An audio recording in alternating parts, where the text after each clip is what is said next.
Meet the Matthewsons. They're a dynasty of dealers. It drives really well. With a love of classics. It's only condensation. In Thornton le Dale, gateway to the North York Moors, they auction over 2,000 rare vehicles every year. 42,000, the red E-Type, the stunning car. All walks of life. The cars fetch people together. I'm ecstatic. Head of the family, Derek. It's got to be the best job ever, isn't it? We're sort of living a dream. Trusted lieutenants, sons Paul Not everybody's cup of tea. and Dave. There's Dad's way. And there's Dad's way. Keeping them all in check and dealing with the punters, Sarah. Somebody could ring today with some fabulous vehicle that's been sat in a barn for 50 years. You have no clue. It's the chase, it's finding it. So you get up every morning thinking, what am I going to find today? This is a family's love affair with cars that have lived a life. Someone's cherished a car and loved it, and I think it's just great. I think it's absolutely superb.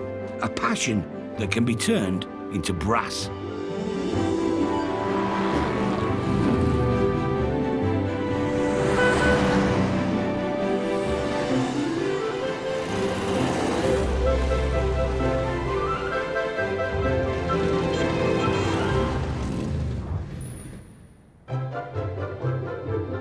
On sale this week. 1970 E-Type, supercar. It's got to be north of 50,000, isn't it? It's got to be. 100 grand. 1973 Orman Avenger 1500 Super Estate. The feedback from visitors has been, oh, the colour's lovely. 1958 Austin A35 was my car. My dad had one. He always used to boast he could drive all the way to London and halfway back before he filled it up with petrol again. So I can't say to you, it's lovely, it's immaculate, because of course it's not. Are you still there?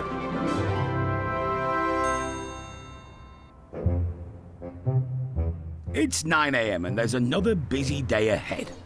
Sarah is self-medicating.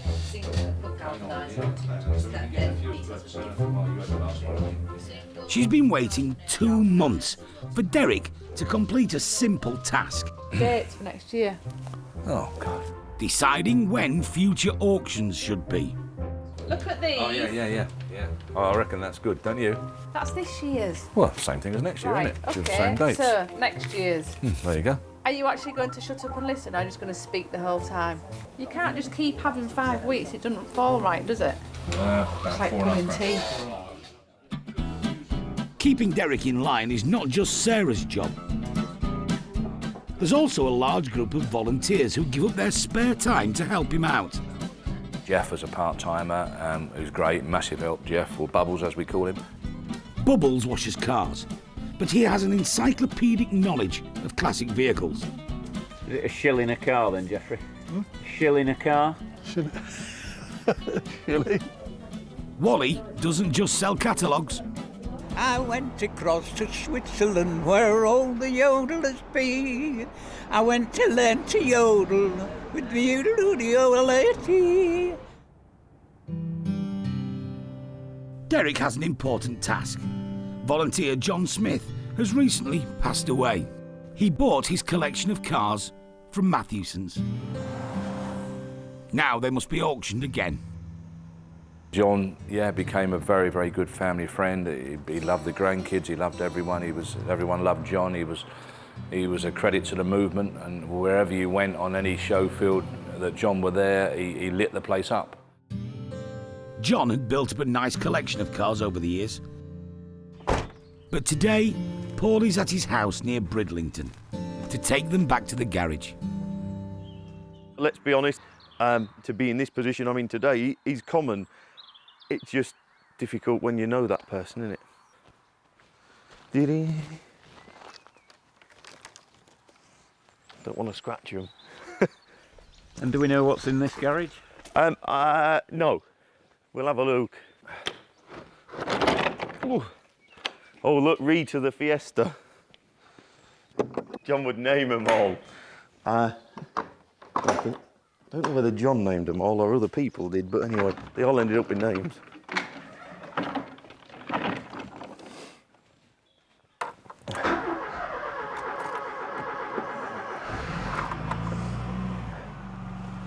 Not a lot wrong with that, is there?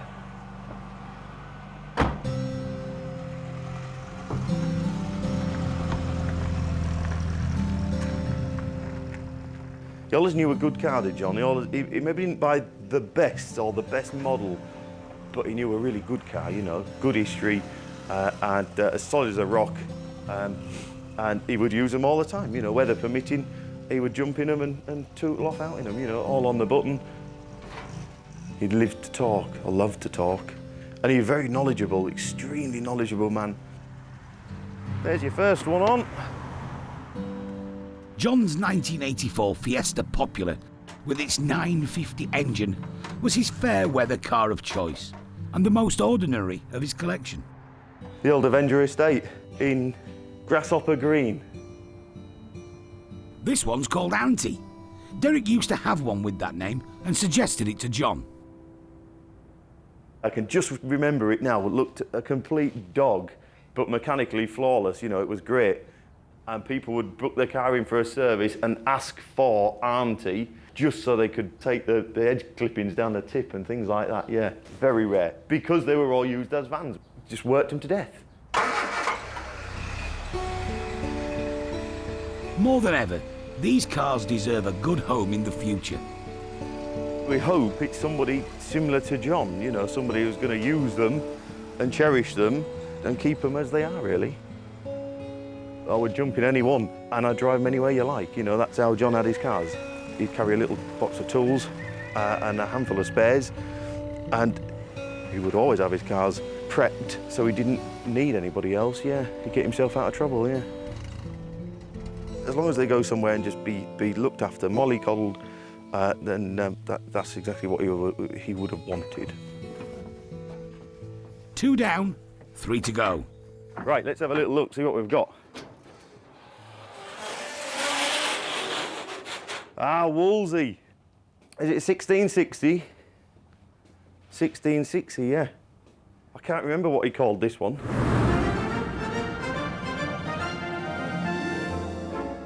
Formed when tank builders Vickers decided to make cars, the Wolseley Tool and Motor Car Company was Britain's biggest car manufacturer after the Great War.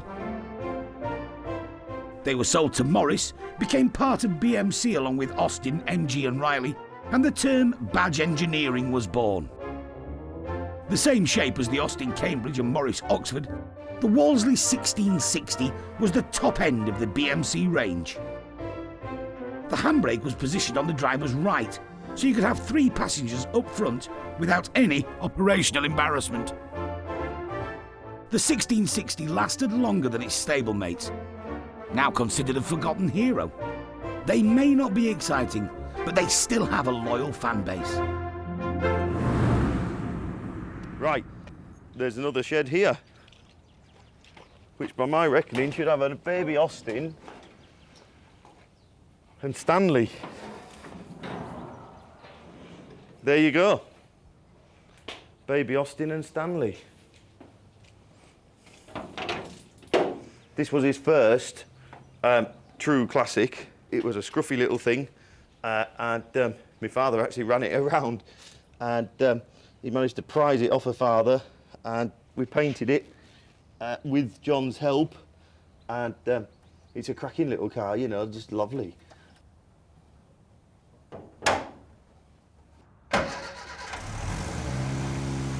John's porcelain green A35, named after its 34 horsepower engine, rolled out of Longbridge in 1958.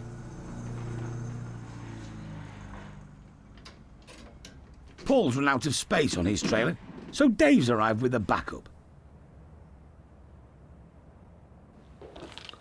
Homemade tax disc, you see it? To pick up standard Stanley, the vanguard and last to leave. But he doesn't seem to want to go. Well, that's a mystery, isn't it? I was going to prime the petrol up. If you were a bonnet catch, would you be round here? Maybe not. Manually priming the carbs helps avoid flattening the battery on startup. But if you can't get to the engine, that's not an option. I think this would have been maybe his last one he bought, I think.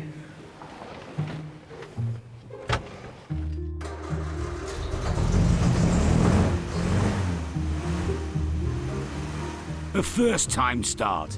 Further proof, if anywhere needed, that these cars are in top condition. John's collection should fetch around 30 grand at the next auction, but for Paul, Derek and Dave, it won't be easy to say goodbye to them.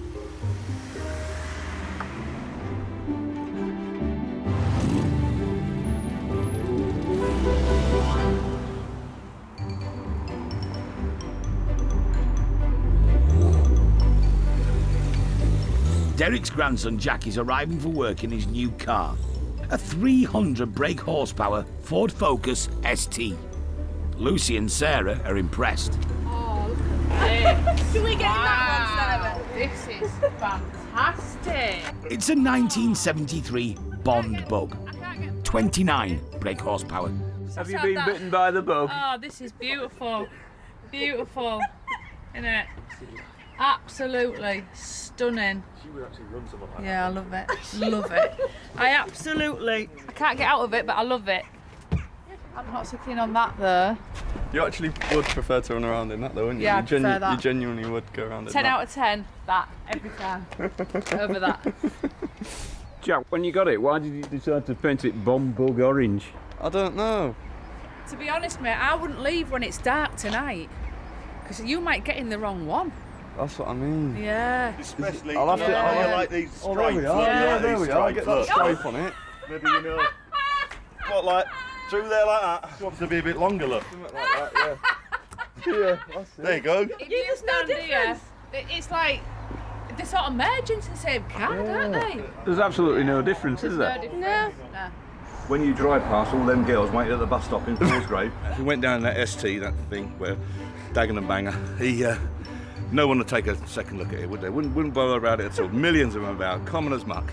Go down in that little Bond and they'll all be, Jack, I'm here. it's that one. It is. That's the one. The wheels are nicer, headlights are good. Yeah.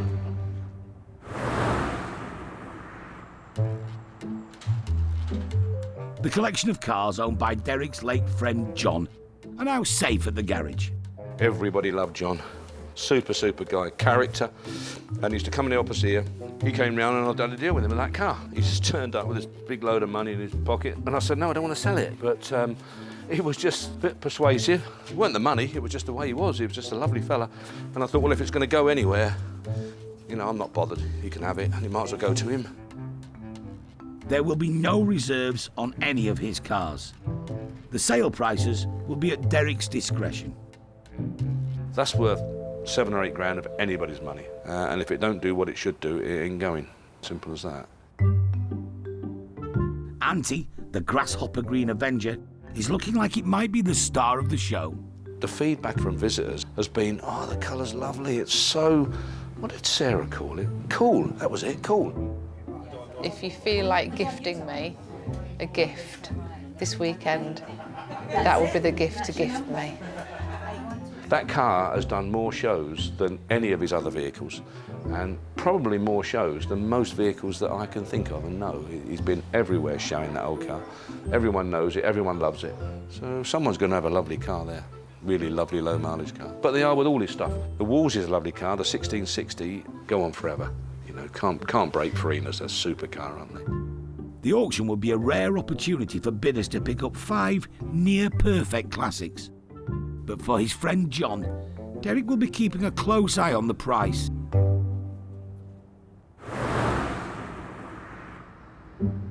Send a picture or two of the interior, and just make sure you take a picture of the wear on the driver's seat bolster. Matthewsons have seen thousands of treasured cars go through the doors over the years. Many of their owners are lifelong enthusiasts, people like Nick Evans. His passion began when he was a trainee radar engineer in his 20s. Found a TR4, spent an entire winter working in a coal barn with a friend of mine who did paint spraying, restored this car and then converted it to racing. This is back in the mid-80s. From then on, I got a TR4A, my father-in-law's Alfa Romeo. I've always had a love of cars. I couldn't move for them because I had the 2 Alphas, 2 TRs. So eventually I thought, no, this is crazy. So I let them all go. Then I felt like I was bereaved. No classic car to play with at the weekends. Nowhere to go and hide, whatever, or just play. So I bought this car. It's an E-Type Coupe 2+2 Series 2. 4.2 litre engine, triple SU carbs. This car is the least favourite of the range. The most favourite car obviously is the Series 1 open top, but those prices are ridiculous. There's no way I could ever afford one of them. So this one was affordable. You can get more luggage in it, it's more practical. So in actual fact it's ideal for what we wanted, to have a grand touring car. Nick and his wife have certainly used the E-Type, with trips to events and race meetings all over Britain and abroad. We've had some wonderful experiences with it. It's a case of, OK, been there, done that. I've had it for 14 years now. I've been to a lot of events. All I'd be doing now would be repeating the events. So I'm not bored with it, but I realise the fact I've had my fun out of it, and it's time now for somebody else to have their fun.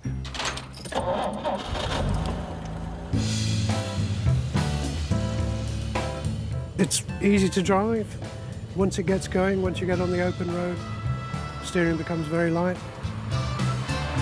The sound of the engine, just everything, the whole aesthetics of it, it lasted the test of time, and it's still a joy to drive. Nick's heading to the garage so Derek can give it the once-over.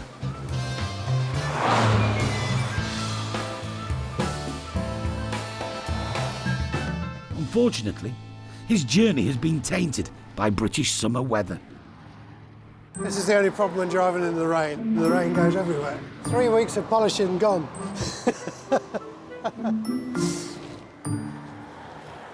Right, clean up nice, that Jag, wasn't it?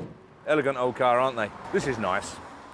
It's a bit like an MGB GT with a sunroof, isn't it? A lot better than a Roadster. Never been raced or rallied? Remind me what he said. You've got a cut-off switch in there. Right, which one? Where it says off. Oh, I see. So that's your cut-off switch. And this is a kill switch for the ignition. It was more or less complete, apart from the interior and a few bits and pieces under the bonnet. Yeah, it's lovely, isn't it? I think the purchase price is the first thing, isn't it, really? They're a bit costly, aren't they, really? But yeah. I think they've steadied up a bit, Nick. Yeah, fair, haven't they? They went silly, didn't they? And the coupes obviously are cheaper. Yeah. Most people are they're buying something like this for 30 or 40 grand and trying to get 99,000 quid for it. I mean, it's ludicrous. You know, I've seen it all before. That's verging on criminality in actual fact. Well, that's theft. Well, Derek's got it in the auction for between 35 and 45, so I'll be happy anywhere within that range.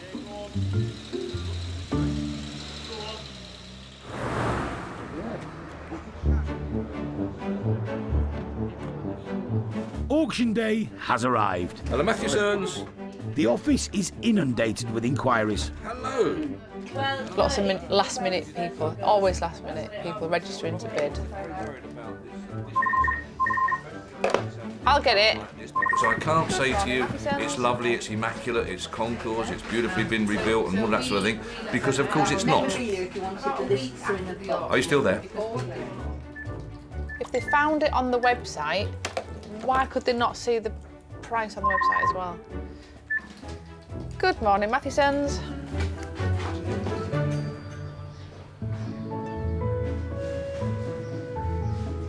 The cars that have been owned by family friend John Smith are once again going to auction. It's nice that they've come back. We wouldn't want them to have gone anywhere else. That wouldn't have been good, would it? They're all in mint condition, so it's not surprising there's been a lot of interest. I do hope that all of his vehicles go to a really good home, actually. We'd rather buy them than they went cheaply to somebody. Do you know what I mean? Austin A35, and it's an exceptional car. Just the actual finish of it, it's top notch. My dad had one, and he always used to boast he could drive all the way to London and halfway back before he filled it up with petrol again. I think the person must have loved it before, when you look at the condition of it now. 1958 Austin A35 was my car. We painted it 10 years ago, sold it to John. Shan't say no more. Start me on it. Everyone wants to buy it for 5,000, 5, 6,000, 6,000, £6,000 5, 6,500 on my left, 6,005, 6,6 behind you, 6,6 immediately behind you, 6,006. You want 7M? 6,600. Are you sure? 6,006. It's going then. 6,6. Thanks for your bidding. Derek gets a good price for the baby Austin. Plus, new owner Graham Atkinson will be keeping it in Yorkshire. It just looked a nice little car, and as far as I know, it came from somebody local over near where we are. So we have a big collection at Scarborough of cars and steam engines, and it will go into that collection. Standard Vanguard, affectionately known as Stanley. 3 more of John's cars go in quick succession. 6,500. The 1984 Fiesta 950. 2,100. 2-1, superb. And the 1964 Wolseley 1660. One of his favourite cars, one of his last purchases, as it happens. Each time, Derek is checking that the price is what John would have been happy with. Sold 5,800. Last to go, the rarest car of the collection, Auntie. Auntie's my favourite. I'd love to own Auntie.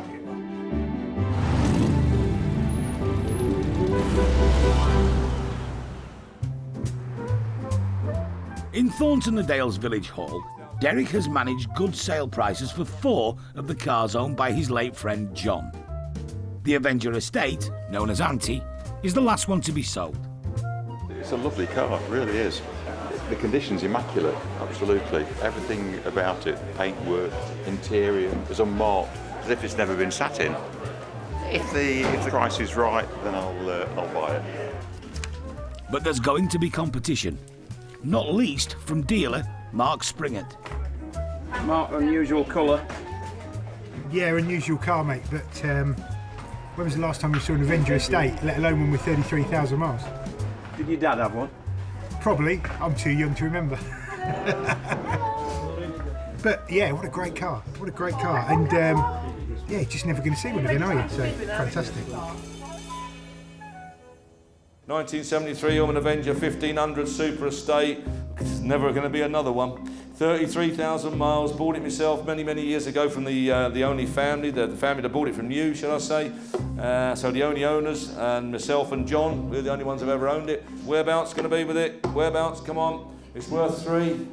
All day long. 3,000 £, 3,000, 3,2, 3,004, 6, 3,6, 3,8, 4, 4,000, 4,000 there, 4,000 on my left, 4,000, 4,1, 4,2, 4,200, 4,2, 4,3, 4,300 up the back, 4,4, 4,4, 4,5 down the middle, 4,005, 6, 4,600, 4,006, selling, 4,600, 4,7, 4,7 down there, 4,8. Famous car, this one, 4,800. Are you all done? 4,8M. Sold to M. Mark's in 1970s retro heaven. It's 33,000 miles from new. It's bright green and it's an Avenger estate. I can't remember the last time I saw an Avenger estate, let alone one that's done 33,000 miles from new. So yeah, that by all is the most exciting buy today. Total sale price for John's much-loved collection, £25,800.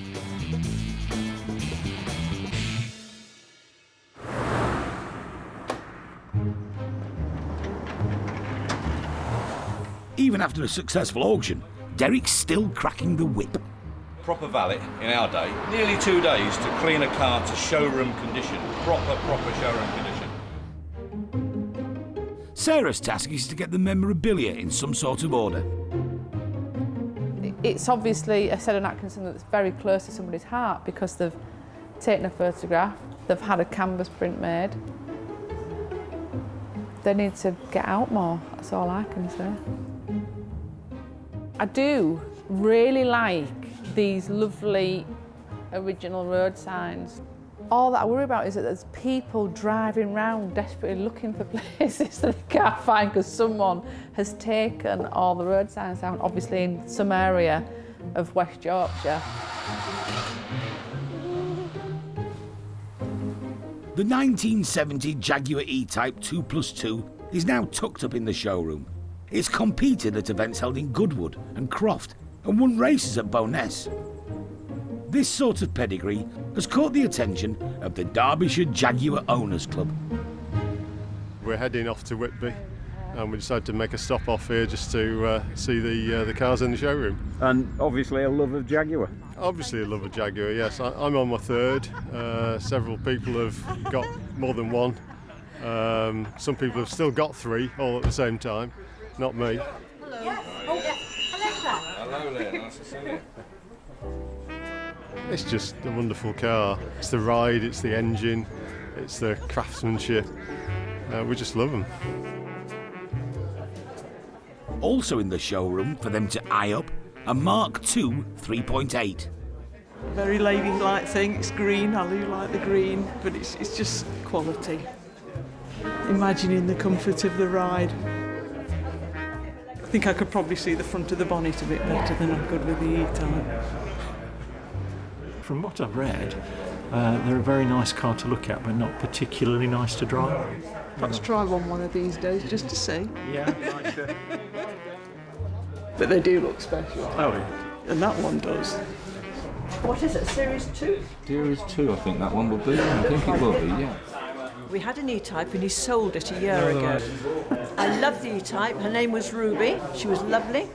She never let us down, bless her heart. I grew up with them, you see. I'm a 60s boy. Whoa. Oh, if I was 19 and had one of those. You were somebody. Absolutely. But you're not. I'm not. I'm not 19 and I didn't have one then, no. But I enjoyed it when I had it. This E-Type has been looked after, but its history of amateur racing has introduced a note of caution.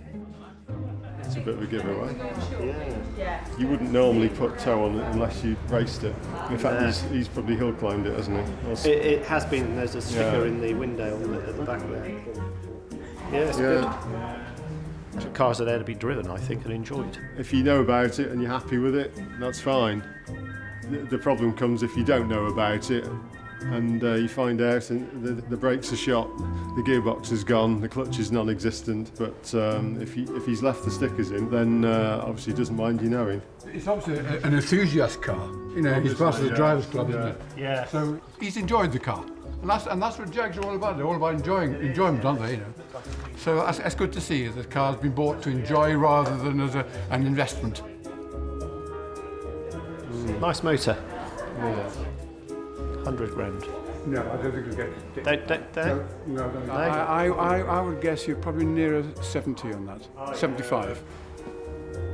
It's a toy, isn't it? You don't need an E-Type Jag, you just want an E-Type Jag. So if you're lucky enough to be able to afford one, that's what you do. Be interesting to see what they reach in the sale. I suppose it depends who really wants it on the day, doesn't it?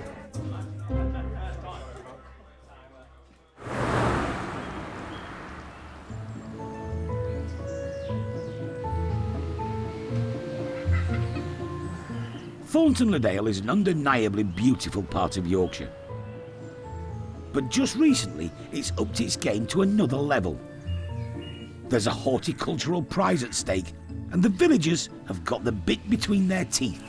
We thought we'd just do Village in Bloom, and then we decided that, well, we might as well go for Yorkshire in Bloom. Let's go for the full hog and see how it goes.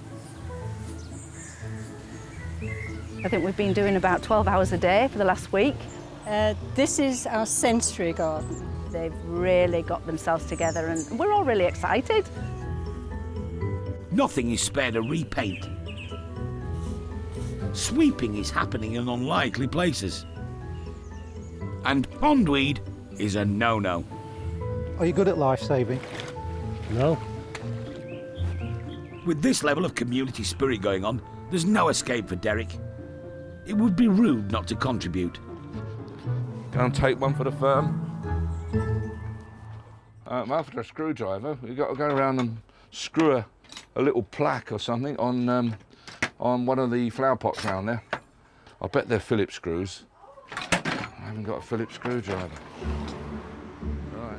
Derek is entering unknown territory. Wait for this bit here. Gardening is not one of his strong points. Hey up, mate. It's grand, isn't it? Yeah. Nice job, yeah. You know what sort of flowers they are? Do you know what sort of flowers they are, Derek? Petunias. Well done. Are they? Yeah. I was going to say geraniums when you said no, that was wrong. Aye, superb. Some other stuff in here. Look, some perennials, are they? Yeah, super thing. Coming on nicely, the village, isn't it? Yeah, it's going to, Derek. Yeah, to get some more stuff up just our at the right time. Look at the hanging baskets. It's just coming out. Derek's so impressed, he's decided to launch a campaign of his own. Here, Sarah.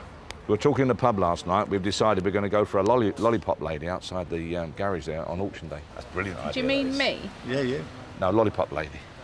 Don't you have to have a crossing for a lollipop lady? No, you don't. You don't? No, you don't. Anyway, what's wrong with having a lollipop man? No, because they start arguing and I fighting. think about 25 years old. With a thong. Danish. Just a thong. Buff. Blonde. Here he is. What are you doing on Saturday the 17th, mate? And have you got a thong?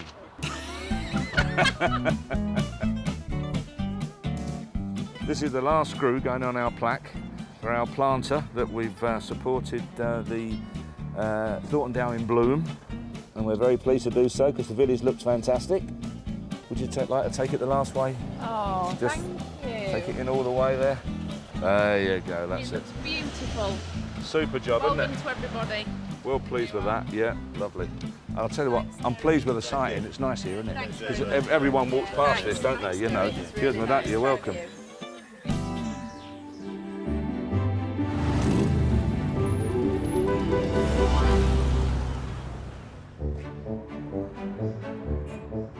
It's auction day at Matthewson's. Visitors have flocked from far and wide to peruse a bewildering array of memorabilia. Heat resisting, John Bull, completely original. Been a look somewhere, real nice bit of stuff there. Lamborghini, everybody would like a Lamborghini, so I can't afford a car, so we'll have a sign. Saucy postcards. It's caused quite a stir. Absolutely. What do you think of your grandma buying these? I haven't really got an opinion. If she wants them, she can have them. The main attraction today, though, is the 1970 E-Type 2+2 Coupe. Derek's put a reserve of $35,000 on it, but sale prices of these cars vary hugely. Lovely old steering wheel, all the gauges, absolutely beautiful, isn't it? If it's not been restored, it's been really well kept. Yeah, car of dreams. It's got to be north of 50,000, isn't it? Easy, it's got to be. It's got to be. Will you be buying this today? No, I don't have the money.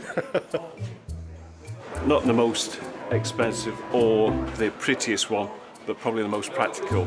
It is a lovely car, yeah, for very, very small passengers. That could be 007 in this one. Hey? Beautiful, beautiful. Someone who agrees with that is Nick Evans. But after owning this car for 14 years, it's time to say goodbye. Been great. Thank you very much. We've had a lot of fun. I've spent an awful lot of time on my back, on my knees, underneath it, around it, fixing things, make sure that it's right, but it was worth it when it got on the road. 1970 E-Type, supercar, lovely ownership, lovely guy, enthusiast, speaks for itself. Jump in the car, he tells me, drive down to France, effortless. Lovely, lovely thing. Don't quote me on that, just in case you don't get there. The right year, the right model, whereabouts, come on, where? 30, 30, 31, 31,000, 31, 32, 32,000, submitting it, 32, 32, can't do it, 32, 32, worth more, 32,000, 32, is the 3, 32,000, 33, 33,000, your turn, 33,000, submitting it, 33, 30, you'll see this on 34 on the phone, 34, out this side, you're out that side, 34, 35, Should have started here, let's be fair. 35, give everyone a chance. 35, 35 standing. 35, where are we? 35, I'm selling it. I am selling the E-Type at 35, unheard of in this day. 35, an absolute bargain. Good luck to you. 35,000, standing in the hall. 35,000 and going. 35, last time looking round, a bargain and good luck to you. 35,000 standing, last time looking round, 35,000. Absolute bargain, well done. Graham Knights, the luckiest bidder of the day. Hi, I bought number 55. It's gone through. No, about 15, 20 minutes ago. Let me see where we're up to. But it's not been entirely comfortable for previous owner Nick. It's a bittersweet experience when you sell something you've had for so long, but I'm happy with the price. It's a sensible price. Some of the cars you see on people's forecourts are just absolutely ludicrous, and in classic car magazines. Hopefully the chap who's bought it is not going to go and try and sell it on for twice the price, but if he does, well, good luck to it. But I'm happy with what I got today, and I hope he'll be happy with the car. So that's £37,700. It's time for somebody else to have some fun with it now. Will you be buying another vehicle? No, not for the time being. No. My knees are shot. I've spent so many years grovelling under cars, and I bought this painting. Not for £35,000, but nonetheless, it's going to give me a lot of pleasure because every time I look at this painting, I'll remember the day I sold my E-Type.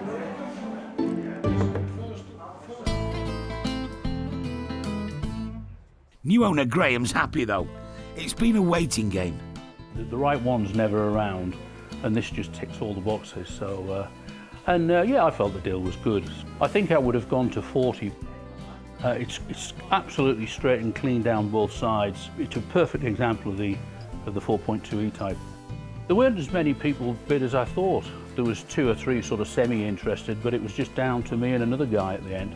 And I very nearly missed it. I've been to hospital this morning, I've got this swollen lip, so I was quite lucky to get back in time before it came through the auction. Having already bid farewell to the E-Type before the sale, Nick is still struggling with his goodbyes. Here we are, this is it.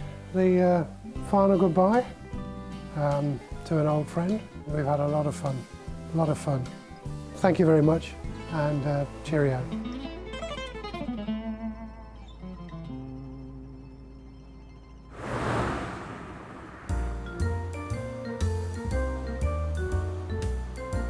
In Sorby Bridge near Halifax, Graham Knox is particularly excited about his new acquisition.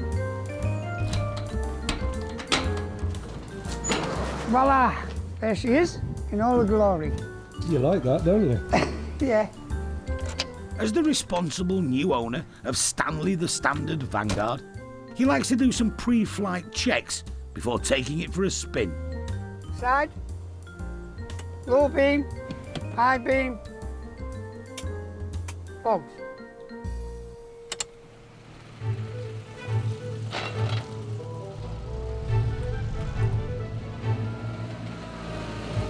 I am exceedingly happy with it.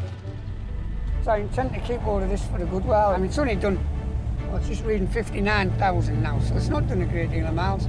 There's not a lot to go wrong with them like today's cars. I mean, you lift that bonnet, all there's under there is a starter motor, dynamo, battery, block, and not a lot else really. So, you know, there's no electrics on it to go wrong with them.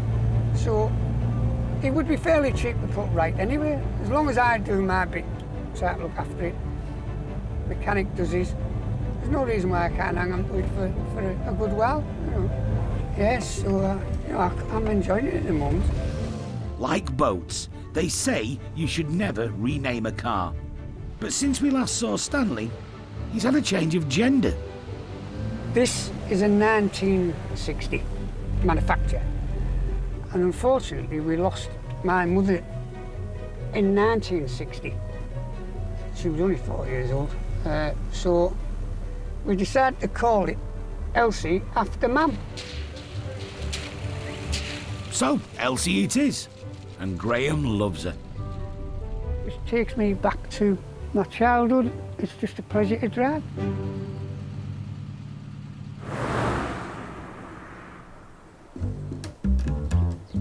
the E-Type 2+2 Coupe has been settling into its new home, and it's in good company. Owner Graham Knight is a bit of a collector. So this is the third of my classic cars, 107 SL. It's completely original, 6-cylinder 2.8, straight six. And it's only done 64,000 miles from new. That's a bit of roof insulation there. Although there's thousands of these cars around, there's not many in that sort of condition. Derek, if you're watching, this is the one that I want you to come and value for me. This is the other Jaguar, more recent obviously, Series 3 XJ6, again completely original, it's never been repaired or welded, it's in beautiful condition. Yeah, I'm really pleased with that. You're just a sucker for a bright red Jag. Yes.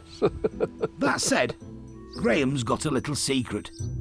I shouldn't say this, but if I'm totally honest, I'm more of a Merc man than a Jag man, really. Looks speak for themselves. It's absolutely gorgeous. And it's red with black interior and chrome wire wheels. You know, it's every boy's dream, really, isn't it? You know, it rattles and squeaks when a sheep jumps out in front of you. You know, it's a bit scary when you put your foot on the brakes and nothing happens for about 15 seconds. But it's more than made up for with that sound of that 4.2.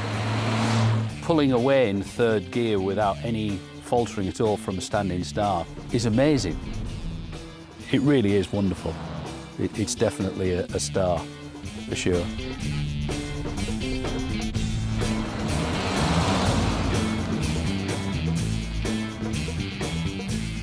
It's the investment side of it as well. You know, I'm not expecting to make a fortune on it, but I'm sure it can do better than if the money was in the bank. That's how I persuaded my wife, anyway.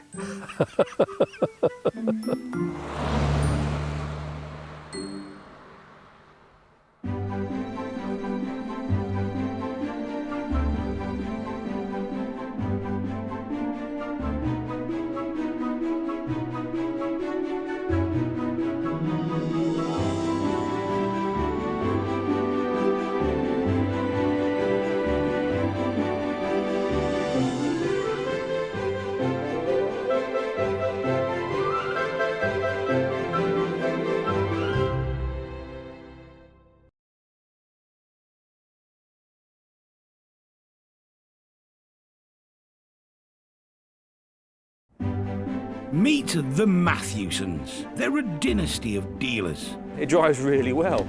With a love of classics. Ah, it's only condensation. In Thornton le Dale, gateway to the North York Moors, they auction over 2,000 rare vehicles every year. 42,000, the red E-Type, the stunning car. All walks of life. The cars fetch people together. I'm ecstatic. Head of the family, Derek. It's got to be the best job ever, isn't it? We're sort of living a dream. Trusted lieutenants, sons Paul. Not everybody's cup of tea. And Dave. There's Dad's way. And there's Dad's way. Keeping them all in check and dealing with the punters, Sarah. Somebody could ring today with some fabulous vehicle that's been sat in a barn for 50 years. You have no clue. It's the chase, it's finding it. So you get up every morning thinking, what am I going to find today? This is a family's love affair with cars that have lived a life. Someone's cherished a car and loved it, and I think it's just great. I think it's absolutely superb. A passion that can be turned into brass.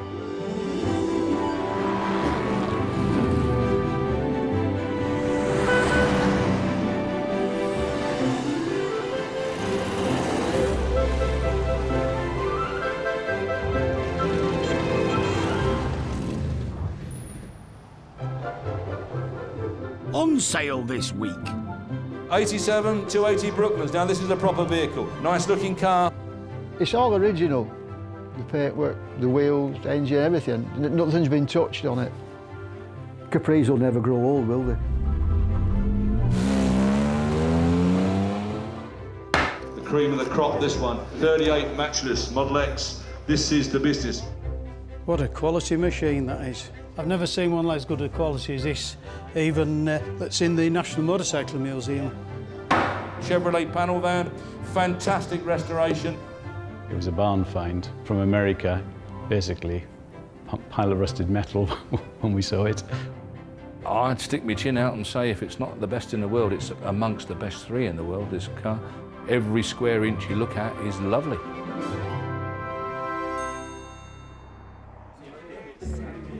I'm looking for a car. Have you got any? Matthewsons have never been busier. We've got an offer on the table of 14k for your little truck. The total to pay is 15,260. 18. More vehicles are going through the auctions. Thanks for his bidding, 9,350 sold. Lots of cars to collect. Right. Derek has no choice. He must occasionally travel outside Yorkshire. We're off to Wales today, Anglesey to be more precise, and then down the coast somewhere else to a place I can't even begin to pronounce, with a load of L's and a couple of W's, plenty of E's, and then finished up with a load of O's. So that's where we're off to, and then play it by ear, because we've got to come then across and down, or back to, Ramsbottom. It's an epic voyage, an epic of epic proportions. There's a rare modern classic on the list. But first, some Americana. A lovely, lovely thing, a Chevy van, about a 1950, I would think, which looks on the photos to be stunning. It currently resides in Criccieth in Gwynedd. Gary Jones has spent £30,000 on it. It's a Chevy half-ton panel van. It was a barn find from America, basically. A pile of rusted metal when we saw it. We bought it, and then we had it done up by a professional restorer of American cars. It's been restored to the original factory spec, and all the bits on it are original. You know, there's nothing modern on it, you know? The popular version was the pickup. So these panel vans are quite rare now. I think there's only about 3 of these in Europe.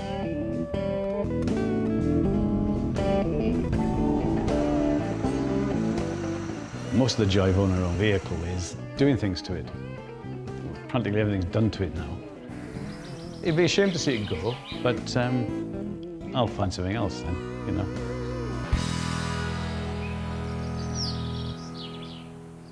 There are several cars to collect today, and Derek should have arrived 2 hours ago to pick up the Chevy. So you're looking where Wales is? I'm trying to find Wales on either part of the map. Doesn't bother me really, long speaking. Derek is pre-sat-nav. Well, that's Wales there, look. Oh, God. I think we're going down somewhere near Port Maddock. His map and his plan is unravelling. We're currently doing nearly 0. Absolutely nil. The delay has caused a big problem. See how far we get tonight before we have to stop. I've got no pyjamas. I don't know how I'm going to get on. I think I'll have to buy some. So the major disaster of the day is not the mileage or the hours, it's the fact that you have any gym jams. My gym jams. I just can't sleep. I've never slept without gym jams. I can't do it. You up, Gary? I'm all right. Nice to meet you. Yeah, nice to meet you. Hey, sorry we're late. No, that's all right. No problem. Is there a straight 6 in that? Straight 6. Yeah, good engines, aren't they? It's a 3 litre. I thought it was a crash box, but reading the spec, it's supposed to be a synchro box, isn't it? It's got a long stick. Yeah. Yeah, synchro. There she is. Oh, that's a lovely car. Lovely colour, isn't it? Oh, I had to get rid of them. Oh, I couldn't stand them. Stick on, that's handy, isn't it? Yeah, that's the only downside, isn't it? Do something with that. Oh, that's lovely, isn't it? The front's the nicest. Yeah, they're great, aren't they? Like a mouth organ, aren't yeah. they? No, I think it's great, isn't it? It's a lovely old thing. Yeah, nice front, nice bit of chrome and such like, isn't it? Yeah. Yeah, good looking motor. Yeah, no, it's nice. Quite nice straight panels, aren't they? Yeah. You know, vans you expect to be pretty wavery and knocked about and what have you. Whoever's done it's made a nice job of the paint, he did a good job. Yeah, that's it. Yeah, 28 horse, isn't they? Yeah. It's 216 cubic inches, approximately 3 litres, isn't it? Yeah. Very smart. Yep, very, very nice. Oh, I think it's lovely. What, we aiming for 20? Well, I think so, if you think, you know. Yeah. We'll see Everywhere if, feels nice, doesn't we it? see if there's anybody out there that thinks the same way. Oh, I'm sure they will.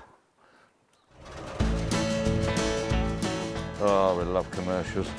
So much character. That's a bit quirky around here, isn't it? Yeah, it is, yeah. They've got history. Engine itself sounds sweet. This has had a life, this vehicle. This has been used. Touch more so we can just get the back off. Yeah, you're right, keep going. That's it there. Fantastic. It'd be lovely to trace the history back on a lot of them, and some of them, of course, you can, or people have done, about, you know, where they were used and who bought them originally and what they were used for and this, that and the other and how long the firm had them and when they parted with them and for what reasons and so on and so on. And I think that is just absolutely lovely, that history.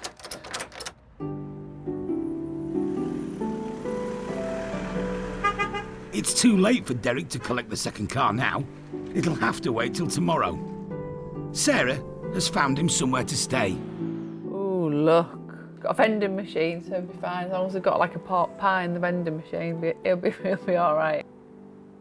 I hope that won't breakfast, because there's no way, right, Derek is going anywhere near an avocado. I don't even think he knows what one is.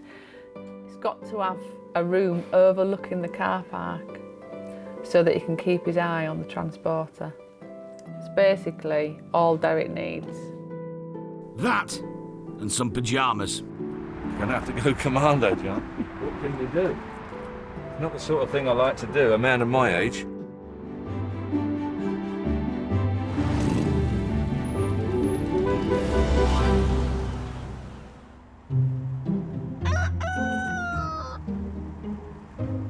It's the morning after the night with no pyjamas for Derek. He's not in great shape. I've spoken to him this morning and I asked him if he had a good night's sleep and he said no, he didn't. He was up at 3 and then up again at 5:30 to go out and check on the vehicles. But there's a consolation prize waiting in Ramsbottom near Bury. One of the most sought-after modern classics there is.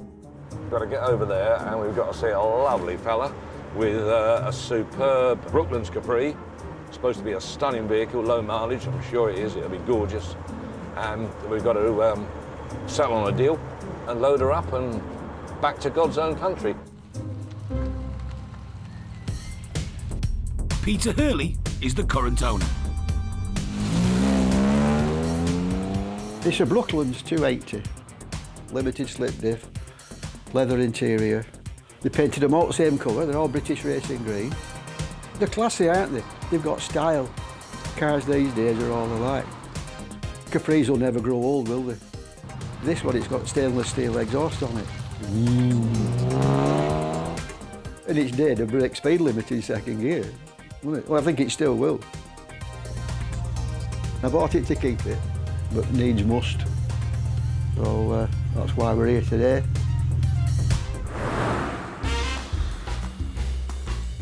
Launched in 1969, the Mark I Capri was considered wild, exotic, and a bit of a beast. Ford knew the market for this car: men. The Mark II arrived in 1974. Better made, same price, so they said. It was still marketed at men, but with golf clubs. It was a hatchback. The Mark III really looked the part, and ones with 2.8 engines were reliable, quick, and easy to steal. The Brooklands was the end of the line, and at £12,000, dealers struggled to shift them. That's not the case now. For many men, they still are the car you always promised yourself. Turn left onto Berrymead Road. Derek's in deepest Lancashire. Bury, as they say, Bury in Lancashire. But the adopted Yorkshireman likes what he sees. Proper old Lancashire mill town. Just look at that. Ramsbottom Station. A lovely old place. An old signal box with work of art there. What a star boy. On arrival, Thank you very much. A proper Lancashire greeting from Peter. Mint job. Oh, good lad. That's the way. Now you're talking. Yeah, I'm a man of my own art now. Got to have a brew, haven't you? Got to have a brew. Good lad. I used to run Capris, so I'm heavily into Capris. Oh man, I love a Capri. And how long have you had it, Peter? 28 years. Oh my word. And in 28 years, it's not done 1,500 miles. Oh God, it's like parting with a wife then. It's Worse. Worse. Worse. I'll cry when it goes. Yeah.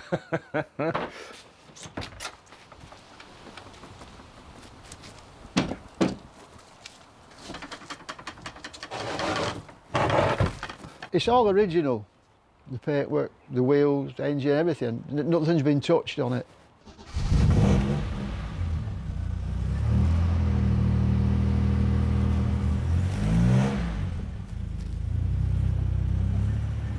That sounds sweet, John, doesn't it? But it's lovely condition. Nice one.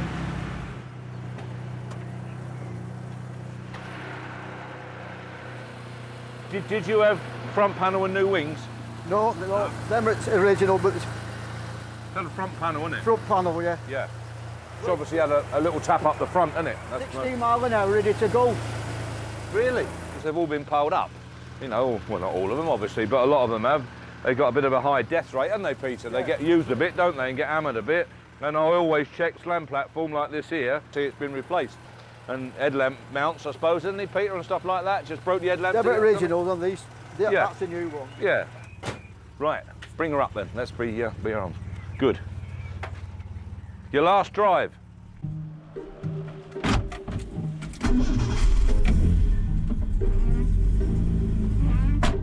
Lovely old car.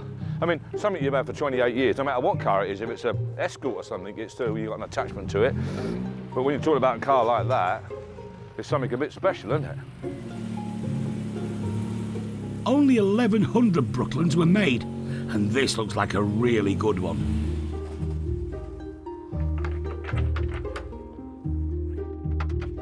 Lovely car, mate, lovely. Sounds beautiful. Oh, take it off, I'm not selling it. Take it off. Peter wants to replace the Capri with a motorhome, but only if the price is right. What do you reckon it'll fetch? My lads reckon 22, but I don't know. We're going to put at least 20. 20 grand, yeah, definitely. Right. Yeah. That's its money. That's bang on its money. Yeah. That is. When you get back, don't forget to sponge it off. Oh, I will, don't you worry about that. That'll be leathered off, photographed, and inside upstairs, no time at all. Look after yourself. Bye-bye, car. I'll read it a story tonight, don't worry. All right. Phone me up, tell me how it travels. Yeah, dear.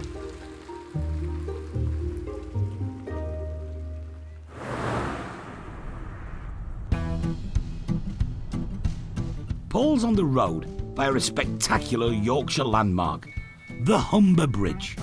It's a long way down. Don't fancy going for a dip today. It's just a fair bridge, isn't it? We walked to the centre as a school kid. I shall never forget, like. It's a long walk from that end to here. We are going to Lincolnshire to pick up a matchless Model X. They're quite a desirable looking bike, I think. Quite a rare bike. So we shall know a bit more when we get there. Normally, a bike would be put on the back of the trailer. Derek has insisted this one goes in the van.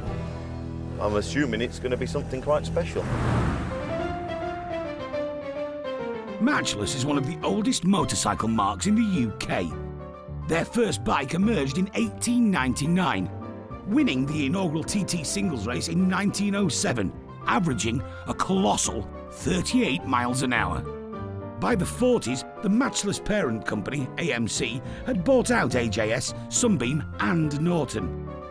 Bigger V-twins and V4s were now in production, with the Silver Arrow and Silver Hawk proving popular.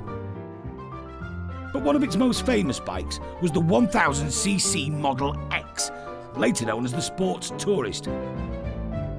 These days, they can fetch big money. Oh, look at that. Oh, now that is nice. Yes, absolutely lovely. The owner bought this Model X 20 years ago and spent 3 years fully restoring it. Very nice bit of kit.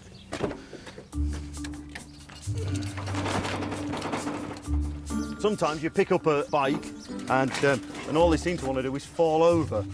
This one, obviously with it being low slung, it has literally that, a low centre of gravity. Makes it feel a lot lighter than it is.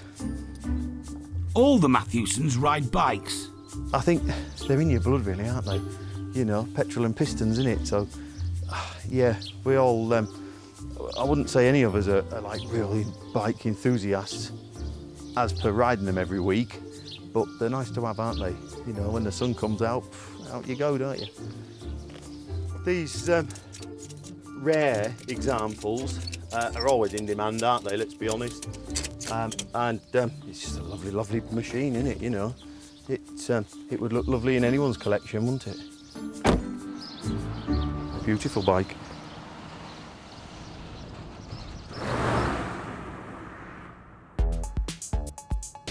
The Brooklands Capri is now safely tucked up in the showroom. It's an opportunity for Dave, a signed-up fanatic of fast modern Fords, to give his unbiased opinion. If you're going to have a Capri, you could say it's either an early one, a Mark 1, GT-XLR, or you go really perhaps the other end of you have the last. My dad's a big lover of those early ones. Obviously, he's got fond memories, but when him and Mum got together, they had one of those. I've never had a great deal to do with them. So no, this is more my era, obviously, you know. Most people would plump for a 2.8 Brooklands Capri, I would think. This one is a fine example, with only 44,000 miles on the clock. But it's not perfect. It's not in the same condition as the Sapphire it's parked next door to, but then obviously it's a lot older, but it's not bad. I think the vendor might be guilty of thinking it's that, but it's not. But it should still do late teens, I would think.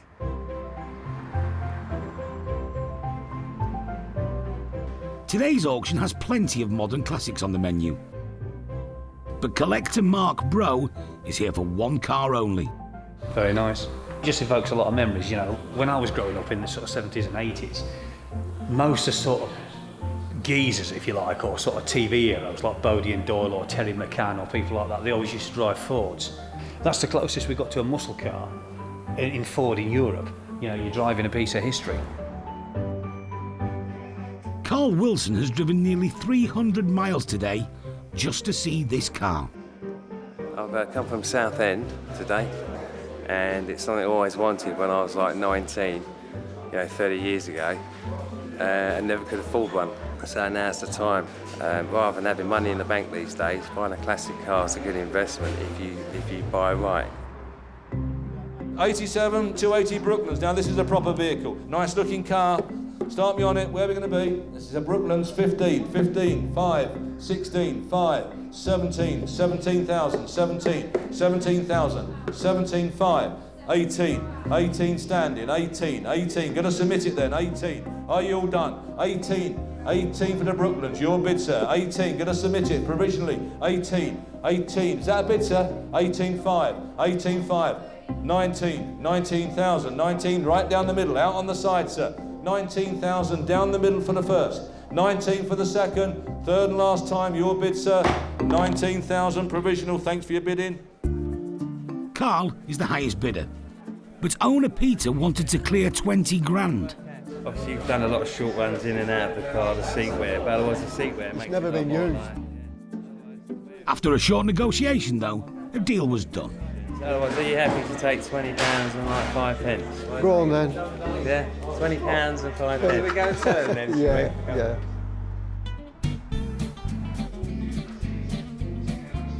Going back to its neck of the woods, all the way back to Essex, when it was born. It's the Capri's 50th anniversary this year. So, and there's a meeting. I think it's the end of this month at the actual Dagenham factory. Visiting such hallowed ground will need an appropriate soundtrack. It's going to be Depeche Mode, Human League, it's going to be all the classics. It's going to take me way back. Yeah, cool.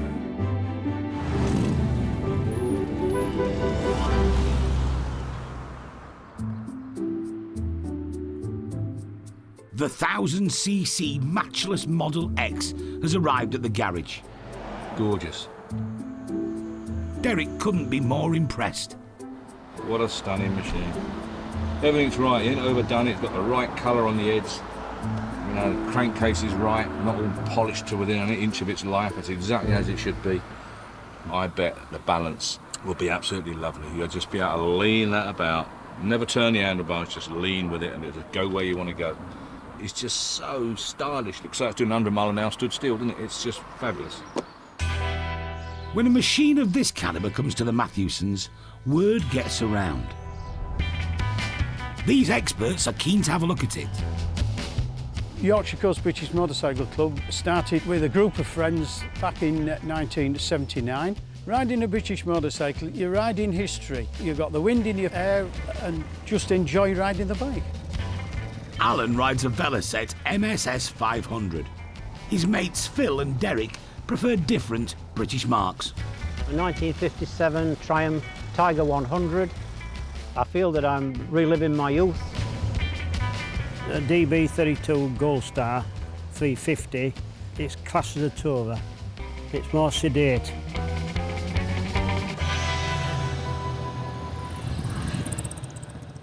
Wow, just look at this, chaps. Yeah. What a beautiful condition. Wow. What a quality machine that is. Panel. Absolutely fantastic. Somebody's made a nice job of it. They have really. They put some heart and soul into that. Yeah. The chap who's restored it has obviously kept it to a good quality detail. He's kept pretty well close to the original types, size of nuts and bolts that's used on the machine. Better than new, isn't it, really? Look at the quality of the chroming and the lining on the tank.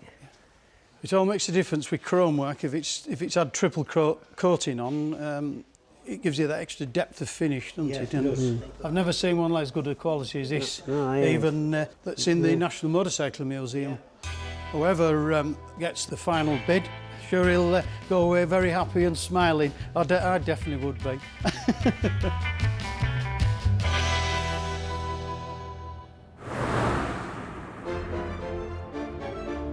Derek's got a day off. And good morning, ladies and gentlemen, and welcome to the Stoke Street showroom for Classics on Show. Time for him to do something a bit different. Well, we're holding a classic car show. It's all in aid of charity, through from Rolls Royces to Minis and anything in between. They're lovely vehicles and stuff, some of them rather expensive. Derek's been coming here for a couple of years to the show. We're very pleased and very honoured that he should come along, and he seems to enjoy it. He's brought the Chevy van along to drum up interest, but he's got sidetracked. And you've got glass. I've got the glass at home. Right, yes. But I don't know how to fit it. No, I see, yeah. It's a 1926 standard all-weather tourer. And this car itself was one of the first of this range of cars to have front-wheel brakes, so it's quite posh. Its main features were if you let the car go down to 8 miles an hour, you didn't have to change gears. You could just put your foot down and it would pull away. And it actually does that, because I've tried it. Through there in no time, you see. I want to sell it. I contacted Derek to see if he could do something. Is it the right one for the car? Close, isn't it? Yeah. It'd do well to do 9 grand. Yeah. Sorry. Well, that's actually quite more than what I... Is it? Oh, well, that's okay. That's all right, yeah. Good man to deal with. I like it. That's the way I was brought up. You need some people there that want it to do 9. But it might do. But, you know, we can reserve it a bit lower, so I feel optimistic we'd get it away.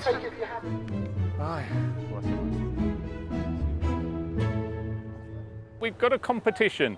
What we've asked Derek to do is to give a valuation of all the classic vehicles on the show field. It's going to be a big number.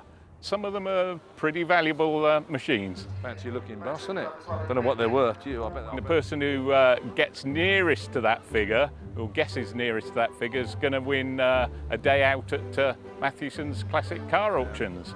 So, and what bigger prize could there be? There couldn't be a bigger prize. What is the total value. So it's going to be a big, big number. Oh, this is going to be a nightmare, isn't it? 10 grand that car. An absolute lunatic for doing this. I wish I'd never said I'd do it. Nice little Mini, but see where it's gone down the front seams and that. Look, it's been lashed up, see around the seams. The prize is spend a day with us at the auction, and the lucky winner's going to be able to get on the rostrum and sell a couple of bits of memorabilia and maybe a car. It's a valuable bit of kit, 635. That's the best prize they could come up with. That's top prize. What do you mean best prize? That's the top prize. That is exclusive. I mean, let's be fair. Everyone's going to want to win that. So basically, if you play your cards right, you could have the day off on auction day. No, I don't think I dare do that. But at the same time, I think that whoever wins it will find it really interesting, challenging, and possibly frightening. Oh no, the pen's going to run out. Got it. And motorbikes. Bit of an odd prize, bit of an odd competition, to be fair. Would have been a lot easier if it had been picked out 20 cars and we could have valued them, but I don't know how many there is here. Roughly, I'd say 200. I reckon I'll probably get finished by about 8 o'clock tonight, which is a bit of a downer because they finish at 6. I don't know what I'd have been doing if I hadn't been wandering around here trying to guess all these prices and that. I think the only thing I'd have been doing is just sitting down, relaxing, having a bit of a rest like, but who wants to do that? So I'm over the moon. And I think I'm nearly there. Then I'm going to add a big lump on as a safety net, and then we're going to go from there. It's a lot of money, I can assure you that. A lot of money.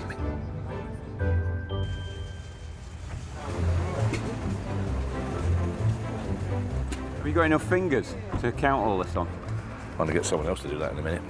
I'm going to give these to 2 women here that I know very well, and they're going to count them up.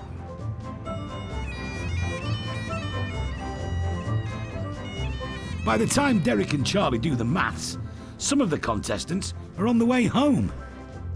It's going to be announced later. We've got the contact details of everybody, so the winner will contact directly. I've added them up and double-checked it, so we've got decent. I'm sure we're accurate. My guess is that it would probably be somewhere around about 4,700,000, but that's only a guess.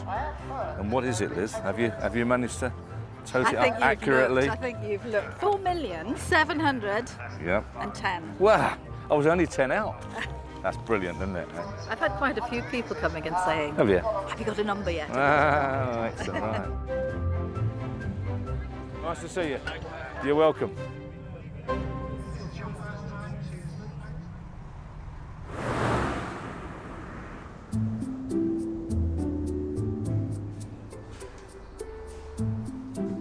In the showroom, Derek's admiration for the Mint 46 Chevy panel van has reached a new level. Lovely finish, lovely straight panels, lovely straight grille, bonnet not been sat on, beautiful interior, lined out with ply inside, beautiful floor. We always put headboard on ours. We like headboards on commercial vehicles, so I personally would put a headboard on it, or I might even go one more. And a lot of these panel vans like this, even our vans like Bedford CA's, Commas, PB Commas and stuff like that, they had a board from corner to corner, a crossover, like the newspaper delivery vans did. She's absolutely great, she really is. I'm very, very pleased with it. I'd stick my chin out and say if it's not the best in the world, it's amongst the best 3 in the world, this car, because again, everywhere you look, every square inch you look at is lovely.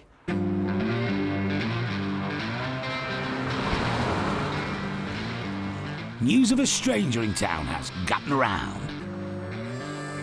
Local American car collectors Johnny and Rich have decided they need to check it out. Go for it, man. It's up there. Look. No, I can get to it. I can get to that. Ooh. That's what we need. Ooh, that's what we need, isn't it? That is just what we need. Nice little 6-cylinder, nice reliable engine. Do like this. Ooh, it's open. It's nice in there. You can obviously haul anything you want in it, and something like this is ideal sign of it. And if you've got a little company or something like that, fantastic advertising because everybody's going to look at it. It is a nice truck. Yeah, good advert car, that, isn't it? Yeah. Definitely. And it's huge. It is, yeah. Auction day, and the Chevy isn't the only transatlantic prize to be had. Derek said, here we are, here's one, an American hat. He says, it'll fit, won't it? And when I bought it, he said, it'll fit you, John. Cast plaque Harley Davidson, 25. Perrick air horns, the two of them, 140. In the showroom, people are cottoning on to how rare the big blue van is. It's a 1946 or something like that. It's been looked after. It's obviously been redone, but I mean, where we find one, apart from America. Chevrolet panel van, fantastic restoration. Everywhere you look is beautiful. Start me on it. She's a 1946. You can't find commercials. We all know that. Come on. Where? 15, 15, 16, 17, 17, 17,000, 17, 17,005, 17,5, 17,5. Find another one like that. 17,500. They're only stick-ons. De-letter it, put your own on, 17.5, 18 down the middle, 18 down the middle and going, 18, out this side, down the middle I'm doing, 18, selling it provisionally, 18,000 down the middle, 18,000, do you want 5? 18,000, I'm going to submit it, 18,000 provisionally down the middle, 18 for the first provisionally, second provisionally, third and last time 18, you're out, be quick, 18, 18 provisional, hope it comes. And after a bit of negotiation, it did. To Alan and Alison Lamb from Leicestershire. Well, it's a little bit unusual and it's in such nice condition that doesn't really want anything doing to it. Something that you could just use, so I thought we'd buy it. I've already got a Chevrolet pickup, so I thought this would sort of make a pair.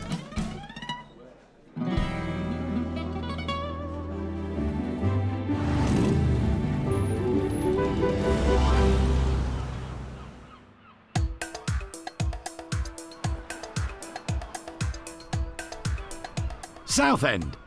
7 miles of beaches, the longest pier in the world, and a short ride away from Ford Mecca, Dagenham. 30 years after leaving, the 280 is back to cruise.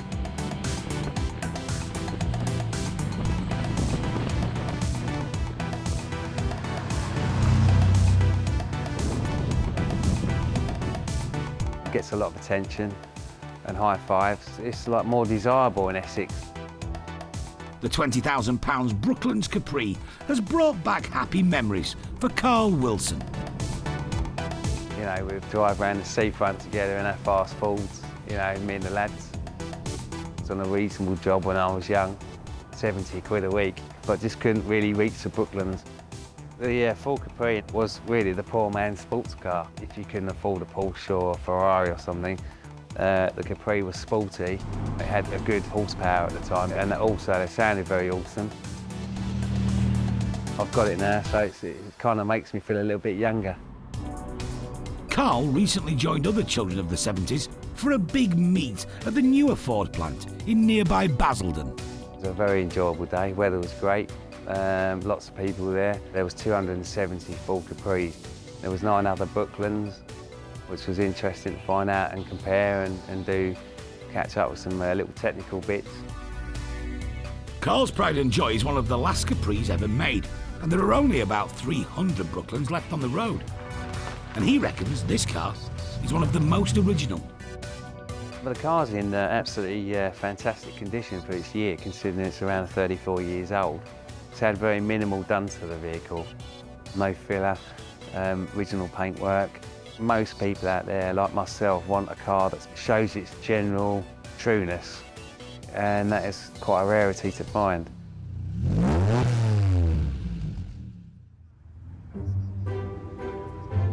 After Derek and Charlie's long day at the Stokesley Classic Car Show, well, this is going to be a nightmare, isn't it? A Browning 30 calibre. they finally had a total value for all the fine motors in the field. My guess is that it would probably be somewhere around about 4,700,000, but that's only a guess. And the person who could guess the amount nearest to Derek's was set to win a very special prize. The lucky winner's going to be able to get on the rostrum and sell a couple of bits of memorabilia and maybe a car. That's the best prize they could come up with. That's top prize. What do you mean best prize? That's the top prize. Step forward, Paul Atherton. With just 2% deviation from Derek's considered estimation. The owner of several classic cars and now an apprentice auctioneer. on to Triton, 650 Triton, 1960-ish. Any sort of pre-auction nerves? Oh, without a doubt. Shaking like a scale 10 earthquake, yeah. Right, Paul, come on then, mate. Let's get you going. So he's going to do a couple of lots now. Ooh. Now, you got the hang of it now, Paul. You've been watching, haven't you? You know exactly what to do. You reckon? Oh, there you go. I'll be with you. Don't worry about that. It would be daunting, because it was for me. I do remember. Yeah, it was very, very frightening. Yep, we're on to where we right, on to. what we've got to start with here. We've got a flying hat. People in the audience will know what's going on, and they'll be, no, they won't be sympathetic at all. No, they won't. No. 18 unsubmitted. Because you can feel the vibes back, like, you know, they're actually looking at you saying, well, come on then, get on. Right, 12, 14, 16, 18. Traditional way of bidding is, you know, your bidding numbers, something like that, waving about and that sort of thing. But people that are used to auctions, they have their own sort of way of bidding. A lot of guys, I mean, they just wink. So you just got to spot them. 10,000, we'll pass on it. I'm sorry, I can't do that. Did actually miss one once. Was it? But I don't miss too many. 30 on the left. Any more for 38? Well, looking at 30, there you go. 30. I can see right in the middle. 30. Have you had a go at it? Only in my bedroom. 30 down the middle. 30. Any more for this? What did you auction off in your bedroom? Just practice in the mirror. You know, like you do when you're a little kid and you're singing and pretending to be like 5-star in the mirror like this. So I just pretend sometimes to be Derek, because that's what I aspire to be.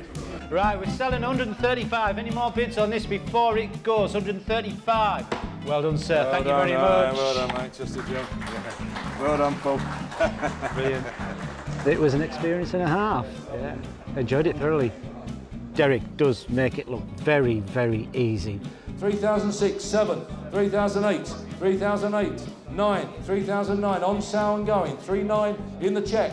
What you are trying to sell is other people's items, and obviously they want the best deal for them. Would I do it again? If I was invited.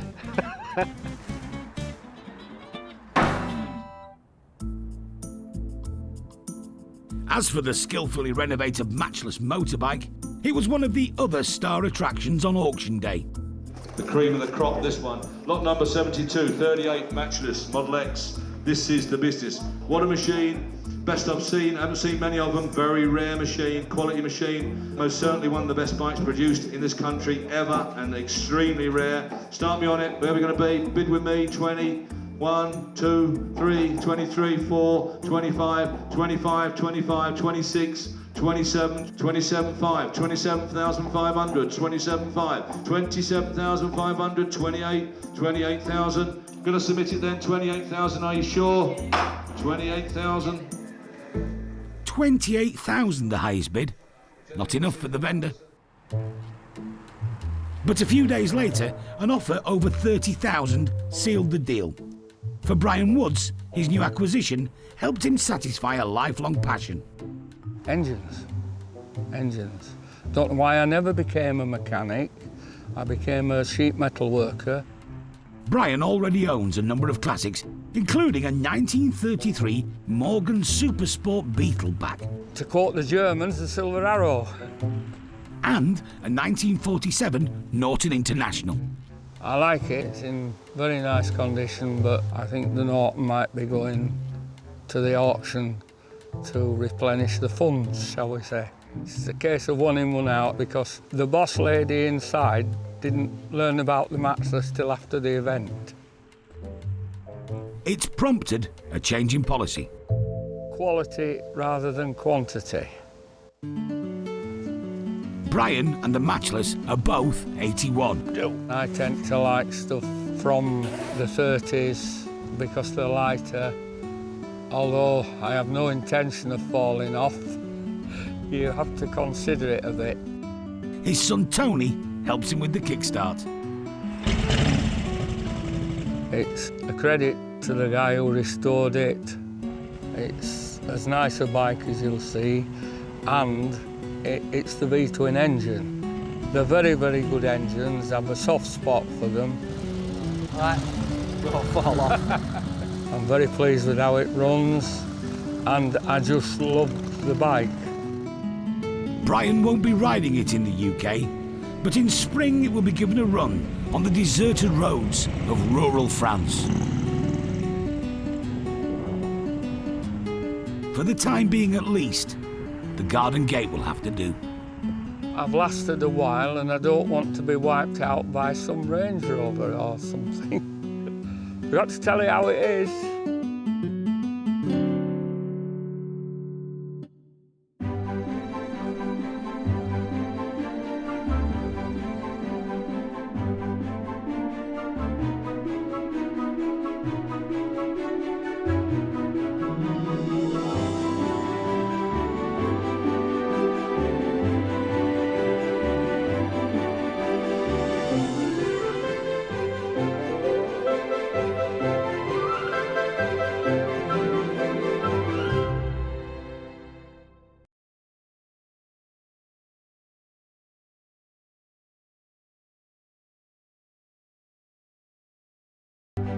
Meet the Matthewsons. They're a dynasty of dealers. It drives really well. With a love of classics. It's only condensation. In Thornton le Dale, gateway to the North York Moors, they auction over 2,000 rare vehicles every year. 42,000, the red E-Type, the stunning car. All walks of life. The cars fetch people together. I'm ecstatic. Head of the family, Derek. It's got to be the best job ever, isn't it? We're sort of living a dream. Trusted lieutenants, sons Paul. Not everybody's cup of tea. And Dave. There's Dad's way. And there's Dad's way. Keeping them all in check and dealing with the punters, Sarah. Somebody could ring today with some fabulous vehicle that's been sat in a barn for 50 years. You have no clue. It's the chase, it's finding it. So you get up every morning thinking, what am I going to find today? This is a family's love affair with cars that have lived a life. Someone's cherished a car and loved it, and I think it's just great. I think it's absolutely superb. A passion that can be turned into brass.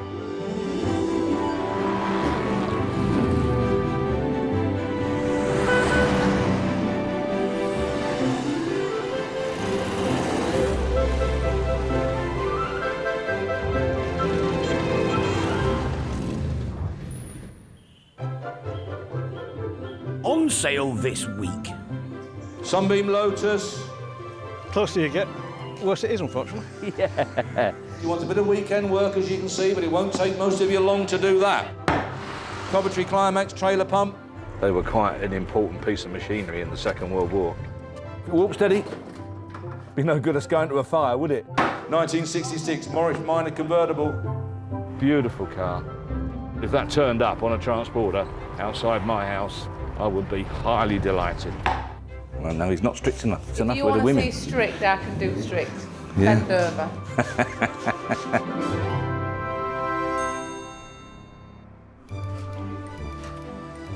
It's the start of another busy day at Matthewson's. Throw the number plates in the bin.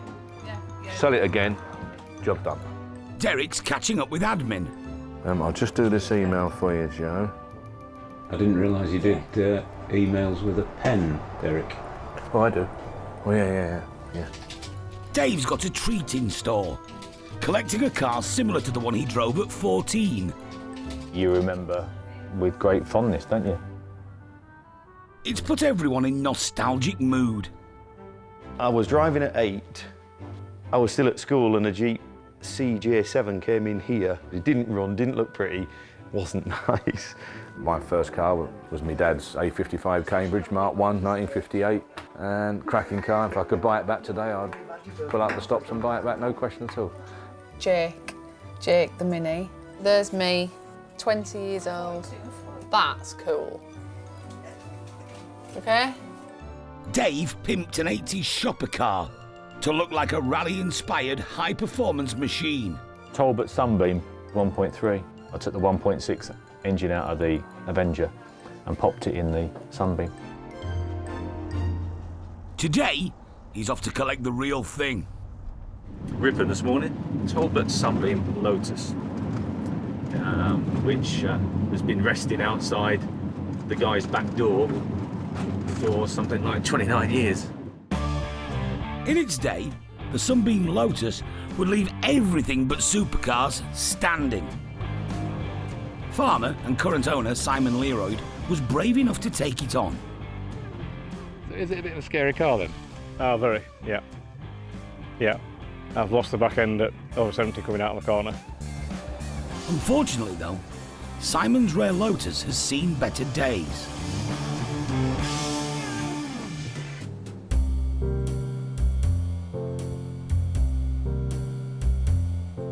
Saw it in the motoring news. That would be 86. Must have been in my mid-20s then. This tired specimen is actually an Avon Sunbeam Lotus. Only 56 were made by the specialist coach builder. It's the rarest of the rare. I think I've only done about 14,000 in it since it came. And then it wouldn't go. I think the fuel pump had stuck. So you think, oh, I'll look at that next week. And then time goes by and next thing it's run out of tests and somehow 29 years has gone by. Just been left in the yard all that time, which is terrible. Parked right in the back door, right in mother's way, much to her annoyance. And Simon's mother has been really looking forward to Dave arriving. Hiya. Morning, mate. You okay? Yep, good to see you again. Good job. Well, there's a bit of all sorts up here, Simon, isn't there? Oh, everything. Yeah, one of everything. Yep. Including restoration gold. Possibly the last unused Sunbeam Lotus body shell in existence. Fab that, isn't it? So, what was the story behind the shell then? Job lot. It was a damaged car on shell, and that was down in Wales. And this was all 30 odd years ago, I think. I came back, put it in here, and that was that? Yeah. Just about. Fab. Shall we have a look at the car? Yeah. How long have you been here then? 52 years now. Have you? Oh, and there she is. And that's it. Closer you get, worse it is, unfortunately. Yeah. Woohoo. The chassis is actually better than I thought it was. Partly because I reinforced it. Did you? when we repaired it. Do you want the bonnet catch? Don't have to bother with the bonnet catch. Two-part bonnet. Yeah, two-part bonnet, yeah. 2.2 litre engine, 41,000. Is that what she's done? Yep. Obviously you want stripping before you dare start it. Oh God, yeah. This takes me right back. Yeah, 1989, the year I passed my driving test. Yeah, and I had one of these. Not a Lotus, unfortunately. Oh, but right. Sunbeam. Yeah, put tarmac arches on, caged, a couple of bucket seats. So yeah, fond memories of my Sunbeam. The Sunbeam Lotus was born in 1979, the love child of Chrysler, Peugeot and Talbot. But its beating heart was a 2.2 litre Lotus twin cam. All that power pushing a lightweight hatchback. In the hands of fast Finn Henry Toivonen, it beat off the Audis and the Fords, and for a short while was top of the world. The upstart won the heart of every rally enthusiast. And if you wanted to do the shopping quick in Chelsea, this was the car of choice. Right then. The car may not be in great condition, but the frame that Simon's made to stop it falling apart in transit is a work of art. Oh, wow. Oh, I'm impressed, mate, yeah. Two bits carry the back axle. Yeah. That goes there somewhere and carries the front. Yeah. When you pick it up.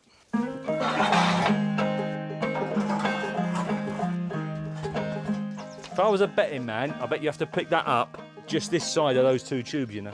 The gearbox is actually light on it. Yeah. Yeah, it might be all right, yeah.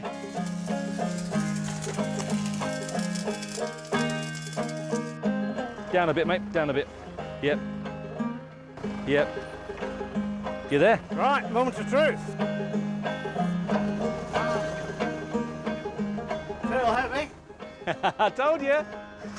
I've lifted loads of these though, so I knew for a fact that the forks, your front fork wants to be where that seam is, and then they lift up about level then.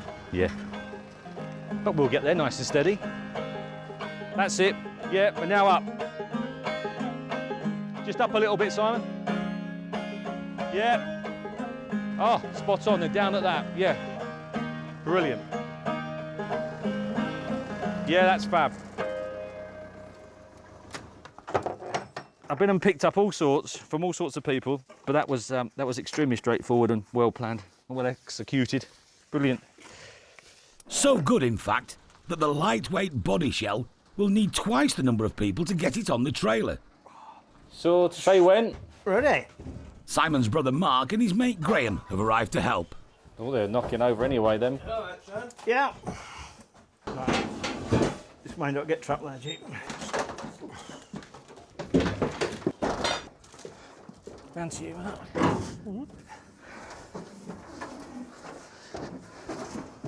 Oh, relax. That'll do. Brilliant. Well done, guys. Thanks ever so much. Super duper. It should have gone ages ago. You can only do so much. We've done lots of farming and other things. This took a very second seat. So off it goes to a new home, we hope. I think Simon was planning to put this carpet inside, actually, Dave. Yeah, he's just pinched it out the sitting room this morning. No, it's probably Mother doesn't know yet. Might not even mind, but it doesn't matter. The good news is, Mother, the car's gone. The bad news is we've got a big gap in the sitting room carpet. Okay, thanks, Simon. I'll get on. Yeah. See you a bit later. I think if you parked it outside our place and stood there with a clipboard for a week, I think you'd get values from 2 to 25,000, I would think. If it was anything other than what it is, you know, if it was a normal Sunbeam, unfortunately you wouldn't have bothered trying to salvage it. But because of what it is, obviously it's a Lotus, and obviously, you know, the twist in the story is in the barn, thank God, is a new shell. So it's just really a Meccano set now. It's a case of just swapping everything from that one onto that one. You know, not quite as straightforward as that. Obviously, you've got to recommission bits. And is that shell a rare thing? Yeah. Oh, God, yeah.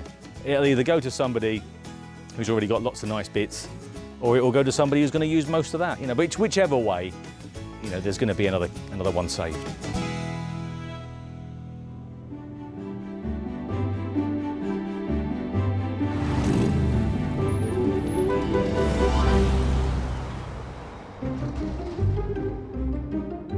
There's no end of classics from yesteryear on offer in the next auction.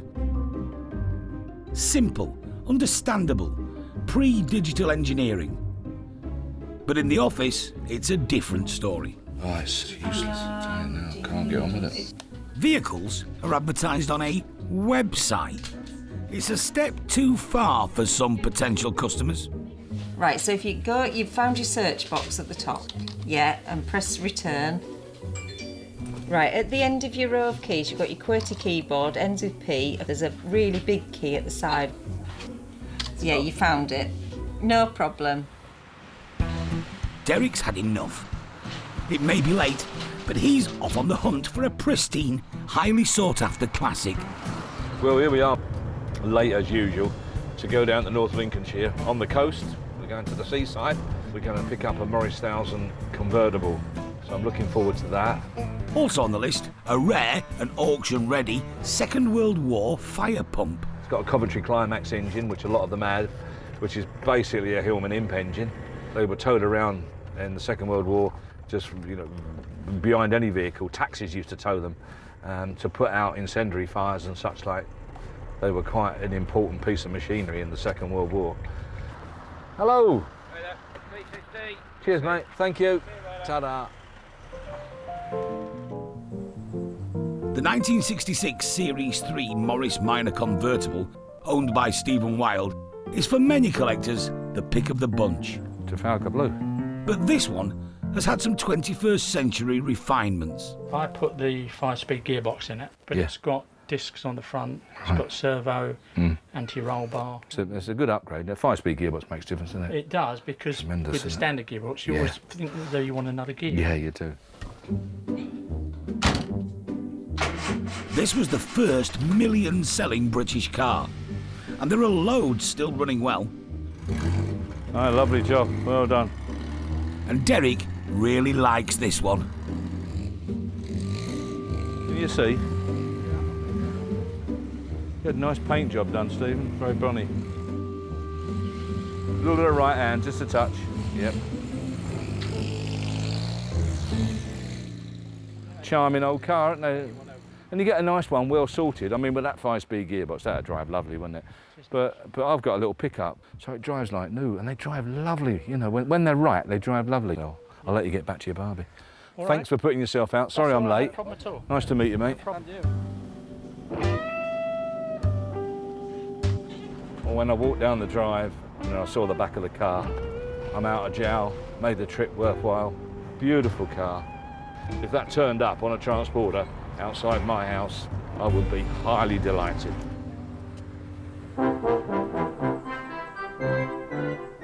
Next stop, the wartime fire pump that was put to good use in peacetime after a freak tidal surge.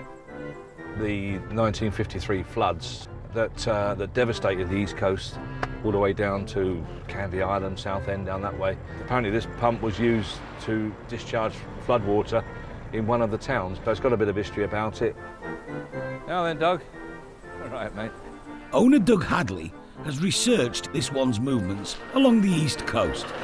It was at Mablethorpe, and then they let Kesteven have it, and then when the floods came, they fetched it back to pump the cellars out. Did they really? Yeah. There you are, look, there's look at that. instructions. Wow. So it's a climax, this one, isn't it? Yeah. Yeah. It's all been done, everything, all the rock holes, everything's been done properly. Yeah, it's nice, isn't it? You okay? I'm taking the weight off you. Walk steady. Be no good us going to a fire, would it? Hey, at the other end of the village. Doug is slightly more qualified than Derek, though. I was in the fire service, retained here at Summercoats. It's the only fires. Started plenty. Derek thinks that this Lincolnshire fire pump is going to cause a lot of interest at the auction. Nice ones like this, that's all nicely complete, everything's with it by the looks of things. It looks as though it would go to work tomorrow. If it were mine, I wouldn't sell it for less than £1,000.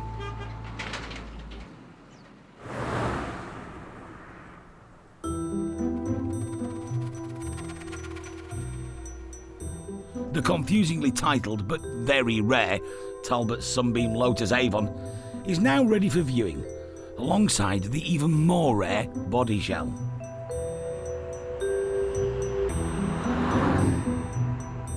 And, as if to rub salt in its rust, a perfect example of the Avon arrives at the garage.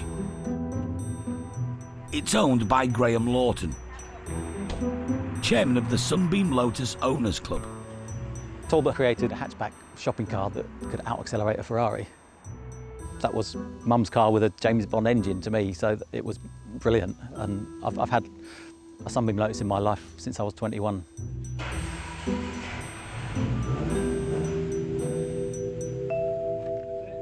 Oh, poor old girl, here she is. Crikey, she's suffered a bit with the weather, let's say. Avon Lotus Sunbeam, special edition, one of 56. Have you ever seen one in this state? I've never seen one in this state, no. There are only 5 of these very limited editions left on the road. Oh, crikey, that's rather nasty. Okay. Well, that looks good. The good thing about a Lotus engine of a similar type that's fitted to Lotus's own cars, the Esprit Eclair, parts are readily available. The genuine Lotus shell and the Avon will be sold as a single lot. But a buyer might choose not to combine them into one car. Now, hi, Graham. Hi, Derek. You've had a good look around it, and what's your opinion? What do you think? It could potentially be restored. Yeah. You know, there will be a lot of work to it. Yeah. It depends who it is that wants it and what their capabilities are. Yeah. You know, what's the end value of a really nice Lotus? £25,000 plus. Yeah. But, you know, only recently a car from long ownership has sold for twice that. Right. Be interesting to see, wouldn't it? Yeah. It'll make a good auction.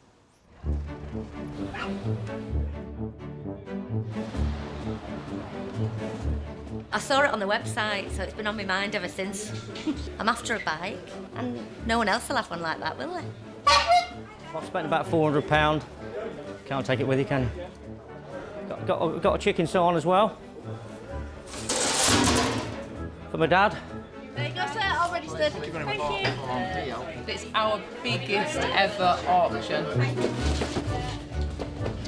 280 vehicles. I honestly don't know where they've put them all. As for the Sunbeam Lotus, the Matthewsons' publicity machine has been in overdrive. I've actually owned 67 Sunbeams. I've got a big passion for them. Everybody knows about the car. It's all over social media, it's all over the clubs, it's all in the magazines. Other than getting it on News at 10, I don't think there's another way of making more people aware. I used to compete on road rallies, stage rallies, still have my Talbot Sunbeam, and this is something very, very rare that we've got here at the moment. So I'd love to take them home, but we'll wait and see what happens in the auction. So he's going to have to bid against me as well. I think there's plenty of people here ready to bid. Yeah. Sunbeam Lotus. They are purchased by the vendor back in 1986. Start me on it. She's a 1983. She wants a bit of weekend work, as you can see, but it won't take most of you long to do that. Start me. Where are you going to be? Come on. Where? I've got 10, 5, 11, 5, 12, 5, 12,005, 13, 13,000 and away. 13,500, 13,500. You're outstanding. 13,500. I'm submitting. All you all done at 13,500. It's provisional only. 13,500 for the first, second, third and last time. 13,500 provisional. Close to reserve, but not quite there. Owner Simon has a decision to make. What would you like to do? Right, okay, well, Asking for 14, I'll take it 13 and a half. Oh, I'm working for you, so I'll do whatever you wish. The top and bottom of it is whether you want to potentially lose the sale for 500 quid. That's the simplest way of putting it. £207.20 altogether. We'll take 13 and a half. I'll give you 13 and a half then. Job's a good one. Good one. Thank you very much. Right. You'll receive a cheque in due course. 13,500 it is. The phone buyer from the south coast was Robert Oates, keen to win after a tip-off from club chairman Graham. Hi Robert. Hello mate. So you bought the car. I'm stood with it here with its former owner Simon, would you believe? We posted up on our club Facebook page some photos of the car. He seemed really keen, and the next thing I know he's booked in to bid by phone for it. So, and he bought it. Right you are. I'll put you back onto Graham. Thank you. He was saying where it was first registered, which was down in Surrey, which is interesting. So I bought it from Wales. Good to see it moving around. It'd be even better to see it moving properly. Happy for the new owner. He's been looking for a long time for one. Hopefully when he sees it in the flesh, because he hasn't seen it yet, he'll still like it.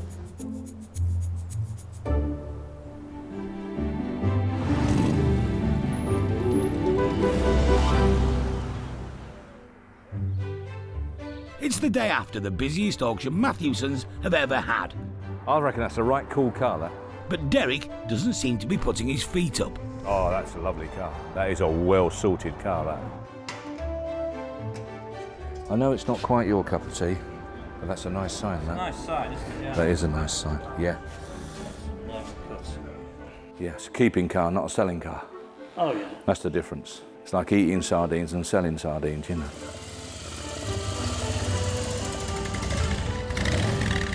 Sundays are important for business. Deals are done on unsold cars. That green one's the best one. We'll have a look at it. Yeah, that's a cracking car. You must have realised I was coming, so you've hidden it to get me to look at this green one. How you doing, Jeff? All right? Right, we're on our way. Okay, fellas, good to see you. Hi. I never like to miss a call. You never know what it is, do you, really? Hello, it's Matthewson's. Missed your call. Sorry, couldn't get to it. Okay, thanks for the call. Bye-bye. Lady in Scotland bringing husband down for a birthday celebration, tying it in with the auction. Oh, that's a cake, mate. Yeah, we better get him a cake, haven't we? Yeah, nice, wasn't it? The 7-day-a-week thing, yeah, it's just normal. Hello. Hi. You know, at times it can make you sweat, you know, polishing and shifting stuff about and all the rest of it, but it's not hard work, really, is it? Be careful going back, fellas. When you get to a certain age in life, it just becomes a norm, and you don't, it don't seem any different to me. You just get up and go to work, don't you? And now I find I've been doing it so long that no one hardly ever says anything now. Never do. The kids all know it and accept it. So Sue's accepted it long ago. She knew what she was getting into. She knew what she was marrying. But as I get a bit older, I might have a bit more time off, maybe. I'm sure I will. People think that it's money, but it ain't. It ain't money. Yeah, it's nice to be comfortable. I've been skint. and I've been wealthy, and I know which one I prefer. It's just I like what I'm doing, and it's good fun. Whew, rotten job. People said to me, why don't you retire? That'd be dreadful, wouldn't it? Fancy retiring. You know, I don't mind what I do. That's the thing, isn't it? If you're sort of reasonably okay with what you do, it's not an effort, you know. But no, certainly don't want to stop, that's for sure. Wouldn't you rather be at home in the garden with the beer on a Sunday? No, I would not. I couldn't think of anything worse. Derek can usually rely on Bubbles tipping up to help out. Well, yeah. I thought, there's a cup of tea at Thornton le Dale, I'll come down to the garage. Gradually came to help him on a Sunday because I like doing it. And then now I do 1 day a week cleaning cars, and I just like being here. I'm like a little boy in a sweet shop. Thanks very much. Cheers, fella. Really enjoyed that. Thank you very much. Cheers, fella. When was the last time you had a week off? Oh dear, I can't remember. Be a long time ago. Tenerife. Shan't be going back there. I'd like to go to America at one stage, but I've come to the conclusion the place is full of lunatics. I didn't know I was a gardener as well, didn't you? Horticulturalist. Look at all this. I know absolutely nothing, not a thing about these things. Only plant I know is geranium. I only know them because my dad used to buy them. Try and bring them back to life. As it's school holidays, I will get some time off, and not long, we'll have a day off, or most of a day anyway, and the grandkids and myself will go up the coast. Very fortunate to have all the family around me. That's where I'm more than fortunate than ever. What more do you want? Cracked it enough.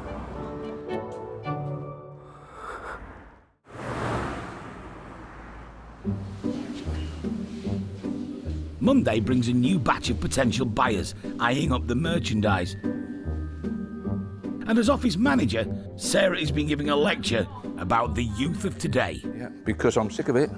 Constantly, old Jeff and me, on a Sunday, we go around everyone, take all the fingerprints I'm off. not quite sure why he's pointing this at me. Monday. But more. I am actually on your side, Good. and I've been saying it for months. We shouldn't have any under 16s on site. In the meantime, we'd get Lucy or someone to knock us out some more signs. You know, I want signs on everyone. Do not touch these vehicles. Don't care what you put. We're sick and tired of polishing them after you put your fingerprints on them. Do not touch them. Yeah. Okay. I can do as many signs as you want. That's lovely of you. Thanks ever The so much. thing is, when people are on their holidays, they don't bloody read. Can't leave the spot for one day. Well, I think you'll find that this isn't my domain up here, Derek. I think you'll find that little office down there is where I belong. You need to be speaking to this guy. Bubbles? Yeah. Well, no, he's not strict enough. That's trouble. His trouble. He's not strict enough. If you want to see strict, I can do strict. Bend over. The Lincolnshire fire pump is going into the next auction. It's Derek's kind of machine.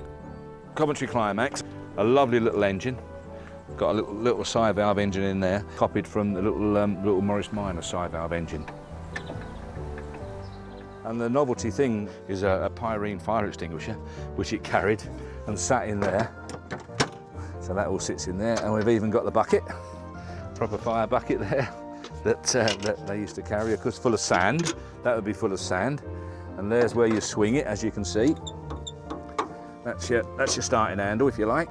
You'd just find a water source. It didn't have to be a pressurised hydrant, apparently. It sucked and blowed. So it would suck it out of a pond, a stream, or in London's case, very often the Thames. This is a proper piece of history. And I think everyone should have a fire pump. I think any serious car collector with a nice shed with 15 or 20 cars in or whatever like that, don't care what cars you've got in there, they'd be Maseratis, Ferraris, Bentleys or whatever. If this stood in the corner when you went in, everyone would talk about that pump. Everyone. In fact, the guy that buys this won't know that he wants it until he gets here. And then when he sees it, he'll want it. It's as simple as that.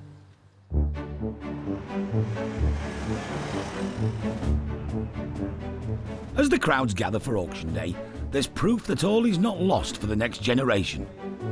Well, we've already got one classic car, and we're looking at a little bit of a project that we can work on with the kids. Something small, a couple of minis that we're looking at. We love like fixing things and making like things new. We do. Like new. We've got our own little man cave workshop at home.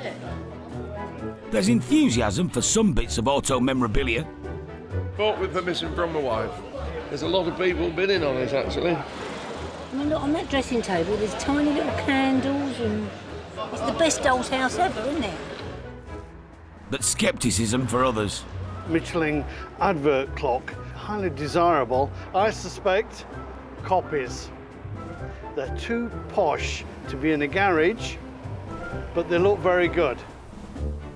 And the fire pump appealing to the converted. I have what's called an Austin K2 fire engine, which pulls one of these. My wife doesn't know, but I'm looking for another fire engine, so I need another trailer pump. 1953 Coventry Climax trailer pump. Start me on it. Where are we going to be? No reserve. Where? 1,000, 11, 1,200 pound, 1,200, 1,200 pound and going. 13, 14, 1,400 pound there. 1,400 in the seats going. 1,400 pound G the bidder. 1,400. Always wanted to be a fireman, didn't you? 1,400 pound and away and going is the 15. Be sharp. 1,400 pound last time looking around. 1,400. 14. Graham Martin, the lucky bidder. He is a man possessed when it comes to collecting classics. His favourite, a 1960 Ford Zodiac. Everybody thinks I was mad because I sold a Jag for a Zodiac. Well, you'll never buy it, neither will anybody else. The Zodiac is my baby. It'll always be my baby and it'll go nowhere. Everything about it just screams class. Everybody loves it. I do 1 or 2 odd weddings with it. Yeah, I just absolutely love the car.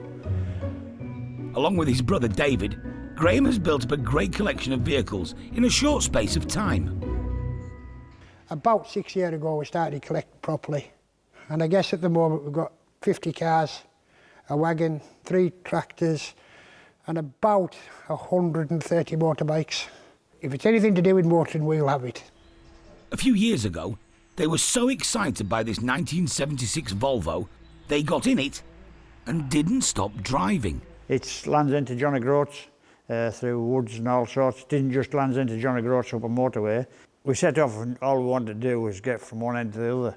But we ended up with a 3rd in class and got a nice trophy and everything for it. So. The wives think we're balmy. My wife, she's a bit more understanding than David's. David thinks he's off his head. But there you are, it's our life. It's what we love, it's what we enjoy.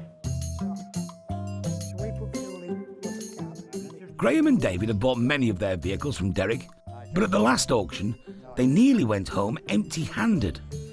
There was nothing car-wise or motorbike-wise that we could really say yes to. So we were looking around and I said, "Bye, that's a cute little thing." David says, "I love that." Think that's looking any better, fat boy? I think it's looking a lot better. Like all machines in their collection, the Coventry Climax fire pump will be restored and then put to good use. I want to get it up and running. There's a river down here. I'll maybe take it down to the river and just see how hard it does pump. So really, it's just got to be a show thing, but it's something you don't see at shows. It's lovely and mechanical, or the brass. It's a lovely thing. British history. We love British history.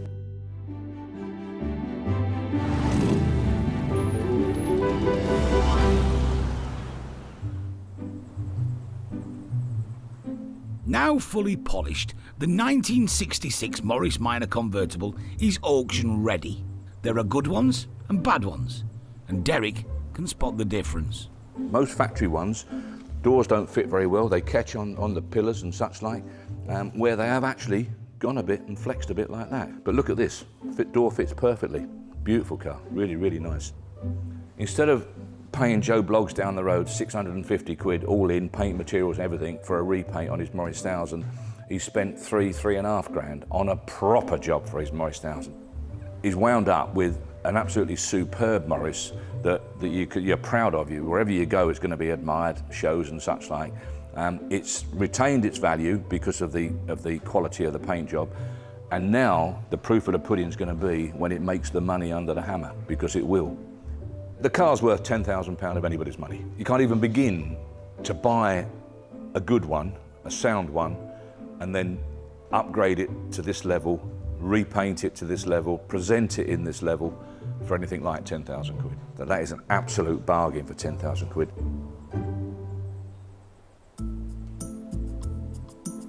Morris Minor convertible, fine car, picked it up myself, cracking car, all the right upgrades, 5-speed gearbox, disc brakes, power brakes, everything, lovely, beautiful car. Lot number 243, start me on it, no reserve, where are we going to go? 5, 5, 5, 6, 6, 5, 6,500, going then, 6,005, 7,000, 7,000 pounds, selling then, 7,500, on the right, 7,500, proper cars always sell, 7,500, 8,000, 8,005, 8,500 on the right, going then, 8,500 on the right and selling, 8,005, 8,005 done, 8,005 on the right, 9,000, 9,250, 9,250, gentlemen here, 9,250, 9,250 and selling on my right, thanks very much. Last time looking round, 9,250, 9,250, told you, proper cars. Steve Greenwell from Leicestershire nabs the Moggy convertible. Derek's 10 grand estimate, almost spot on. Yeah, I just saw it in the auction, liked the condition, and I thought, why not? It will soon be joining a nice bunch of well-bred stablemates. A 1957 Chevy Bel Air Beetle, a couple of Mercedes, Ferrari.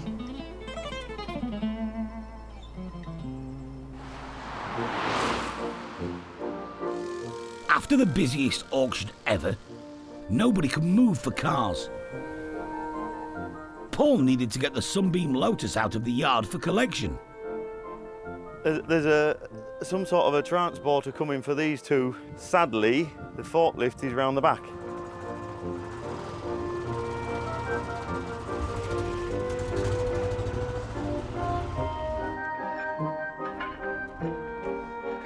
If the red Alpha gets pushed in that gap, then the Moggy will go down to the silver Merc.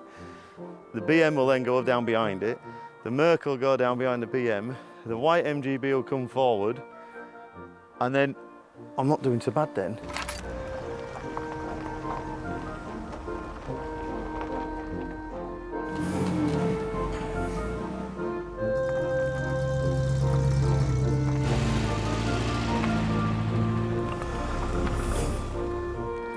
Did you ever play Tetris as a kid? No, but I should have, shouldn't I? Paul's got nearer to the prize, but then a non-starting Alpha. Look, we've got some muscle, John. Hey! I didn't tell you. What she said.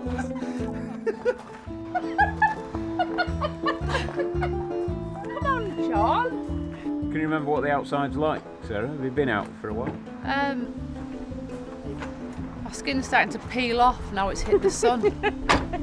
Is this the Veloce? Capote. But eventually the neglected Icon, with its rally pedigree, is on its way to a new home and some major surgery.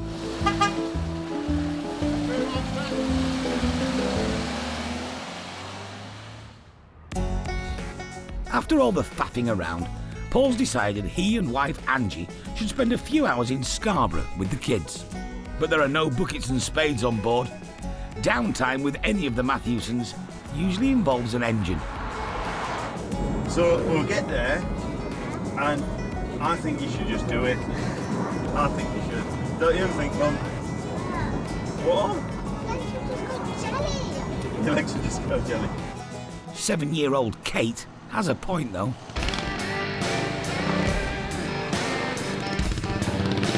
This evening's event is designed to be challenging. It's trials night. We look forward to trials night. We try and come every week and have a practice. We do manage most weeks. But 6 nights a year through the summer, they do a Wednesday night series, which is really for the kids. This one's only just turned 4. They encourage the youngsters to come and have a go. Hence Kate on a little pee-wee, it's her first one. Come on, young man. Oh, don't lose your britches. Not too sure how she's going to get on. She might have had an hour on it. Maybe she won't have had 2 anyway. Kate has a 50cc beginner's bike.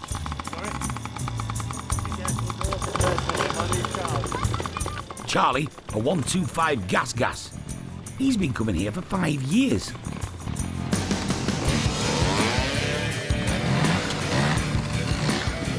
Trials biking is a technical precision sport, and some of the greatest riders of all time have been from Yorkshire. You have 7 sections that you have to do 3 times. If you put your foot down, that's a point. So the less points you get, the better you do.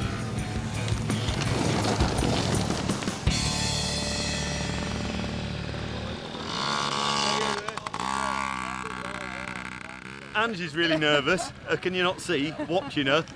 I just let her get on with it, yeah. The best way of learning is to fall off, isn't it? You know, we've all been there, we've all done it. Hopefully she'll fall in love with the motorbikes and forget about the donkeys or the horses, you know. She's got this thing about a pony. Ooh. So with a little bit of luck, we'll steer her into the motorbikes, yeah. You haven't got to muck them out, have you? And feed them and look after them every day, you know. You go home tonight, you wash them off, you put them in the shed, lock them up, and that's it till next time, isn't it?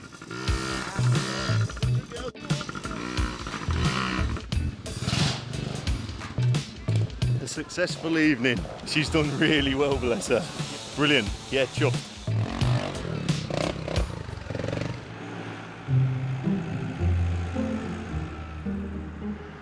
New owner Robert Oates's fragile Sunbeam Lotus has arrived at his restorer's garage. I already own a Lotus Sunbeam with a body shell that's probably as rusty as the Avon. The decision was to buy the body shell and then we could decide whether to renovate either the standard Series 2 or the Avon. At the end of the day, now we've got the Avon back here, even though it's in a very, very sorry state, we're going to make an Avon again. Garage owner and renovator Simon White has worked with Robert before. Try to retain what you can on there. All mechanical parts will be stripped, inspected. If it's serviceable, they will carry on. If it's not serviceable, it'll be refurbished. The newness is worn off of it. Yeah, hang on. If we can open it, it's a bit rusty. Oh, hang on, it's falling off. That's the trim of it. A velour interior of 80s period. Avon took off the original material and recovered it in this blue velour. It's very nice. It's still got the original steering wheel on, which hasn't been robbed off. No. Period stereo in there as well. Yes, it is. Yes. It looks sad, but it's got the potential, hasn't it? It won't be ready for Monday. No, okay, all right. Hold on. The engine will be stripped down, the cylinder head will come off, the bores will be measured, making sure there's no damage in there. You never know if you've had water ingress. It's not a basket case where somebody started to restore it and lost half the bits and pieces for it. Pretty much the car is all complete and you'll be able to get the car, when it goes back into the new body shell, pretty much as original as everything was with it. Buying it unseen, absolute madness. I agree. But the lads are very motivated, very enthusiastic. It's another harebrained scheme and I don't think his wife will be talking to him for a week or two after this.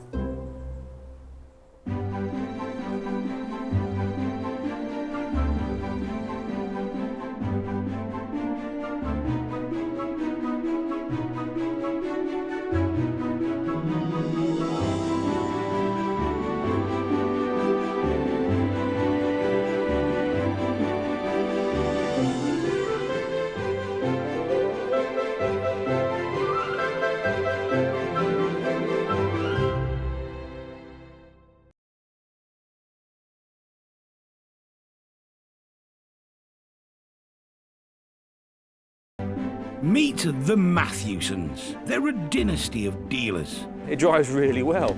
With a love of classics. It's only condensation. In Thornton le Dale, gateway to the North York Moors, they auction over 2,000 rare vehicles every year. 42,000, the ready type, the stunning car. All walks of life. The cars fetch people together. I'm ecstatic. Head of the family, Derek. It's got to be the best job ever, isn't it? We're sort of living a dream. Trusted lieutenants, sons Paul. Not everybody's cup of tea.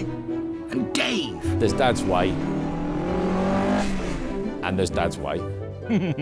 Keeping them all in check and dealing with the punters, Sarah. Somebody could ring today with some fabulous vehicle that's been sat in a barn for 50 years You have no clue. It's the chase, it's finding it. So you get up every morning thinking, what am I going to find today? This is a family's love affair with cars that have lived a life. Someone's cherished a car and loved it, and I think it's just great. I think it's absolutely superb. A passion that can be turned into brass.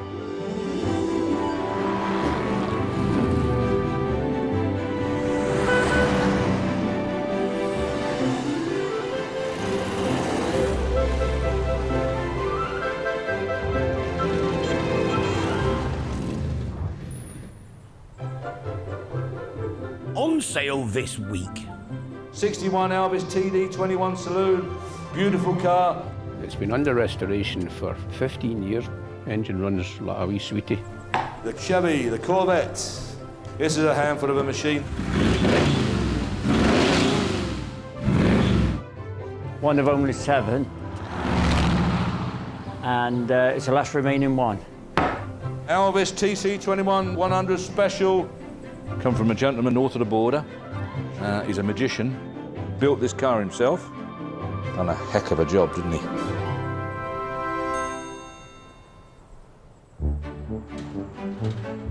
At Matthewson's, the family deal with vehicles of all shapes and sizes.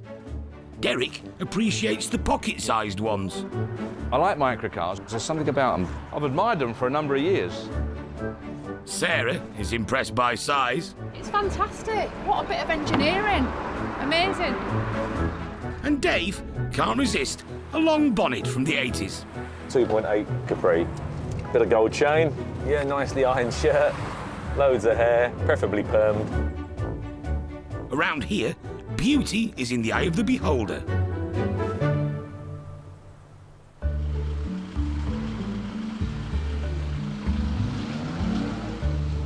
Today, a distinctive-looking car is arriving at the garage. Morning, how you doing? All right, I think. This is an Alvis TB14 Sports Special from 1950. A very strange-looking car, aren't we? Yeah, Marmite car, if ever I saw one. You like Marmite?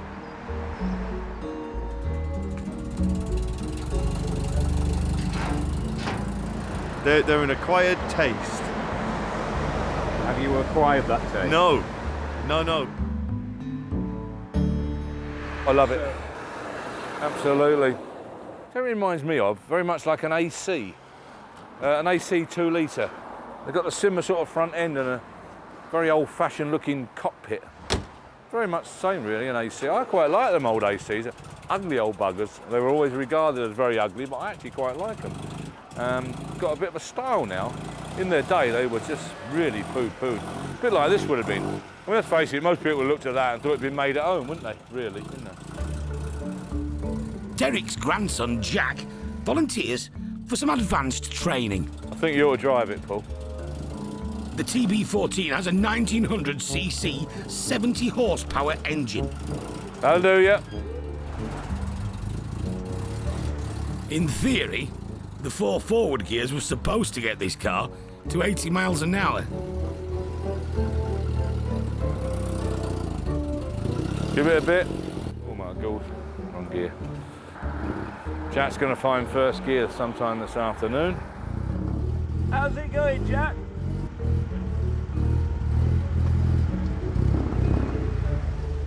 I take it there's a knack to driving these old cars then, Derek? There's going to be, isn't there? It's, I'll do it in a sec, leave it, I'll do it. I don't know, ain't got a clue. Alvis didn't do bodywork in the early days and relied on the many quality Midlands coach builders, craftsmen who turned out highly individual hand-built cars for the well-heeled. The war changed everything. The factory was bombed, but Alvis rebuilt and reinvented themselves. And with the TD21, they came up with an iconic car. An expensive, classy, fast and rakish tourer. The company continued making improved versions of a timeless classic until their time ran out in 1967. The factory site is now a retail park, but the cars remain a top-end tourer. still highly desirable and a sophisticated symbol of a stylish Britain.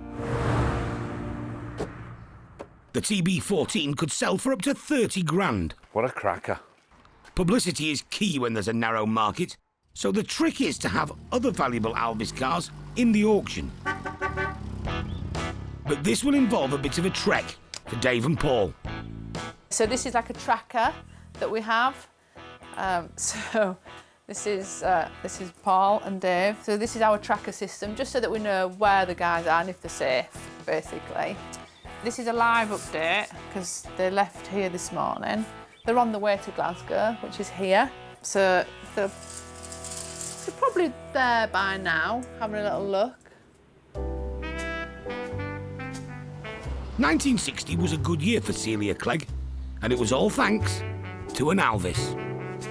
I went to visit my friend who was married, and her husband had recently gone to work with a chap called Dennis. And she said he's got a vintage car, this 1932 Alvis. Her husband wanted him to get it on the road. So, and he said to him, if you get that car on the road, I'll fix you with a nice girl. So the first holiday weekend, we went out Tuesday, Wednesday, Thursday. We were in a grotty pub in Bolton, and he asked me to marry him. So we've been married 58 years. Dennis passed away last year. The car he left was another Alvis, a beautiful TD21. Produced from 1958 to 1963, the interior was crafted by Park Ward, the coach builder owned by Rolls-Royce. It's a lovely car, but now we're at the stage where it needs to go. Dennis and Celia's son-in-law, Steve, is helping to organise the sale. It's been under restoration for 15 years, probably. Completely stripped right back to bare metal. All the mechanics are all rebuilt. Engine runs like a wee sweetie. The restoration bills are scary. The mother-in-law doesn't even know how much has been spent on the car. She would have a dicky fit. Paul and Dave are trying to avoid an overnight in Scotland. Nice as the car is, they're straight down to business. Are you going on? I'll take on if you want, aye. It's up to you if you're confident. Aye, all right, aye. The Alvis comes with a hefty price tag. After trying to sell it locally, Steve realised he needed Derek's help. We've been advertising it up here at 29.5. He reckons realistically, from the pictures I've sent him, about 25, which would be okay. The TD21 has been part of this family for many years, and surprisingly, not all was well received. He used to take the kids to primary school, and my youngest used to hide in the back seat because she wanted a car like every other mum and dad. Daughter Fiona has arrived to see it leave. It's a bit strange, yeah. I think my dad would be okay though about it. I think he'd be happy to know it was going to get used. That's the main thing. And it's nice to see that Stephen's dealing with it because they were so close. He'd be happy with that as well. It was coming to the point before he passed that he knew it had to go anyway. Yeah, he kind of knew that. He kid himself on that he'd be able to drive it, but he was 89 and he couldn't see over the steering wheel. I know. So, no, it's going to be fine.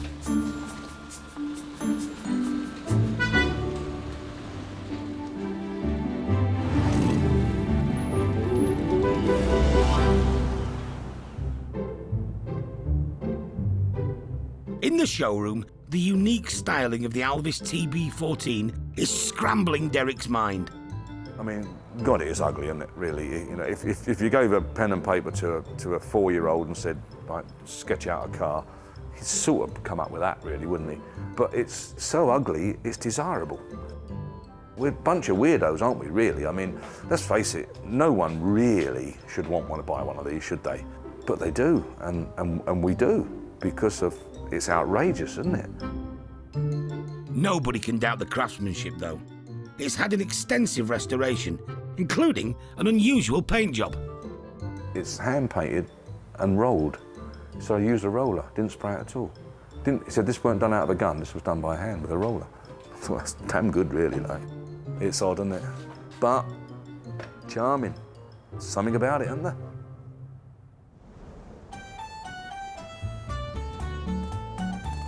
Dave and Paul have already picked up a lovely TD21 from Glasgow and are navigating the Scottish lowlands looking for more Alvises to collect. At Mission Control, Sarah's identified a problem. We only go this far on our tracker system. So they're going to Stirling, which is just north of Falkirk. Obviously we can't track them, so for about an hour today they'll be untrackable. They could be getting up to all sorts of stuff. It's going to be another whistle-stop pickup, but they have a treat in store thanks to Max Lowry and his enviable Alvi issue. I'm downsizing cars. I've got too many.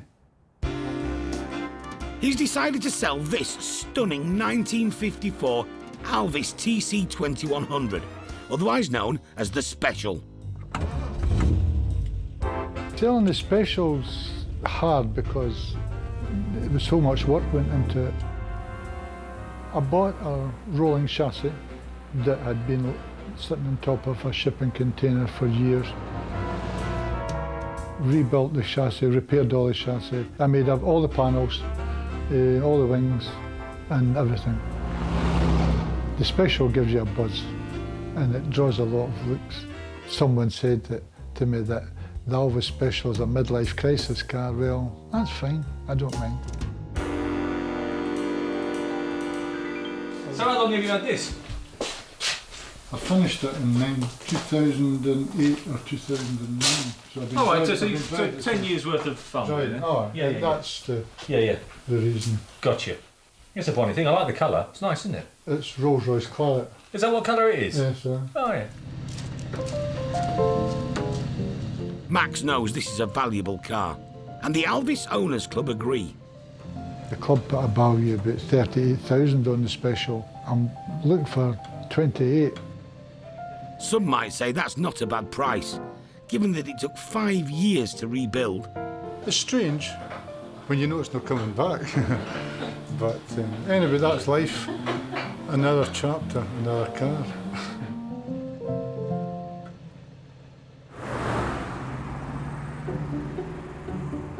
Back at the garage, beautiful cars come from all around the globe, available for viewing before the next auction.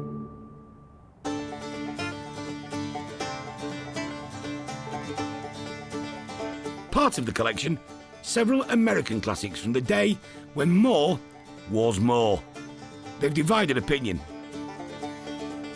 American cars. Love them, hate them. Yeah! I've no interest in them whatsoever. American cars, yes or no? Yeah! Big clumsy thing, aren't they? I probably wouldn't have one myself if I'm honest. If only I could afford one, I'd love one. Struggle with American cars, not easy to sell. But they're outrageous and they're great fun and they're ostentatious. I mean, you're up in that and it feels like you're in a spaceship, doesn't it? Look at that in there. Big. Sexy. Today in Nottingham, one of the rarest examples of American muscle is about to be derobed. Paul Hawkins is the current owner of this very exclusive 1977 Chevrolet Corvette. Only 7 of this type exist. We just like American muscle cars. Just like something with a bit of power. Yeah, like a 5.7 litre V8.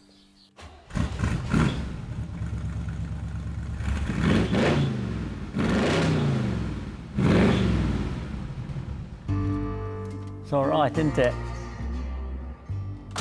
Also known as the Stingray, this car isn't just powerful, it has a very unusual backstory. Originally, the King of Saudi, one of his lads, was part of the dealership for Chevrolet, and they ordered all these cars, and they got too many. Some were just left in the desert. Now, engineers from Saudi Airways, they were going through the desert, seeing all these Corvettes, so always like that. Now, basically, cost them £4,500 in '79, for a brand new Corvette. The canny airline engineers wanted to sell them in the UK, but they didn't want to pay for the transit. Another clever deal was struck, this time with Saudi Airlines. They said, well, the only way we can do it is if we paint all the cars white, paint them in the Saudi Airways livery, and do a road trip. And so they did. The 7 Corvettes were loaded onto a plane in Jeddah and flown all the way to Athens. Then onto a ferry headed for southern Italy. From now on, the airline would recoup the freight costs through publicity stunts at major cities. The cars drove in convoy to Rome, then Genoa, Frankfurt, Amsterdam, Luxembourg, and then Paris. Their destination, Silverstone, and the 1979 British Grand Prix. Saudi Airlines sponsored the Williams Formula One team. The Corvettes arrived at the track with the same sponsored livery. And the F1 team won their first ever race. Over the years, all the cars got sold. I've got the numbers of the other 6, and I can't find the other 6. I've got the last one of the 7.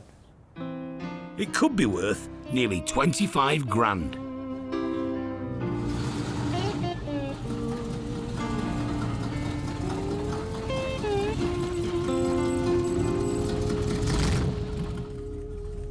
Paul's slice of rare American beef is heading north. This time on a road trip to Thornton le Dale. I don't use it like we used to. We're too busy at the moment. I could do with somebody else to enjoy it like I have. The much-loved Corvette was always going to end up at Matthewson's.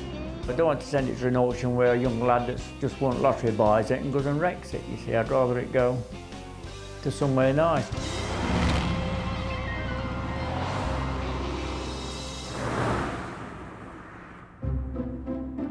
The 2 Scottish Albises are now safely at the garage and soon to be auctioned. As a fan of the marque, Derek is delighted to do his rounds. First on the list, the TD21. A lovely car. It's had a good paint job, very, very nice, very smart. Nice leather interior that's recently been coloured and treated. Nice walnut dashboard. They always remind me of cars being driven by James Robertson Justice and stockbrokers. Perfect guy for it at the moment. He's in the news all the time, isn't he? Jacob Rees-Mogg. It's not concours, but it's very, very usable. That's what we like. If someone was to be lucky enough to buy this at 20,000 or just over, they'd have themselves a damn good car. It would prove a good investment over the next 5 or 10 years, no doubt about that. Also having its condition assessed, the 1954 TC. Lovely. Red triangle again, as we can see. Come from a gentleman again, north of the border. He's a magician, absolutely a perfectionist. Built this car himself. Done a heck of a job, didn't he? I'm very, very impressed with it. 3 litre straight 6, twin SU carburetors. Beautiful power unit. But the main thing is, hand-built body. It would have all been produced on what's called an English wheel to form the panels, rolling it in and out, gradually get bends here wherever you want them and contours and such like. It's gorgeous. You wouldn't have got any better panel fit than that if it had come out of a mainstream factory. So congratulations to him, very clever lad. Like I say, he's a magician, he's an artist, he's very, very good lad. Auction day. Potential buyers converge on Thornton le Dale. Many take a detour to sniff out some quality memorabilia. Oh, that is so nice. It's to go in our camper van, which is actually blues and creams, so this would fit in really nice with her, actually. It's going to go up probably in my downstairs loo. My dad was on the railway for 44 years. The memorabilia takes you back to what I grew up with, basically. But the stars of the show are the Albises. The quality of the renovation work hasn't gone unnoticed. It is pretty straight. It's obviously been very beautifully restored. They've done a good job, and they should be very proud of it. I'm sure it's going to fetch a tidy price at the auction, but we'll have to see whether we can actually reach that bid. But we'll have a try.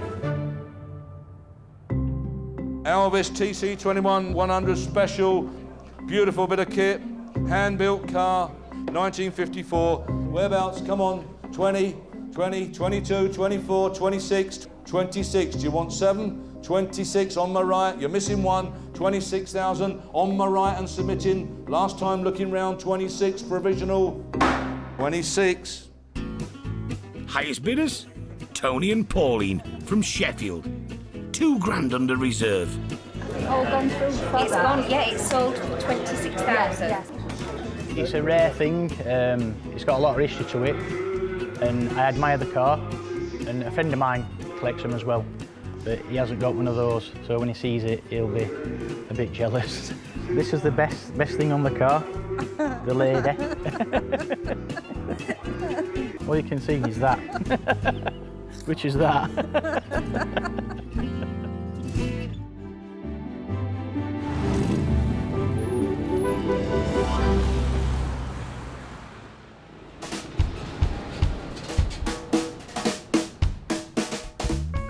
The exceptionally rare 1977 Corvette Stingray has arrived at the garage, and it's put Sarah in a reflective mood.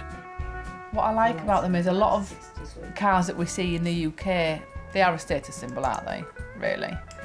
Whereas I think if you see an American car over here, it doesn't have that. That's what I like about them. Dave's son Jack said he'd never want to own one, but he seems to be warming to the 70s Chevy. I think it looks a hell of a machine, and the sound of it as well. Can't beat that V8 sound, it sounds awesome. You look at it and you think it looks like a big boat and it's going to be a pig to drive, but you hop in it and it sort of all comes together. It's actually not a bad driving car at all. You only have to look at it and it looks like it's doing 100 mile an hour stood still. I mean, look at that.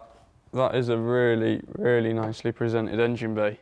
I know it's a lot of chrome work, and actually, in matter of fact, a lot of it's standard. It's just chrome piping, but you know, someone's gone to a lot of effort to make it look real clean. All these blue HT leads, and you know, that's not a normal fan. I just think it's a hell of a barge. Yeah, I love my Focus to bits, but I much prefer this being sat in the garage. Word of the Corvette is getting round. Readying himself for a trip to Matthewson's, Johnny May from Scarborough. Yeah, you can't get any more 70s than that. He'll restore any classic, but when it comes to owning them, it's the Americana that really turns his crank. It's a 1947 Chevy Fleetmaster. Imported it from Ohio. The styling on this, that back end, it's fantastic. This is all original. When I got this car, it was falling apart completely. You wouldn't believe it. It's like a rat's nest. But I think it's turned out fantastic. Just keep that patina, you know? Don't want to do anything more. Travel partners for the day will be Johnny's mate, Rich Piercy, and daughter, Daisy. It's a 57 Chevy Bel Air, obviously lashings of chrome. It's got character, a lovely face on it. I drive it just to embarrass the kids, really. And obviously the centre of attention if you're in this, which they don't like. But I'm all for that.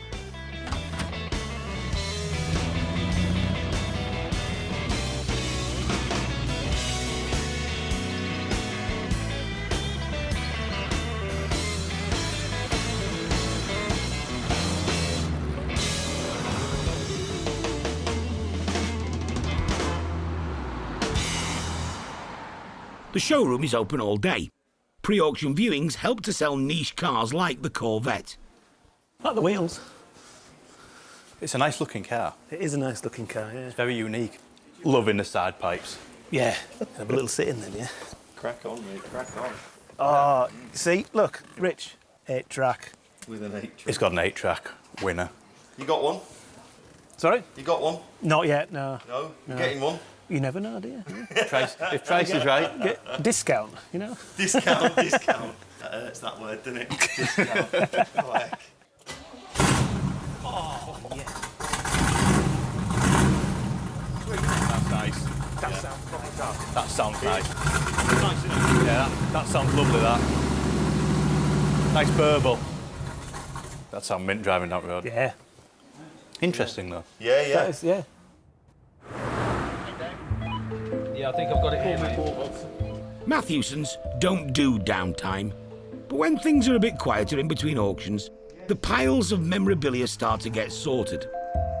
This is my favourite lot in the whole of the auction. Whereas most women like shoes and handbags, just give me a cardboard box full of iron-on patches. I'm anybody's. Yeah, they're great. I got a badge from the 70s that was in one of the auctions previously with the space shuttle on, and it's brilliant. I put it onto a jumper and it's now my favourite jumper. It's great, it's really cool. Quite often, customers just drop stuff off and then leg it. Today, Paul's son Charlie has been given the job of figuring out what this box contains. I just think, by the looks of the instructions, it's a garage, basically, so it looks quite cool, so I thought I'd have a go at building it. Usually, there is some bits missing, but that's always the fun and games of it, really, isn't it? Trying to get it finished. I'm abandoning that. The flimsy but charming multi-storey Metoy Sky Park is made of printed tin and was first sold in the early 60s. So what have you been constructing then, Charlie? That. Oh. Don't touch it, please. It looks a little wobbly. Is it like a row of dominoes, you know? Yeah, just yeah. Knock one little thing and over it goes. Wow. Comes with the Trotter's van. Trotter's van. Watch it. You'll have it all over. These are supposed to be over. You dingbat! That has ruined it. Well, not really, is it? You'd have to just do it properly. I think he's done really well. Brilliant, isn't it? You know, it's great.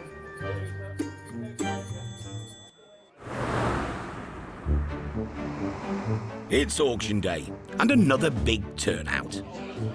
Yeah, what lot number? With one of the Scottish Albises already sold for 26 grand, it's now time for the Regal TD21 to go under the hammer. There you are. Potential bidders are registered, then given a bidding number. I'm not shouting. Catalogue's essential. Thank you. Just going to do a washerwoman impression now. Catalogue, anyone? Amongst the mayhem, one-off bits of memorabilia are flying off the shelves. Well, I came for a sign and I bought a tractor with a horn. What do you think of this one, Beth? Nice one, isn't it? Nice in the back of the truck.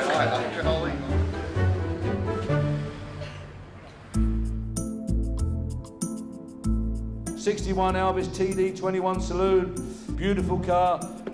Where then? Whereabouts? 15, 16, 17, 17, 17, 17,000, 18, 18,000, 18,000 a TD21, 18,500, 18,500, can't do it, 19,000, 19,000, in the seats it is, 19,000 provisional, 19,000, we'll talk.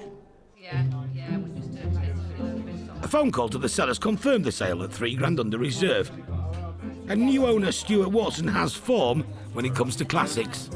I had a Spitfire when I was 18, and that appeared again on eBay about 7 or 8 years ago, so I got far too excited and bought that back on eBay, but that's it's been nothing but headaches, really. So I think cars are quite an expensive hobby. Yeah, I wish I'd get another one, to be honest, but he does love his classic cars. So.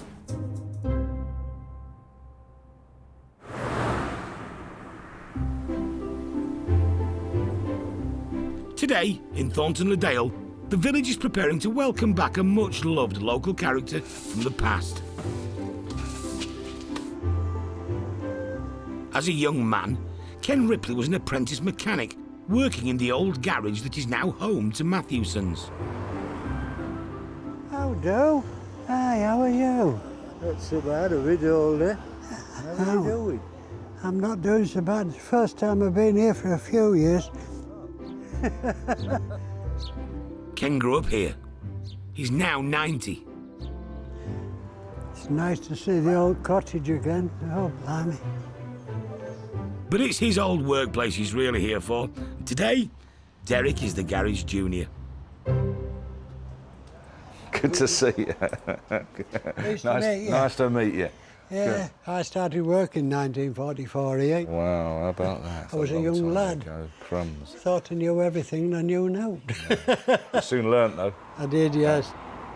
I lived in the village and I used to play with Peter Barnes, Right, the last owner of this. right. The man that we knew better and had a lot of respect for was Ted Inman. Oh, Ted Inman, he was a Because lovely lad. he was a brilliant lad, was Ted. Yeah. He was so knowledgeable, you know, right back to Model Ts and that. You know, he'd have the sump off a Model T up at Kirby Moorside on a Sunday afternoon and get it home. You know, he was that experienced. Yeah, I know, he was a clever fella.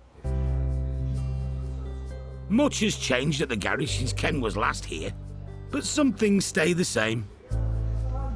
I used to work on things like this. A 1926 Armstrong Siddeley and an Austin 16 from 1936 have caught his eye. Oh, it's got a dicky seat at the back, has it? Got somebody in the village had one of these. As children, they used to put us in the back to sit in it, and they'd sit inside the cabin. It was a bit drafty, but they never took us out in rain and snow and things. It was always a sunny day. It's bringing back memories. Ken left the garage in the late 40s to join the Royal Air Force as an engineer, working on Spitfires and Lancasters. But he's always kept the photos from his time in the village.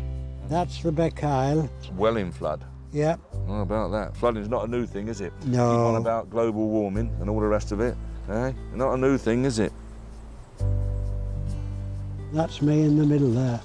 Oh, that's the idea. It's across the road here. Oh, look at the old bus. Wow, Yeah. that's lovely. Looks like an old Guy or a Dennis, that bus. I can't remember what It's it one or the other. And like, you're obviously messing about in the stocks. They didn't put you in there for the daylight. No, you could slide your feet in and out. Exactly, yeah.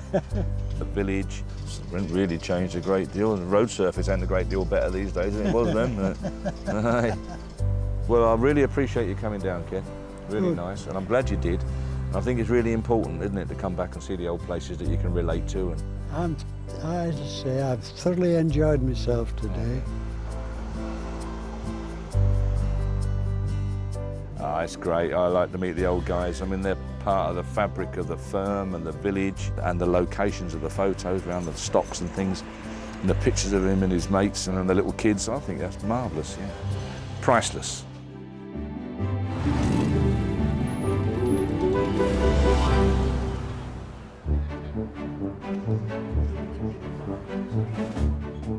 Auction day in Thornton le Dale. Beautiful classics on offer, alongside a bewildering array of memorabilia. Lot number 183, 2 World War II gas masks, one in a case. Nice bit of kit there. There's no shortage of visitors. The entire universe is in Thornton le Dale. I think they maybe are. I think there's a couple of spaceships have landed. I think it's reached intergalactic heights. We're down here to see if there's any spaceships for sale. And to be honest, next auction there could be. First-time bidders drawn to stuff they never knew they needed. 30, 35, back in, £35, I'm out. But I bought this because I was inspired by my mum. Her first car was a Mini. I saw this and I thought just a little bit, something nostalgic really. The tin garage, skillfully constructed earlier, goes under the hammer. Lot number 23. It's a filling station, circa 1961. We've had this put together this week. I think our Charlie put that together. It's a lovely little thing, that. Real nice period piece. His efforts rewarded. Are you all done? £90 last time looking round. Are you finished? £90. £90. But it's the Chevrolet Corvette from 1977, with its road-tripping backstory, that's been causing the biggest stir. What would it be like driving this? Oh gosh, raw. I think a raw driver's experience, just the noise, the emotion, everything coming at you. It's not for the faint-hearted.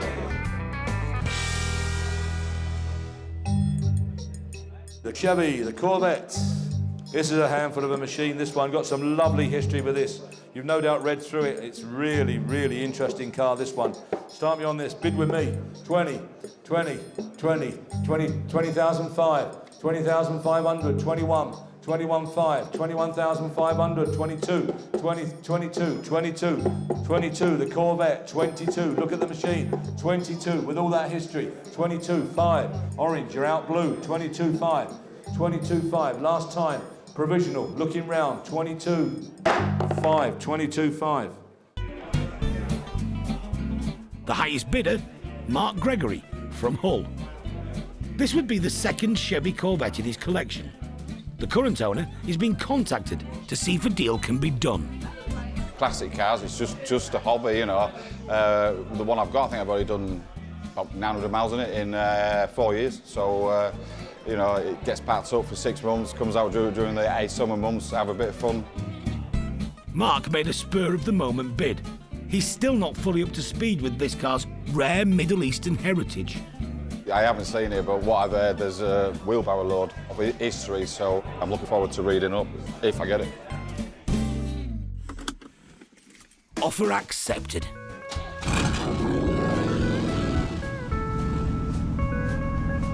Turns out, Corvette owners do have a heart. The previous owner said the money was less important than the car going to a good home. I've always worked, you know, I've built a small business up, and it's just, I think it's a proud moment for yourself, isn't it? Because, you know, you've worked hard to get to this point. That's one of my ambitions in life, is to have an American muscle car that sounds like an American muscle car. Driving home, it feels good. It was an hour of bliss. But this might be the time for previous owner Paul to cover his ears. Unfortunately, I've already broken it because I can't get into the engine because I pulled the thingamabob and it's just came out in my hand. There's teething bits. I've already got a list, but they're just teething bits.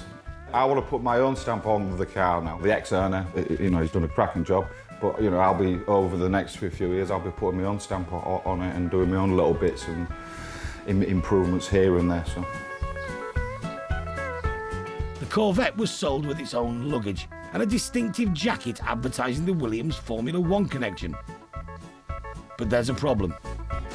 It don't fit. Small, I mean, yeah, a little bit bigger than small.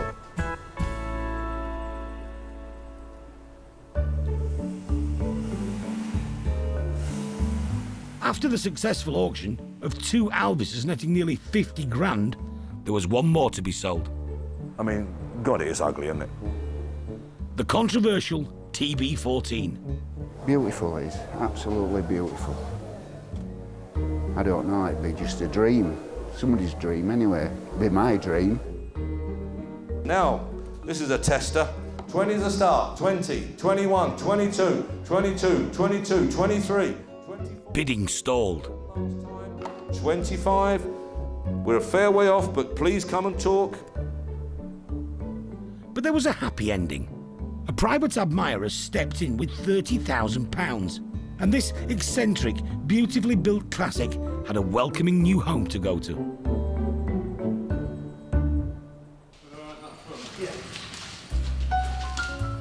As for the hand-built 1954 special-bodied Tourer,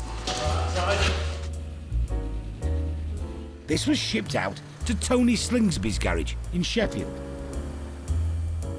I feel lucky to have it because I've worked myself up to gain this. We used to work 7 days a week, long hours, and we always have Fridays off now, so that'll be one of our pleasures, going out in the summer on Fridays. For £26,000, Tony now has a one-off Alvis. Some people look at it and they think it's a kit car, but the actual car, it is a proper Elvis, but the special things about it are the way they've designed it.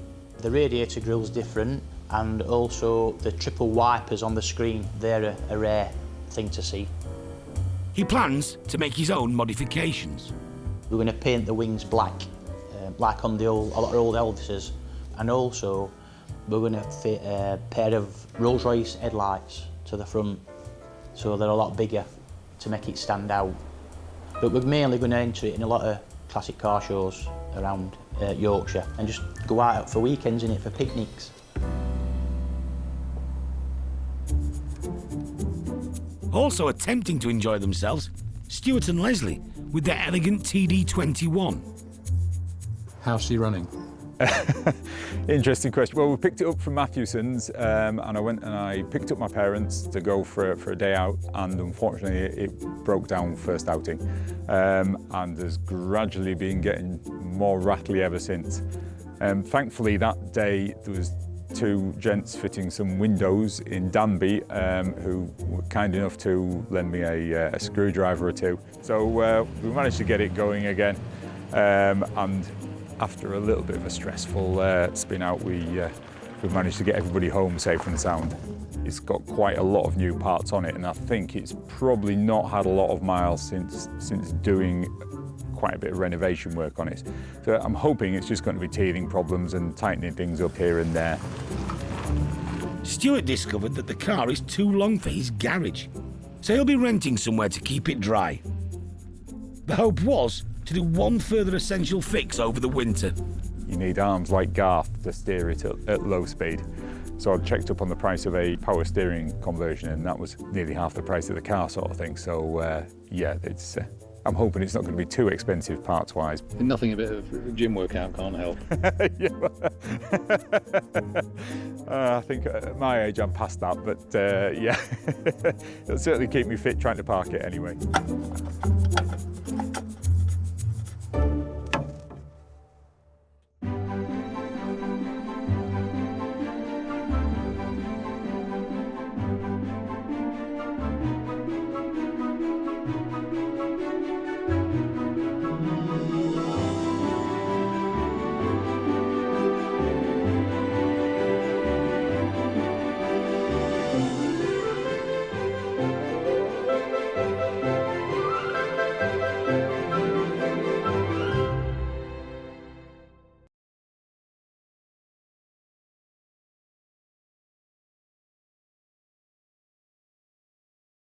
Meet the Matthewsons. They're a dynasty of dealers. It drives really well. With a love of classics. It's only condensation. In Thornton le Dale, gateway to the North York Moors, they auction over 2,000 rare vehicles every year. 42,000, the ready type, the stunning car. All walks of life. The cars fetch people together. I'm ecstatic. Head of the family, Derek. It's got to be the best job ever, isn't it? We're sort of living a dream. Trusted lieutenants, sons Paul. Not everybody's cup of tea. And Dave. There's Dad's way. And there's Dad's way. Keeping them all in check and dealing with the punters, Sarah. Somebody could ring today with some fabulous vehicle that's been sat in a barn for 50 years. You have no clue. It's the chase, it's finding it. So you get up every morning thinking, what am I going to find today? This is a family's love affair with cars that have lived a life. Someone's cherished a car and loved it, and I think it's just great. I think it's absolutely superb. A passion that can be turned into brass.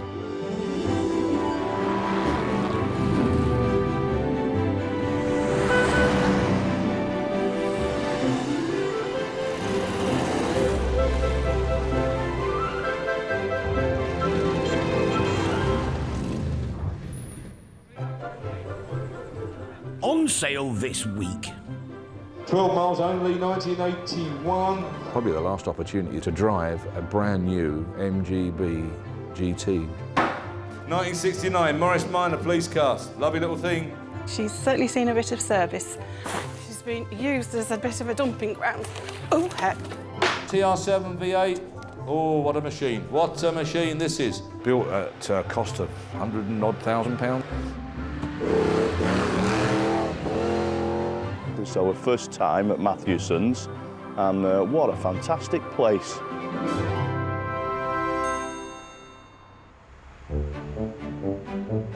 It's the crack of dawn. What's in the pie, Derek?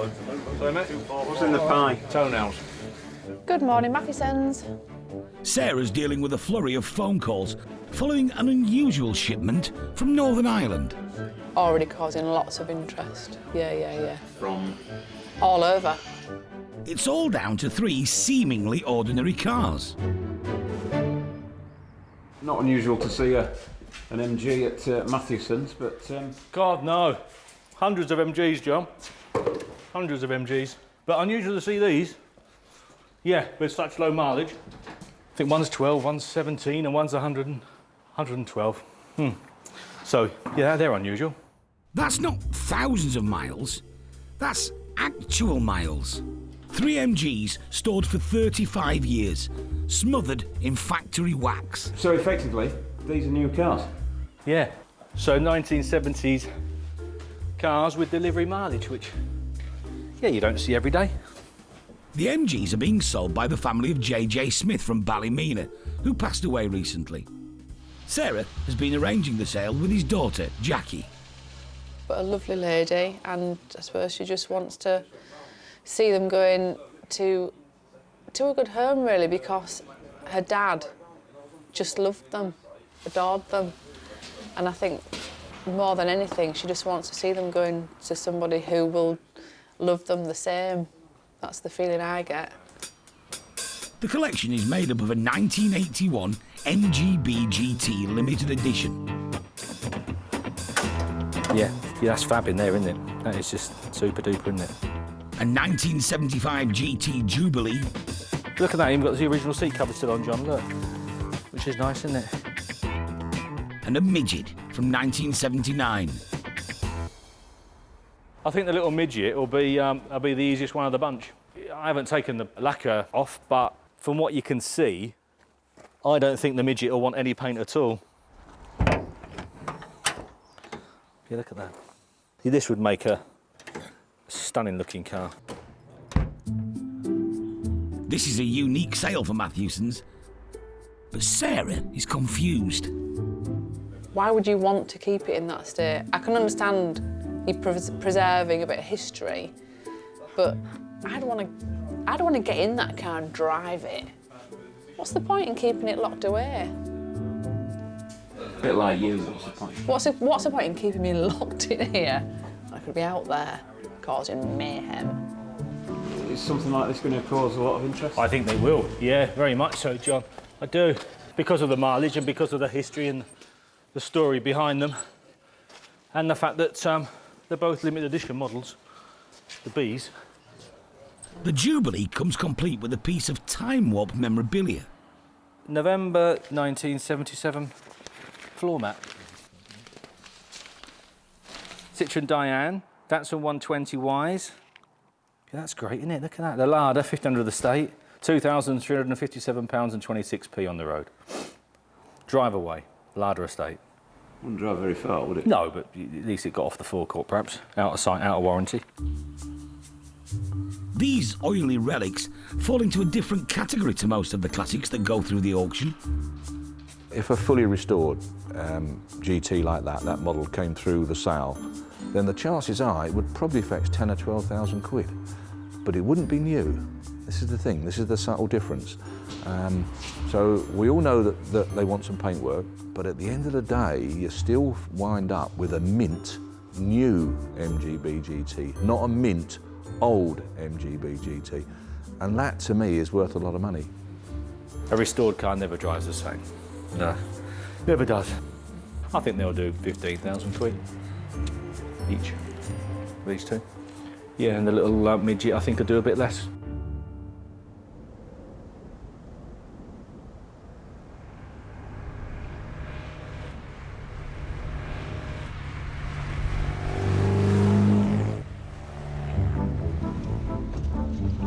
Ian Luddington, Ian Whitchurch and Mark Law are fully paid up members of the Midget and Sprite Club.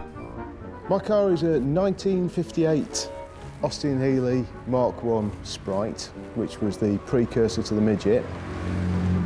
It's very, very good. It's been properly restored, but it is used. It does get cleaned. It does get bounced underneath on the roads around here because it is quite bumpy. Ian and his friends are keen to see the new old MGs at Matthewson's. But really, it's just an excuse for an outing. This is a 1967 Mark III MG Midget. It took me 3 years to clean, repair, replace, polish and rechrome and assemble it. MG Midget 1500. A lot of enthusiasts aren't keen on this model because it's got the huge black rubber bumpers.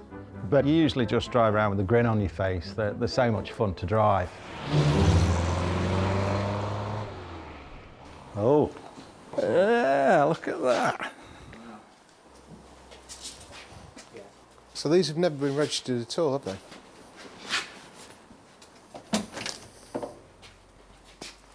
Well, if you want one of these, where would you find another? This hood, because it's not had UV exposure, it's not perished. Which would be very unusual for something this age, wouldn't it?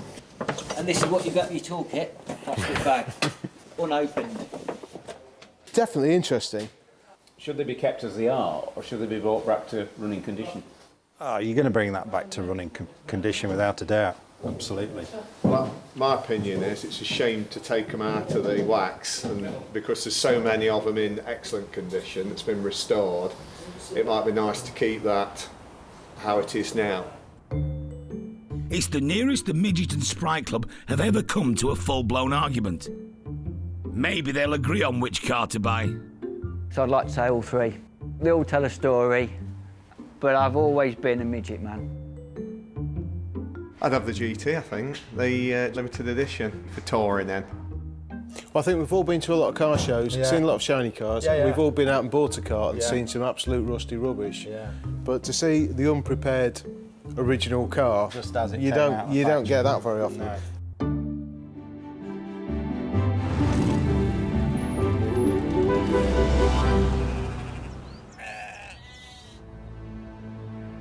On the moors above Bingley in West Yorkshire, there are rumours of a crime.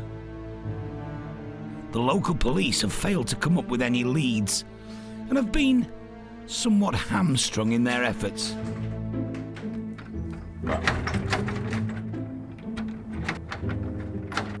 And it's hardly surprising as their crime-fighting vehicle is stuck in time. But the biggest offence of all is the state of lawyer Pam Leadbeater's garage.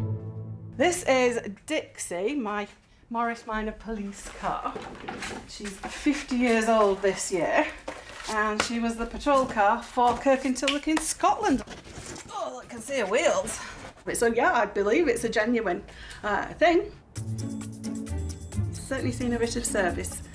She's been used as a bit of a dumping ground. Unfortunately, she got put away into the garage and then she never really got out again. I'm a bit of a hoarder and I like to keep everything because at some point it usually does come in handy.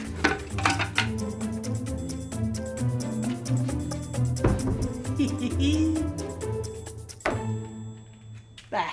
Ready for blue light action?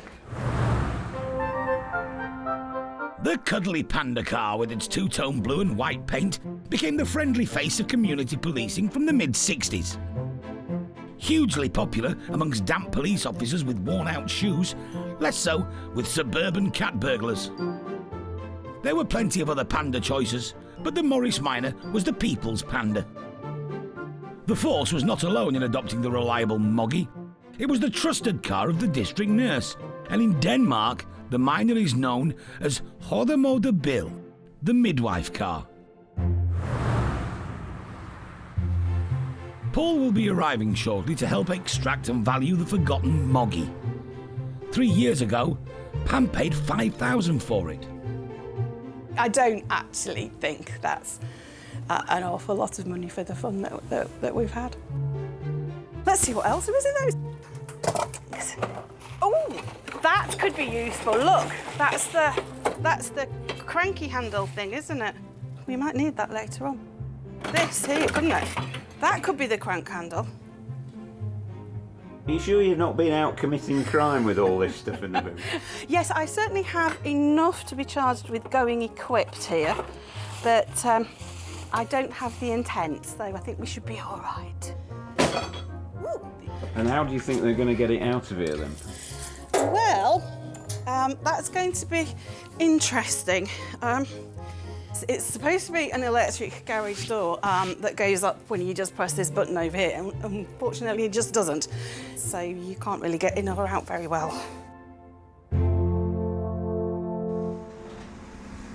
Paul's arrived, looking forward to another straightforward extraction. Oh my word, he knows what he's doing with that trailer, doesn't he? Hello, Pam. Hi, How are you? nice to meet you. I've made it at last. Yes, fantastic, thank you. Let's have a little look.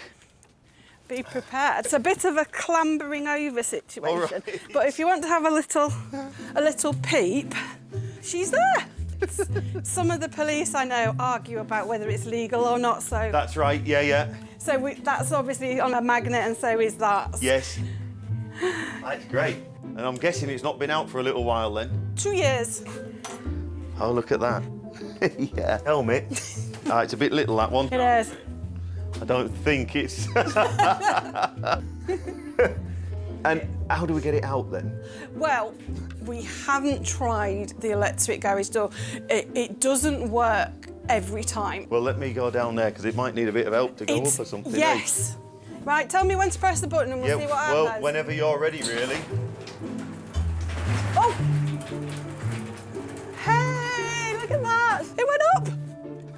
On its own! On its own. Fantastic. And look, we can see her now in all Yes. the dustiness. Yeah, do we push it out there? Ooh! Ooh! It's not actually that free, but it is free. You are so strong. Well, you get used to it. Goes with the job, you know. Oh, it's a bit icky underneath. There she is. She's so dirty. It is. Dust sheets, you know. Yeah, I look at all that lovely space. Well, it's not really lovely, is it? But it's space. Poor neglected little thing. Oh, bless. What sort of reserve shall I put on? I wouldn't want less than 3. No. I was half expecting you to say 3.5 to 4. 3. I'll put 3. And any special notes, if there's anything that we should know that you know. Well, like she's called Dixie. There you go. Dixie. It's from Dixon and Dot Green. But she's a girl. Heard of it, Oh, but no. come on. No. Oh. I'm a youngster, you see.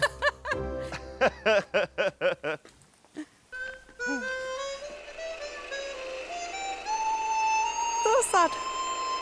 Yeah, just making me think of all the fun times that we'd had. There you go. It's a Nice to meet pleasure. you. Oh. Paul will do his best to find the panda a good new home. I would like somebody that can use a bit more regularly than we could, because she does make people smile, and it would be nice to see her out and about on the road a bit more than we did. Is this still the right thing to do? Can't change my mind now anyway, it's gone.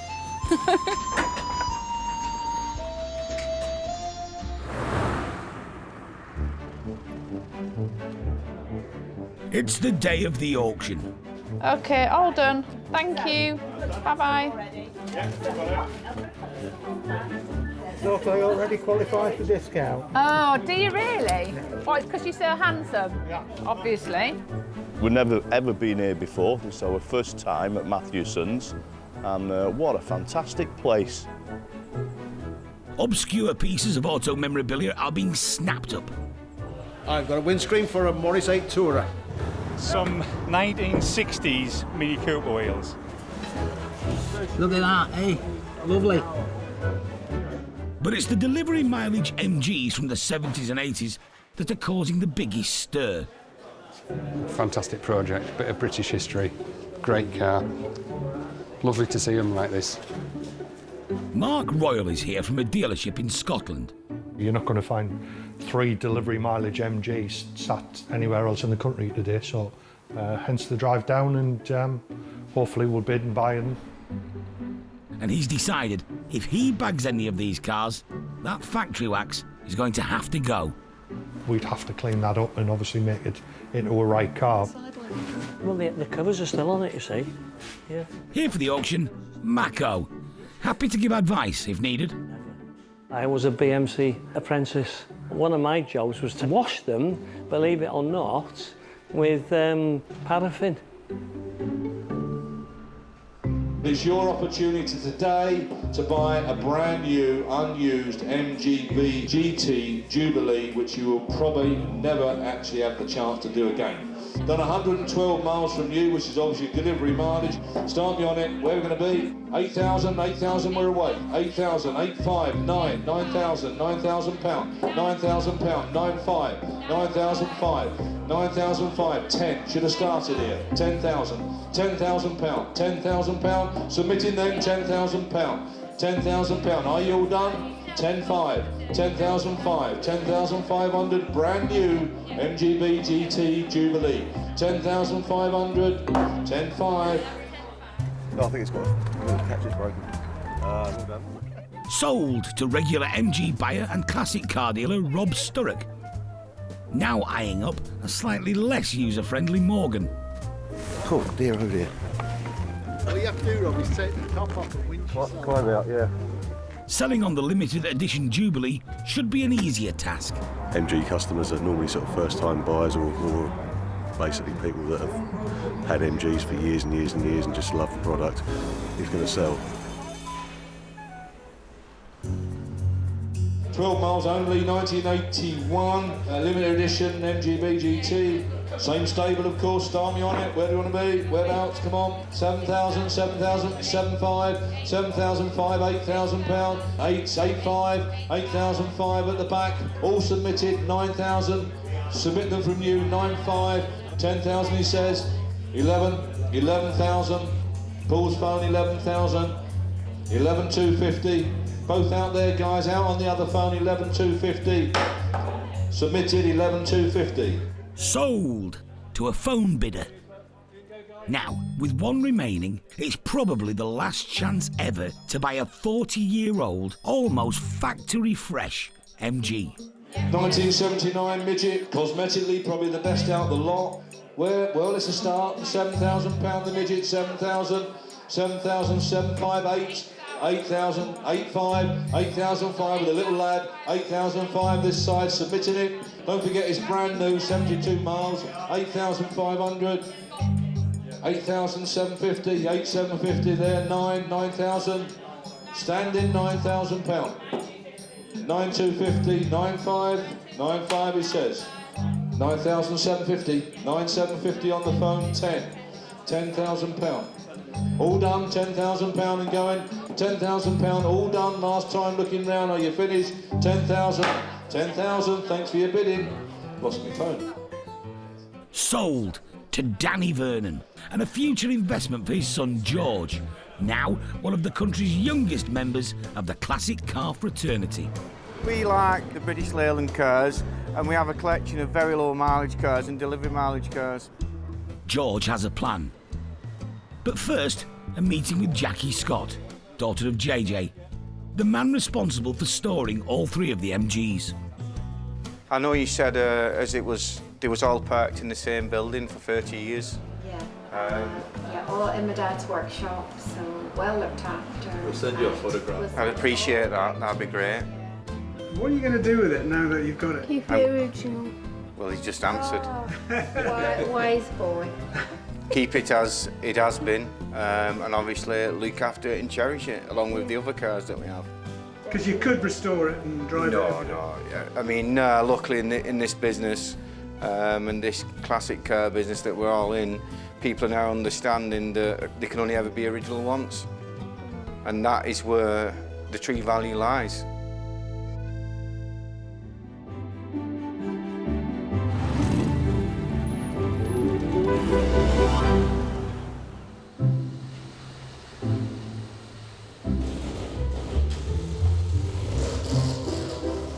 After a very busy auction, it's time for a rejig round the garage. Space is at a premium. Accurate manoeuvring, essential. But on the forecourt, a peculiar vehicle has arrived. Don't even ask. It's a father thing. He likes things that are different, doesn't he? Andrew Sefton is the current owner. It's a merry-go-round, octopus, obviously 8 seats, Need a little bit more room, all hand-painted cars. Lovely job. A working 80s fairground ride with its own generator and flashing underskirt lights. It's not everybody's cup of tea, but someone will fancy it in the back garden as a toy, or just for the grandkids to play on, or whatever. Or just to even say they've owned a fairground ride. Only thing I think would finish it off is a nice fiberglass octopus on the top, just to finish it off, and maybe some bits of gold inlay on the red. Its arrival is close to finishing off Paul and Dave as well. This is not their idea of fun at the fair. Why would you? Useless gangling thing, isn't it? Getting it out of the way, though, does mean that Paul can now concentrate on Dixie, the 1969 Morris Minor police car. It's been stored for a couple of years, so I'm not really expecting it to burst into life immediately, to be honest. But I just thought if that fuel pump will pump a bit of fuel through, then I'd give it a go and see what we got, really. Nothing to lose, have we? Emergency Paul. 999 Paul.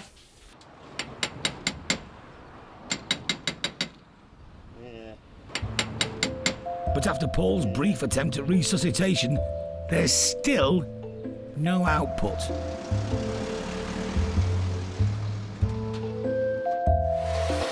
Won't press the foot brake, mate. Hang on a minute. It's got handbrake, isn't it? Yeah, as you are. Keep left a bit, mate. Yeah. Right hand a bit. Yeah, go for it. Look at that. There you go. Look at that, he knows his way around the moggy. You're used to seeing them blue light things behind you, aren't you? Yeah. Apparently, Derek was never stopped by a police panda car, but someone did once give him a theory on its colour scheme. Yeah, this guy came in and he said, you know how that white door and blue body and that came about? He said they bought so many of each and swapped the doors over. And I'm not sure that I can believe that, really. Because I've only ever seen them in this colour. I've never, you can't open the door now. If you're going to get out and chase someone, you've had it, you've got to get out the other side. But I can't believe that was the case. The colour's actually a little bit wrong, I think, really. But anyway, and I think it's great. Bit of novelty, isn't it? Bit of funniness. And I don't suppose it'll make a fortune, really. It will sell. Bit of rot round it, as we can see. Shifting a car like this needs a good understanding of the market. Well, I think it suits them guys that have got the old fireman and policeman fetish, haven't they? They would never pass the medical, but they might just get themselves a replica car. All they want now is a uniform. In fact, there's a uniform down there, as it happens. There is a fireman's uniform down there. Oh, a two-tone upholstery, that's a rare one. Look, can you see that? You don't see too many of them. So that's an original feature as well? No. Someone's found a couple of seats where the other ones have been buggered, and they put a couple of red seats in. That's all they've done there. And but it has got the burglar alarm. There it is. That's the burglar alarm. If you get hold of the burglar, give him a bash with that, and he steadies him up a little bit and put him in the back seat. Ideal, isn't it? Have your own vigilante group with that, couldn't you?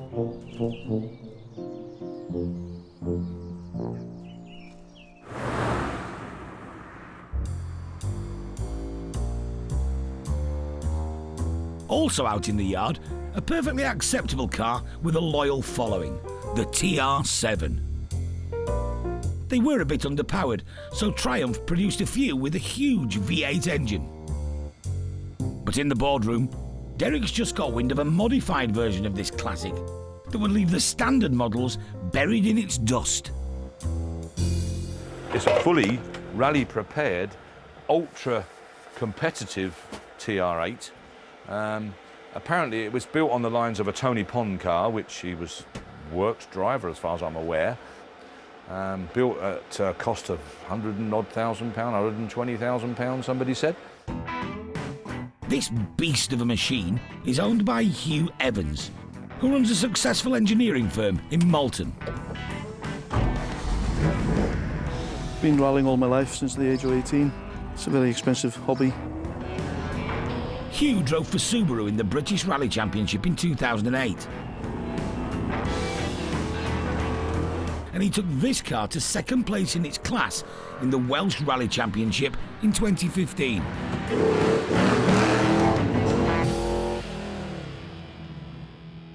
The body, apart from the arches, is totally as it was. The shell has been strengthened.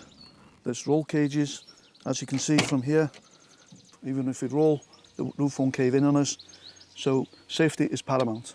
We also got these bucket seats and harnesses, which locks you firmly in the seat, so you hopefully don't get whiplash injuries.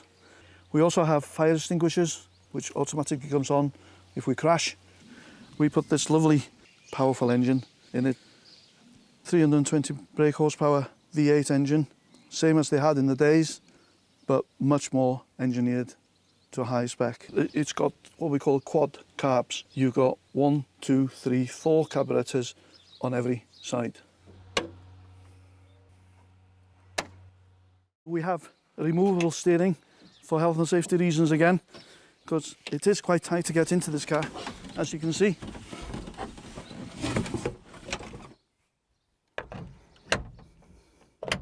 Steering wheel on, and you're ready to go.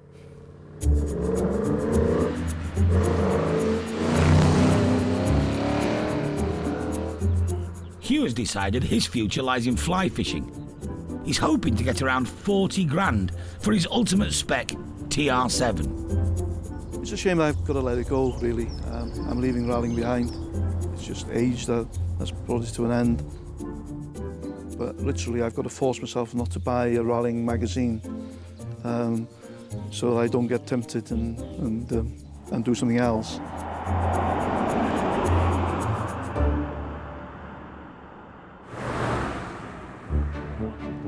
Auction day. Hundreds of people have turned up. It's called Lucy on the Hop. So many people here. Sold out catalogues, 10 past 11. 360, 80, 380, 400.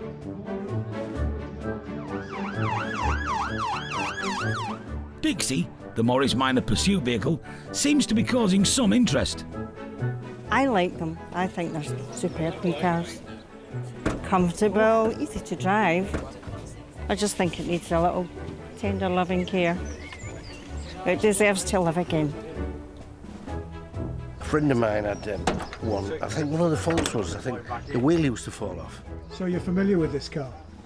Oh no, not this. No, I've sat in it a few times. 1969, Morris Minor police cars. Lovely little thing, unusual little thing, strange little thing. They affectionately known as Dixie. Right, start me on it. Where are we going to be? Come on. Who's got 2,000 quid for it? £2,000 anywhere? 1,000, we're off. 1,000, 12.50, 13, 50, 15.50, 16, 50, 16.50, 1,650, 1,700, 17, shaking his head, 1,700 on the right. Both out, 1,700, provisional 1,700. Owner Pam has already reduced her reserve, but it's still £500 off the mark. But shortly after, a phone-bidding Samaritan places a cheeky offer. Oh, there's always a bit of negotiation. You've got to be flexible. Yeah, of course you have. Or more importantly, the vendor has, really, not us. I mean, we've got to talk with the vendor and say, you know, we've got a gentleman that's interested around the whatever mark. I know it's £1,000 less than what you were hoping, but, you know, what do you want us to do? And we'll do whatever he wants us to do. In the end, £2,000 was enough to bail out Dixie. And the Moggy was dispatched for a new life in Hertfordshire.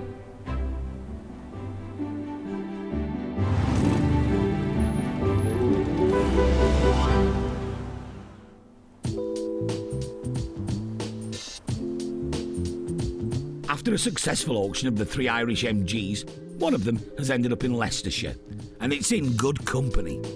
XKs, Bentleys, various famous owners and things like that. We've got Jensen that was owned by John Bonham of Led Zeppelin. Adrian Burr and Lee Harris's newest arrival is the MGB GT Limited Edition. The wax has been stripped off and we've got back down to the original paint. There's no rot on the car at all. As you can see, all the wings and the sills are absolutely fantastic. It's as new, really. The interior had never been sat in, all the carpets were fine. The engine moved freely, so there's no major issues with the car apart from the bodywork needs a cosmetic respray. The work is being done at master mechanic Ed Watson's enviable garage. This is a Jaguar E-Type 3.8 straight six. This is a cylinder block off an XK 150. This is a WO Bentley Speed 6. This is a Ferrari V12. We're currently stripping down, ready for a rebuild. Ed keeps in touch with other experts, and one of them knows this car backwards. Ed's located the guy who was the original British Leyland paint shop manager, and he also knows the exact mix or the exact consistency of the paint that was used on the LEs. So we're waiting for him to do the spray job on it and hopefully put a little bit more than BL did originally. They only used to waste about half a cup on this, so we need to put a nice thick covering of the original paint on. So it's a great story for the restoration of it. But this is a personal project for Adrian. He's bought it for his wife. Well, sort of. It was my first car, and I went courting with my wife in it. It just came up, and I thought, well, if I'm going to spark her interest in classic cars, maybe getting the one she used to like that when I had it as my first car, and it was a lot of nostalgic memories, and hopefully she'll enjoy driving it when we get it. If she doesn't like it, we can always go back to Matheson's, can't we?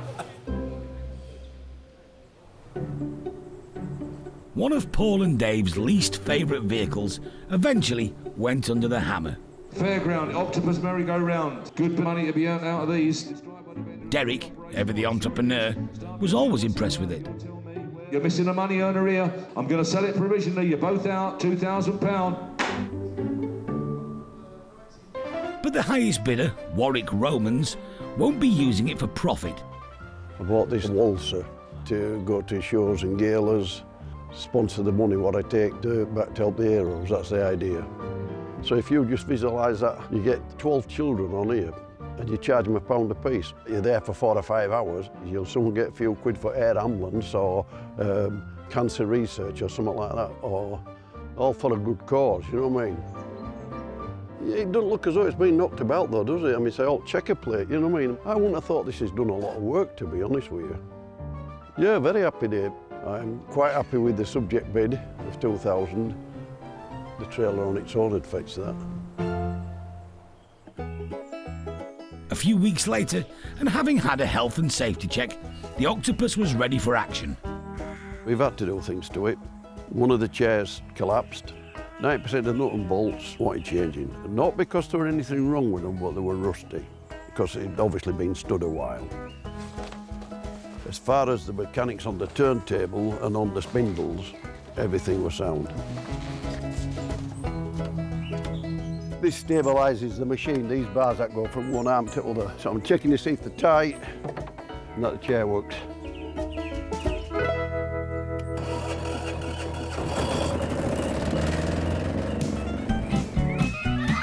A gang of local test pilots has arrived.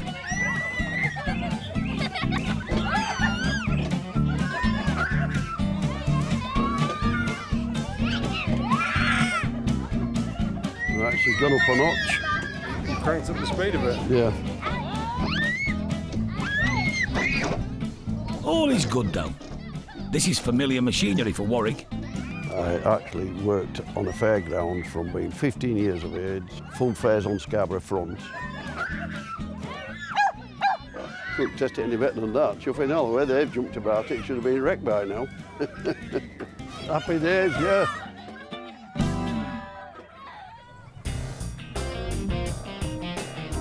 As for the fully prepared TR7 V8 rally car, even Ford fanatic Dave could appreciate it. It's great, isn't it? Isn't it fab? I think it's absolutely fab. It's a TR7 with a massive V8 in the front. Yeah, 3.9 I think they are, or this one is. V8, yeah, look at that for an engine. But I'm reliably informed by those that own them that they're an absolute handful. They're an absolute pig, yeah. There's a local rally guy, a bit of a character, a well-known guy called Yuck, And he said, he's had a lot of cars as Yuck, and he said it's the worst rally car he's ever had. You either really gel with it and get on with it, or you don't. And I think there's only a very small percentage of people who can actually get on and gel. On the day of the auction, big interest from the Rally Club fraternity. I've seen it out and about. When you go to historic rallying, every other car's a Mark II Escort, and we see something like this, it's different. It'll be worth quite a penny or two, that I would think. TR7 V8, oh, what a machine. What a machine this is. Absolute fortune spent on this machine. Very, very successful car. Start me on it. Interest on the books. Whereabouts we're going to be? Where? Come on. 20, 22, 22, 4, 26, 26, 26,000. £26,000 submitted. 28, 28,000 on the left. 28 is the 9, 29, 30, 30,000 standing. 30,000, 31, 32. Back in, 32, 32, 33. Best way to buy one. I dread to even think about doing one. 33, 34, 34 he says, 35, 35,000. Provisional 35,000 in the doorway. 35, thank you very much for your bidding, chaps. The highest bidder, David Appleby, and his under-reserve offer accepted. Debit card, sir, yes? Yes, debit card, yeah. And the TR7 V8 soon joined some very exclusive stablemates in Northamptonshire. Ex-military aircraft engineer David was also a successful rally driver. He now runs a company preparing top-end race cars. This is the latest Jaguar GT4 F-Type, which we've ran in British Championship this year for Invictus Games. Done very well, podiums and in the Pro-Am series. It's a quick car, quite a tool actually. David started his rally career in a TR8. To find a TR that's not rusted out, shall we say, is very difficult. And to find one that's been built to a rally car spec is very difficult. There's very few of them around. You know, maybe a handful in the country, if that. The plan is to rally this car again. And in a place like this, they were always going to find yet more things to modify. Got rid of this fiberglass bonnet and put a steel bonnet back on, keeping it in period. Altered the brake system, the reservoirs, made the cold air boxes in for it, renewed all the brake pipes. Ignition system we've changed a bit and upgrading that. It's nice to work on this, it's quite therapeutic. It's old school, it's different to the modern cars totally. It's nice and simple.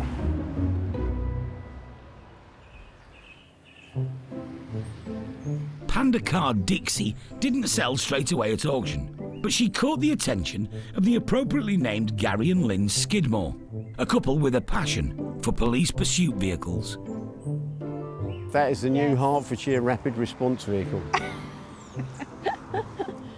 It seemed in really good condition, and also it just reminds me of my youth, really. I can remember these cars, although it was a long time ago. When I was young, I was walking to school one day and there was a lady trying to start one with a starting handle, which always brings back fond memories for me because she had the starting handle up the exhaust rather than through the front, and I had to go over and give her a hand with it, so it's just one of those things that stuck in my mind, and I'm sort of always anchored after having one, just as a little bit of nostalgia. My granddad had one actually, so it's quite nostalgic for me. He was quite a bit older than me, though. Well, he was quite a bit older than you, yes, yeah.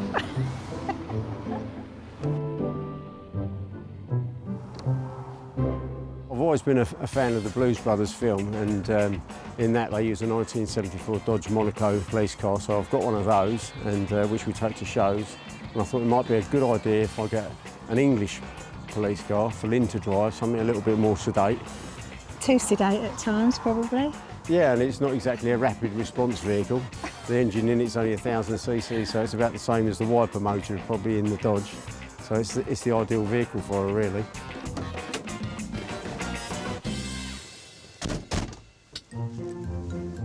OK, WPC Skidmore, let's fire up the rapid response vehicle. We can have his and hers police cars. Yes, yeah. And do a little bit of the Keystone Cops, which should be quite good fun. And also there was an ulterior motive because for a long time I've wanted to see Lynn in a WPC uniform, and I thought that might be a good way of doing it. Not so sure about the uniform, but there you go.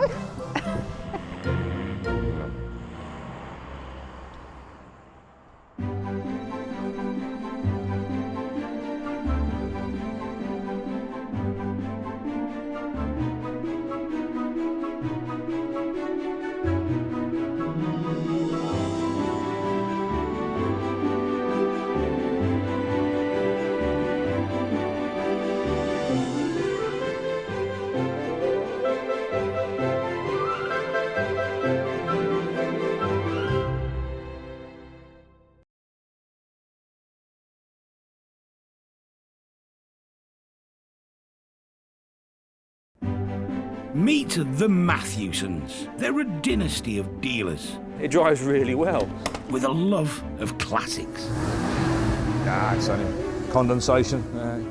In Thornton le Dale, gateway to the North York Moors, they auction over 2,000 rare vehicles every year. 42,000, the ready type, the stunning car. All walks of life. The cars fetch people together. I'm ecstatic. Head of the family, Derek. It's got to be the best job ever, isn't it? We're sort of living a dream. Trusted lieutenants, sons Paul. Not everybody's cup of tea. And Dave. There's Dad's way. And there's Dad's way. Keeping them all in check and dealing with the punters, Sarah. Somebody could ring today with some fabulous vehicle that's been sat in a barn for 50 years. You have no clue. It's the chase, it's finding it. So you get up every morning thinking, what am I going to find today? This is a family's love affair with cars that have lived a life. Someone's cherished a car and loved it, and I think it's just great. I think it's absolutely superb. A passion that can be turned into brass.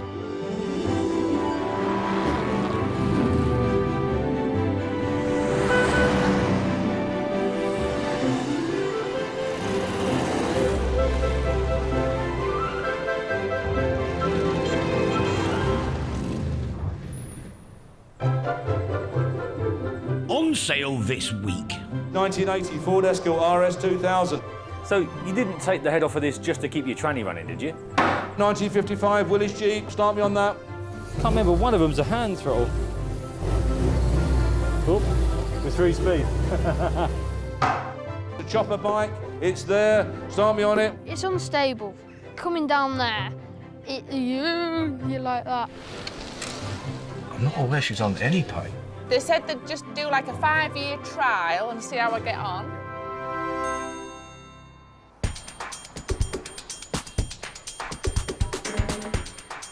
Fast Fords are big news these days at Matthewson's. Escort Mexico, 1972, lovely car. With some notable examples being sold at the auction. Ford Fiesta XR2, 86 Sierra RS Cosworth, 22,000. Dave is very happy about this. If you wanted something a little bit flash and a little bit quick, you went out and you bought something Ford. This lot are all his. 78 2-litre Escapri, an Escort rally car. Duratec 2.1 in there. And then over there is a Cortina GT. That's a good car, is that? Today, he's volunteered to collect one of the most revered cars of the late 70s. When a Ford comes in at our place, if it's an RS version of something, within minutes there's an attraction on the forecourt.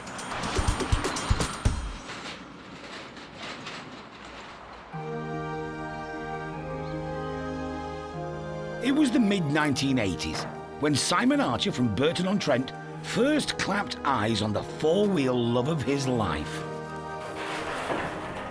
One of the most desirable cars at the time. I'd wanted one since I was 17. When this one came up on the forecourt at £3,300, I got the money and that was it. I went and bought it. My pride and joy.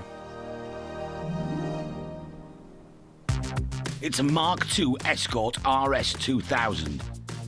A bit the worse for wear, yes, but back in the day, it was the dogs. Just absolutely love the style of them. They got a reputation, handled well and got plenty of power. Many a time I've raced Renault 5 turbos, you just got to use it. use it and abuse it. Like many fast Ford owners, the 23-year-old version of Simon suspected the interior trim was slowing him down. It was just all about getting weight out of the car. The RS has left him with a mixed bag of memories. Been driving it for 3 or 4 years. Wife fell pregnant, and the night waters broke. I took her up to the hospital in this car, and I was sent home by the doctors. Gets a phone call from my wife. It's on its way. Next knock at the door, 2 policemen. Your car's been found in Derby. 2 to 3 hours later, my first daughter was born. The stolen RS was eventually returned, but it was never driven again and has been in this garage for 26 years.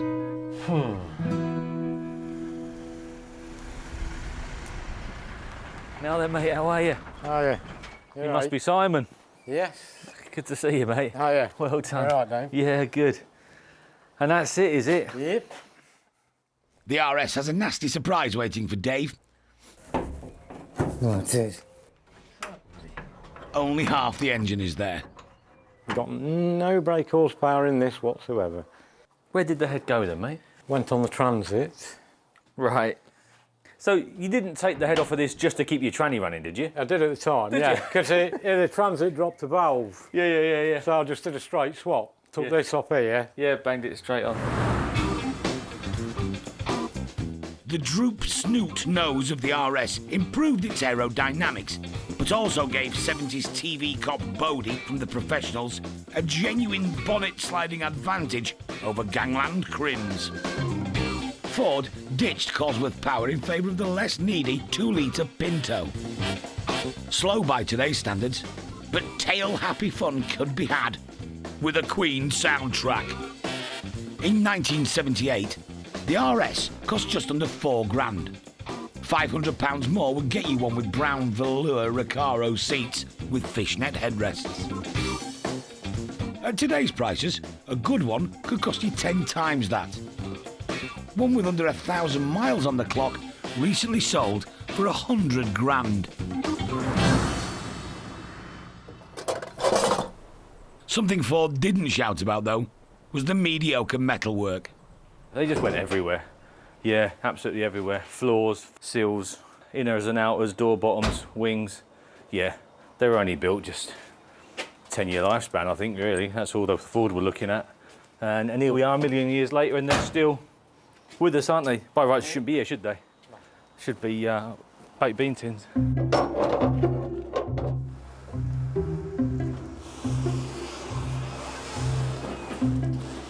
I always thought once the kids had grown up, I'd have the money, do it all up again and get it back on the road, but never got the time and never got the money. I've been offered about 13. Oh, have you? Right, so you want to be up there. Right, OK. A mate of mine from Whitby has just bought a very similar thing. Same sort of condition, really, in the same sort of bases, and he's just given 10 for that. So, yeah, I'll get you posted. I'll see what feedback I get. OK. If there's loads of people chowing at it and want to pay decent money for it, then we'll try.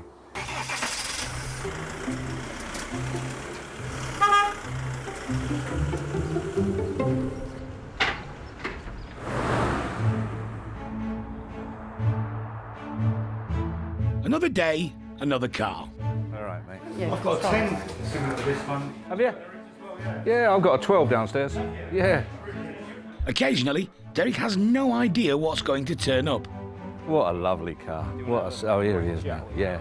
Cracking car, isn't it? Yeah. And you've had it all these years? How many? 35, 37 years? Wow, long time, isn't it? Yeah.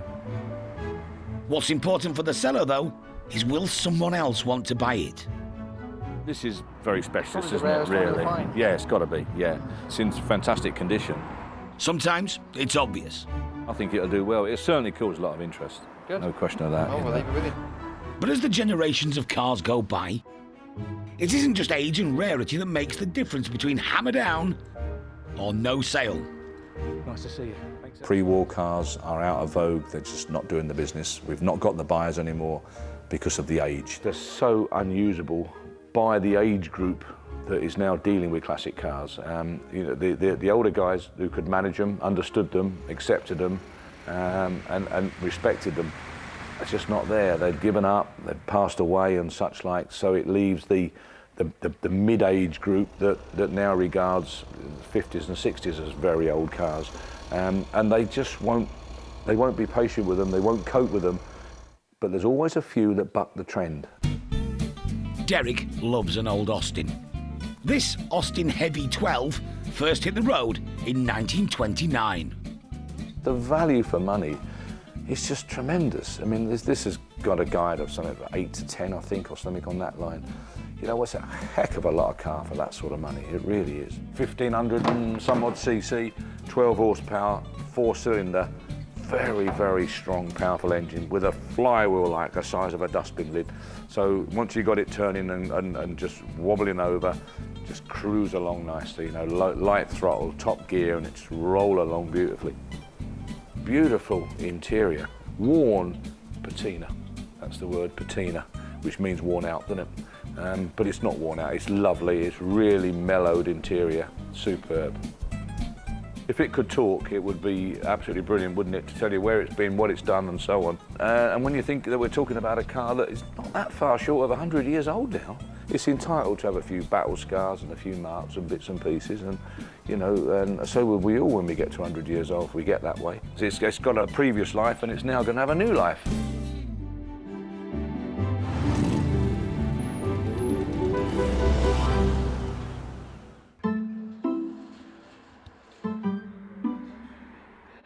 Every month, piles of memorabilia arrives, and sorting it is Sarah's job. This box full of treasure is Derek's personal stash. This is all stuff that, items that Derek bought in the last sale. I thought we were supposed to be getting rid of stuff. Yeah. A couple of bits, just a couple of odds and sods and that. Not a great deal, John, just the odd fan belt. It's quite heavy. I think Sarah's complaining. Yeah, well, she does all the time, yeah, but we don't take any notice. Big yellow square fan belt. Is she on performance-related complaint pay? I'm not aware she's on any pay, let alone the performance. I hope she's not being paid. They said they'd just do like a 5-year trial and see how I get on. Yeah. And then maybe take me on. Yeah, that's it. Yeah. That'll do. So we'll leave it at that. Got 2 more years yet till you start paying me. Yeah, no, yeah. Well, you're happy with that. We'll leave it at that. Yeah. That suits me. She's not here all the time. Oh, no. She only does part-time, only does Monday to Friday. So, therefore, she's not entitled to full-time pay anyway. Collecting this stuff can become a bit of an obsession. We're hoarders, aren't we? Deep down, we're all hoarders, really. That's what we are. Yeah, there's something wrong with us, there's no doubt about it. We know that, but it's recognised now and it's accepted. And it was a bit taboo, you know. People never spoke about it 20 years ago. They wouldn't talk about it. You know, if you said to them, like, you're diseased, you're a hoarder. No, I'm not. No, I'm not. No. They totally deny it. But now, it seems to be really acceptable. It does, honestly. And there's a lot of them out there, probably myself included, are quite proud of it as well. I've always collected enamel signs right from the 70s. A lot were being found on allotments, places like that.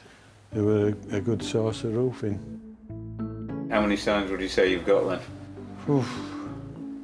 Don't know, 100 maybe, without counting. Chris Parkin's garage needs more than your average tidy. His Class A enamel habit means he's got to get rid of his bikes.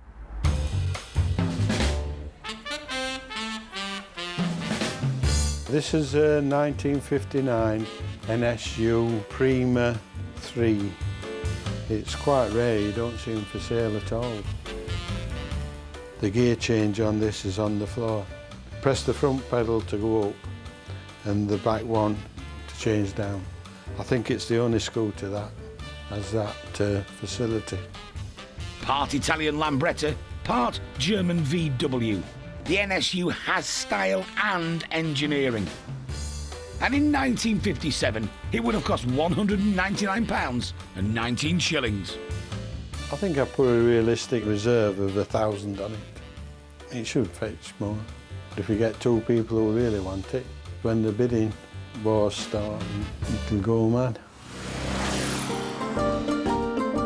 The global popularity of scooters today is because of the fashionable Italians. Vespa meaning wasp and Lambretta, a Milanese water sprite. They had the style, but the Germans got there first. In 1894, they made a motorised bike with a step-roof frame and fuel tank on the down tube, a scooter. Not only do the Germans claim its invention, they pioneered some fiendishly clever uses for their scooters. Zundap made the highly rated Bella in the 50s and 60s. Well engineered, reliable, and with enough oomph to get you home without breaking down. They still have a dedicated following. And Heinkel abandoned fashion in favour of practicality with their tourist scooter. Along with Zundap, Gogomobil and Messerschmitt, they all morphed into making microcars, somewhat ahead of their time. And then they all disappeared.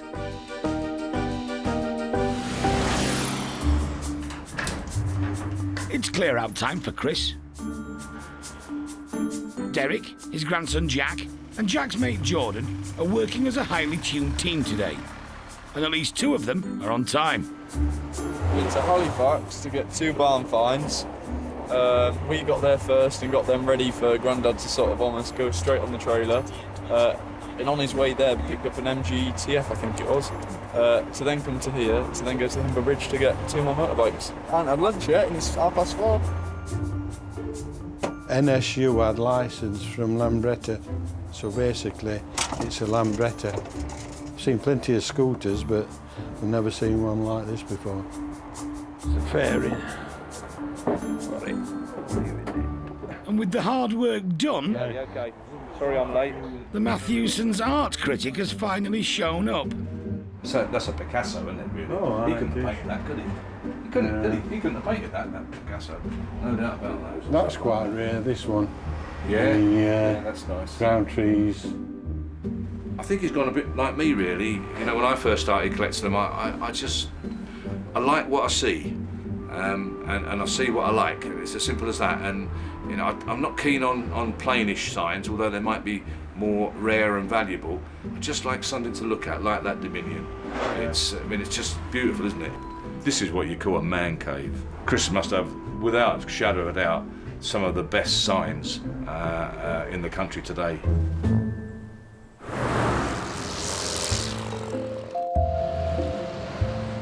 Honestly, I've not had a cup of tea all day. And I've had no dinner. I feel a bit faint. The slightly dishevelled 1980 RS 2000, with only half an engine, has arrived at the garage. Derek's not entirely happy. Lost a few horses. A few horses have escaped, and it's in a nondescript beige, which I can't really imagine anyone in them days ordering one in that colour. I mean, wow. I can remember taking one in part exchange for a 3000S Capri. I remember driving up the road and it drove like a brand new car, but boring. Oh, slow. But there's nothing that can't be uprated. Unrestored RS 2000s are still a thing of beauty for many potential buyers. There's guys out there that haven't got the top RS money and don't want to spend the top RS money, but are quite prepared to do a bit of work, and there's the car for them.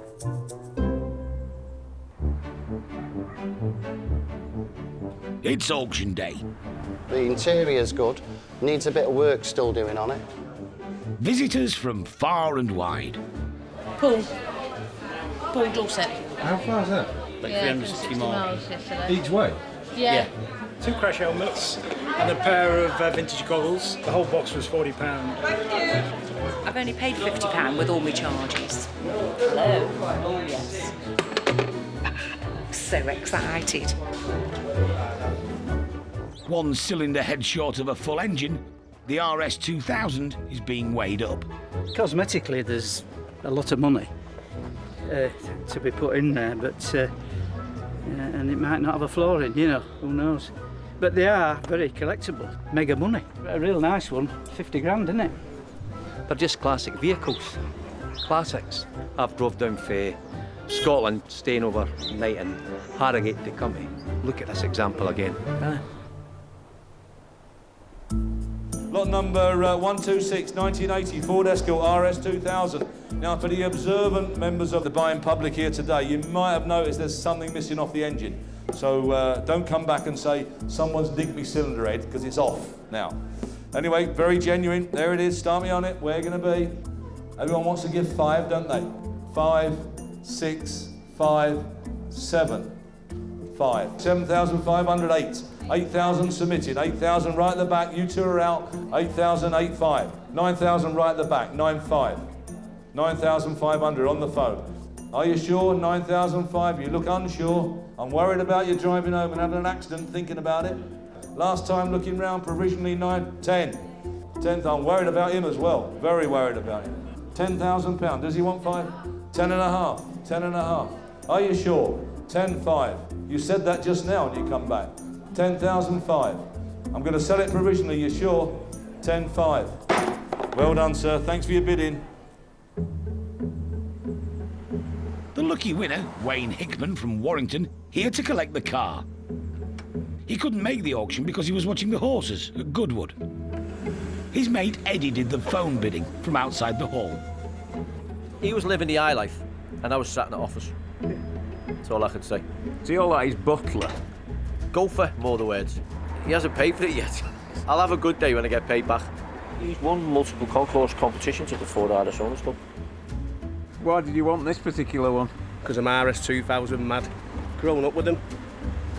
Back from the 70s, the 80s. It was the car of the era. You've just got to go and pay for it now, that's the... Well, I might leave him here.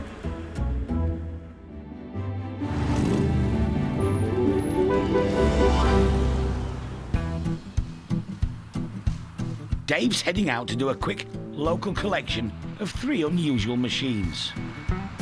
We're picking up sort of Vietnam Army Jeep, a Mini and a chopper with the old centre 3 change.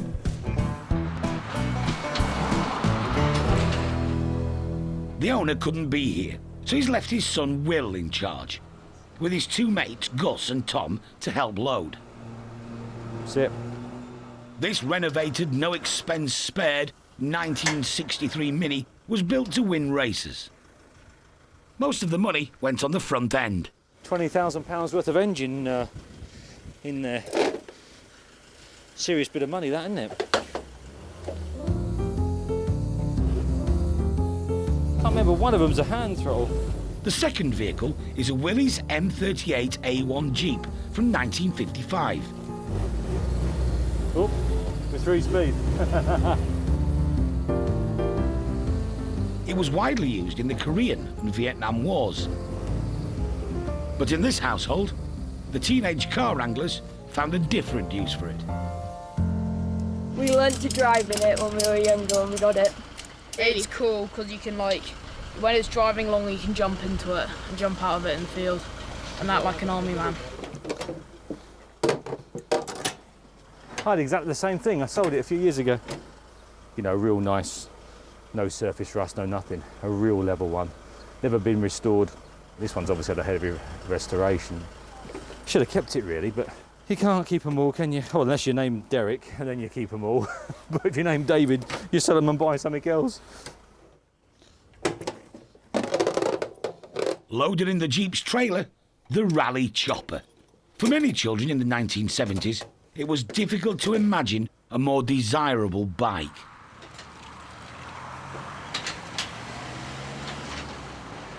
The Rally Chopper is now rare, but there's another one up for sale this month. It's brought back painful memories for Sarah.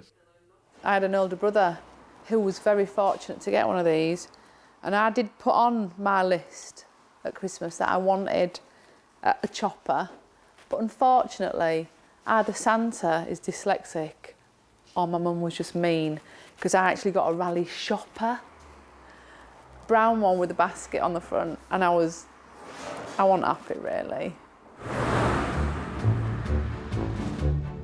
It's auction day. Are you interested in buying? Yeah, but not horns. Pratt's wooden sign. He'd like to bid $30 US. And if he's successful, he'd like it posted out to New York. Right, you're going to America, Dave. You could drop it in. I could, couldn't I? Just drop by. Yeah, I'm going to Florida. Not quite New York, is it? But I suppose we could have a bit of a road trip. They don't make them like that any longer, do they? Vulcans. Look at that, even the flaps work. That's tremendous. And for those that remember the children's cartoon Gumdrop, yes, it was one of these. 1929, Austin Heavy 12, lovely old car. Start me on it. Where 6, 5, 6, 5, 7, 7,500, 7, 5, 7,600, submitting then 7,006, 7,007, 7, 8, 7,008, 7, 9, 7, 9, 8,000, 8,000, J the bidder, 8,001, 2, 8, 2, out on the phone, 8,002. 8,003, 8,003, 4. Selling it, 8,004. Not messing on, it's selling 8,400, 8,5, 6, 7, 8, 8,008, 8,800, 9, 9,000 and away. 9,001, 2, 9,002, 9,3, 4, 9,5, 6, 9,600, 7, 8, 9, 9, 10. What do you think? 10,000 sold out right in the hall. 10,1, 10,001, 10,100 and going. 10,001, you sure? 10,001, 10,2. Out and selling. 10,3, 10,4. 10,4, he's got second wind now. You never stop him now. 10,5, 6, 10,7, 8, 10,008. You have to open another tin, wouldn't you? You have to dig up another hole, wouldn't you? 10,8, 10,9, 11,000. Well, thank you very much for his bidding. 11,000. Jim, you got it. Well done, Jim. Well done. Sold to Matthewson's regular Jim Faulkner, a man who's been buying and selling for years. He wasn't going to go, that other fella. I made my mind up. No, he wasn't going to go. He'd have had to give 15 grand for it to have got it. So, lovely old car, over-engineered, good ones, a few and far between really, you know. They're normally well worked, aren't they? They're old, aren't they, let's be fair. So yeah, not perfect, but nice, genuine, unmolested old car, yeah. We've always had these. My granddad used to run them and my dad. I've had a lot of these. I've had a lot of everything if it comes down to it. We're going to take it off the lorry, fill that with petrol, put a battery on her and see if she cranks up. And then I'll have her out tomorrow. If it's a nice day, otherwise I'm going to put it in shed at all.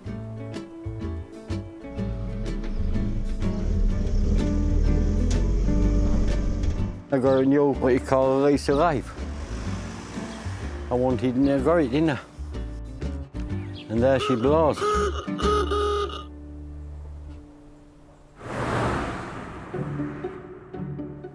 In the showroom, the two rare cars Dave collected earlier.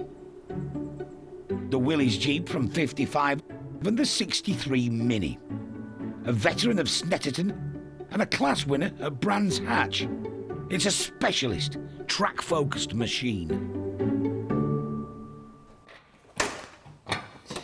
Yeah, so it doesn't look like it, but there's paper proof to say that that little lump there has had a £25,000 expenditure on it, which is just mind-boggling, isn't it, for a little mini lump.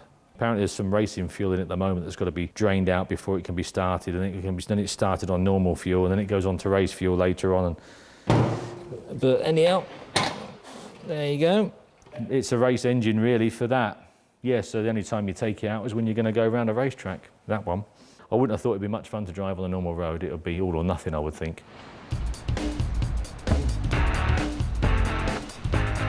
Collected at the same time as the Mini, the Rally Chopper. In 1973, it was yours for £32. Back then, a lot of money. Nearly 50 years on, Charlie is keen to see what all the fuss was about.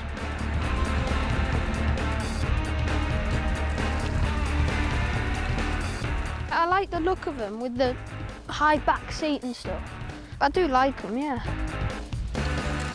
Sadly, that's where the praise ends. It doesn't hold itself in first and it don't like changing and stuff. I think it's something to do with this, which is the gear selector. It's a good looker, it's not a user. The disappointment for children of the 70s continues. He's got some issues with the handling too. It's unstable. Coming down there, you like that.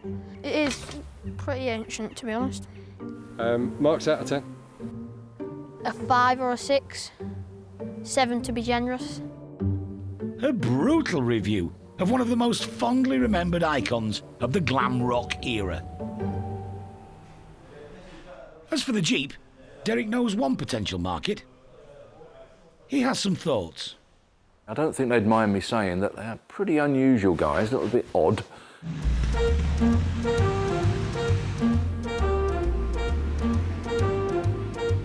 Not quite your run-of-the-mill enthusiast.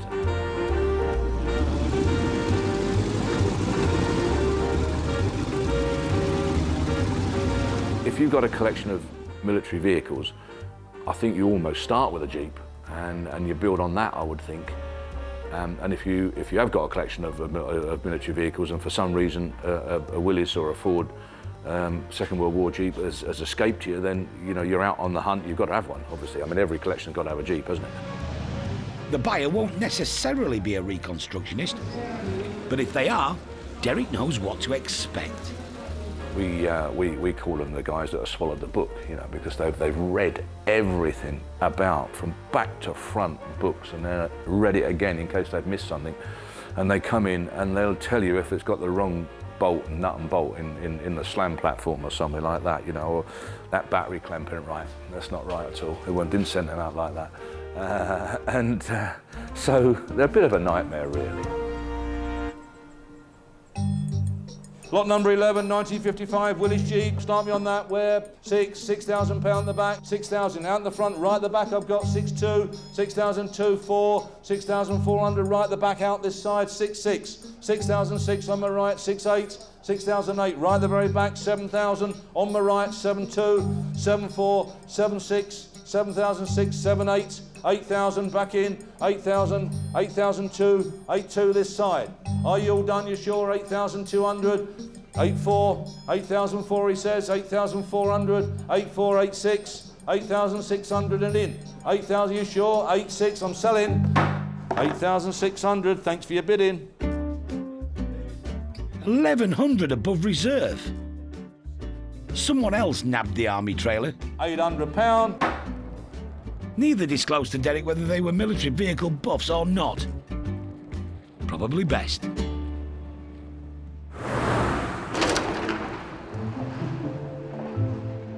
Having been taken apart by its previous owner, the 1980 RS 2000 is now in Warrington and in the care of Wayne Hickman. Decided when I got back we'd strip it to virtually a bare shell. A lot of people probably say to themselves, well, it's just a rotten old shell, but to me, it's not, and anything can be repaired. Wayne bought this car to save an almost identical version he already owns. We call the car Ethel because it's initials on its number plate. I don't like using her. I look at her more than I use her. So you need another one to use? That's the one. When the other one's done, I won't need to use it at all, will I? The RS may have had bits taken off it in the past, but Wayne has taken dismantling to a whole new level. Garage assistant Paul has had a busy few weeks. We have the remains of the engine. Because there was a bit missing, wasn't there? There's still a bit missing. We also have the petrol tank and the rear end. Was that an easy task getting all that lot out? It was horrible. It was a hard task. Why? It just would not budge. But it's nothing compared to what he had to do with the interior. Carpet, we've got the glass out the car, seats, everything. I love my bikes, I love my cars, but this is a new experience. This is a totally different ballgame. Everything had to be catalogued. We have strut bolts. We have bolts from the dashboard. We have the original VIN plate. We also have fan control And we also have handbrake. So you've literally taken this car back to every nut and bolt? It's literally down to every rubber grommet, every screw, every washer. Have you enjoyed cataloguing all this, or has it been a right pain in the backside? No, it's been a right pain in the backside, to be quite honest with you. It's been a right mare, but what a car. They are incredible cars. As you can see, the floor pans are in good condition. Bit of rust, yeah, the doorstep, got quite a large hole in, but the inner sill of base, as you can see, it's solid. So all this can be cut out and replaced. Wayne runs a recovery firm, but it's fair to say he's more than qualified to take this on. I've had 72. So you've had 72 RS2000s? Yeah. 72? Yeah, 72. Do you need help? Not medical. 72? Yes, over the years. So I have got a bit of a passion for them. So you know what you're looking for? I'd like to think so.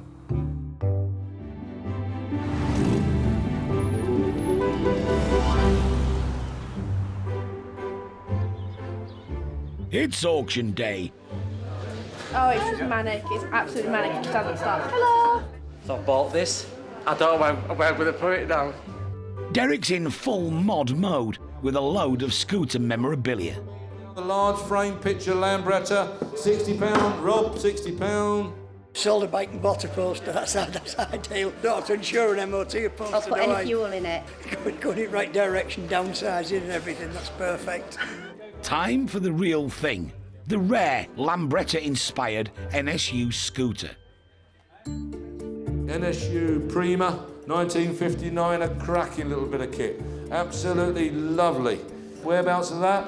5, 6, 7, 700, 800, £800 for the Prima, £800 and going, then 800, 900, 900 in the seats, £900 out on the side, £900 selling provisionally, 900 going, then is there 1,000, £900 and going provisionally, is there 1,000 anywhere? Be sharp, £900, be quick, £900, is there 1,000? Are you sure you're done? 900 provisional, nearly there. Biking bargains, bought by John Minery, a collector who saw potential. Very fortunate to get 3 bikes for not a lot of money. The NSU, just the aesthetics of it, the fact that it is you would say an ugly bike, but you know there's beauty in the ugliness, and there's not many of these about now. But what's not like about them? You know, they are beautiful, well-made, easy to manage machines. After the successful sale of the military Jeep in the auction, there were 2 more machines on offer from Dave's local collection.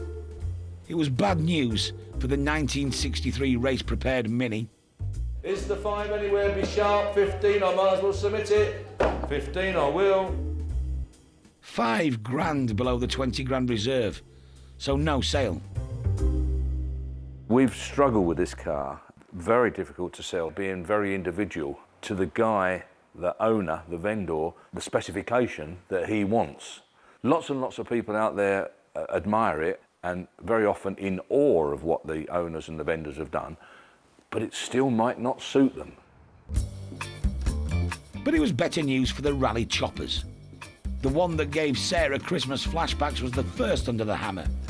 420 in the seats, 440, £440. Going 440, selling 440. 440, thank you. The blue one, in better condition, went for £750.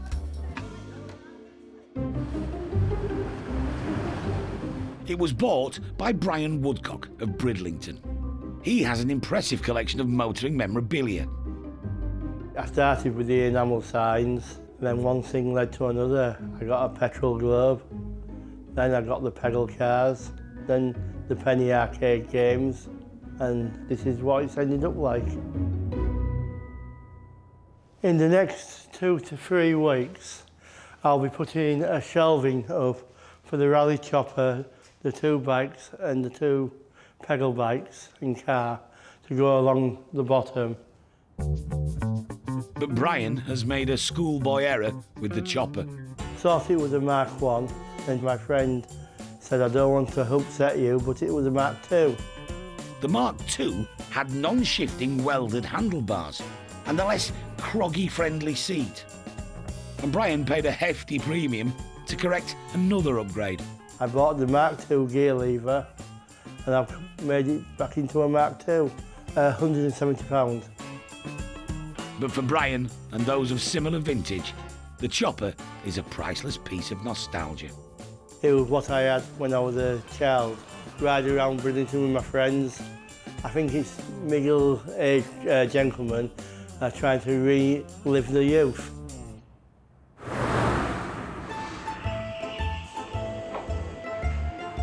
Buongiorno, or as they say in York. So the tiramisu and the cappuccino. Would you like any sugars, mate? No, sweet. No? Thanks. Okay, thank you very much.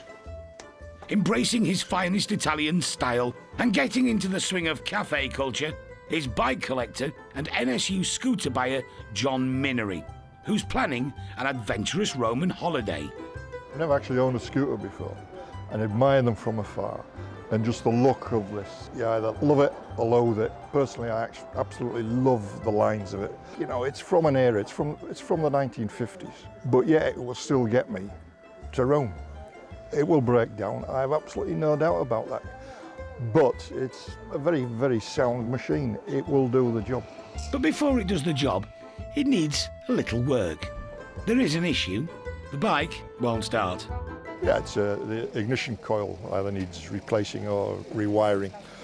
It's a readily available part, so yeah, it's no drama, it's no problem. For me, there's got to be a bit of an edge to an adventure. If there isn't that edge, then the challenge isn't there and it's less fun. It's the enjoyment that comes with the whole package. And you just look at this and it puts a smile on your face. Arrivederci, eh? Good luck, mate.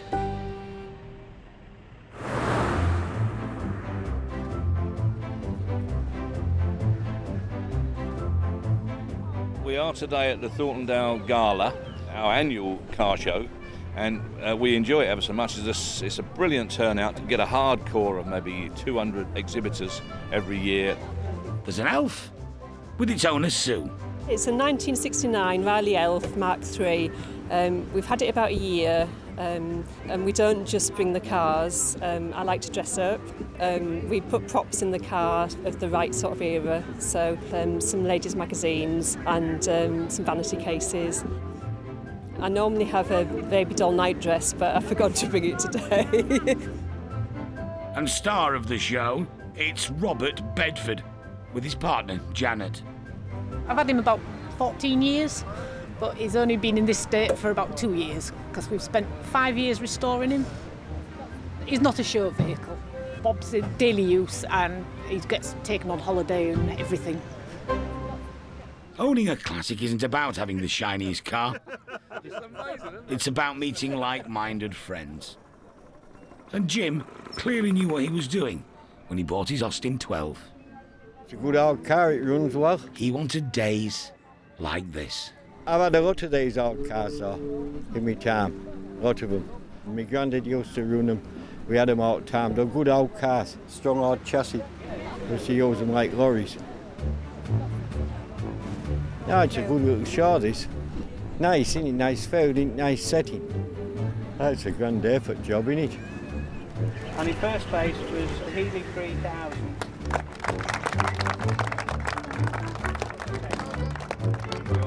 Thank you very much.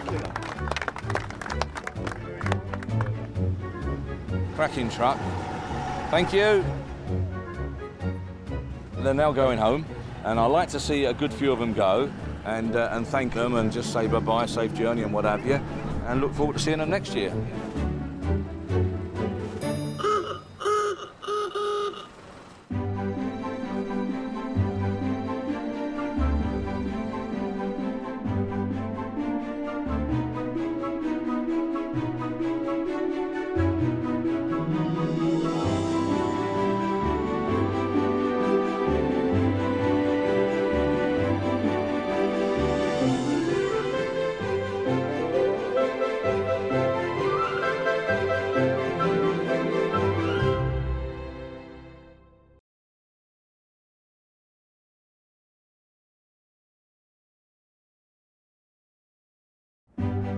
Meet the Matthewsons. They're a dynasty of dealers. It drives really well. With a love of classics. It's only condensation. In Thornton le Dale, gateway to the North York Moors, they auction over 2,000 rare vehicles every year.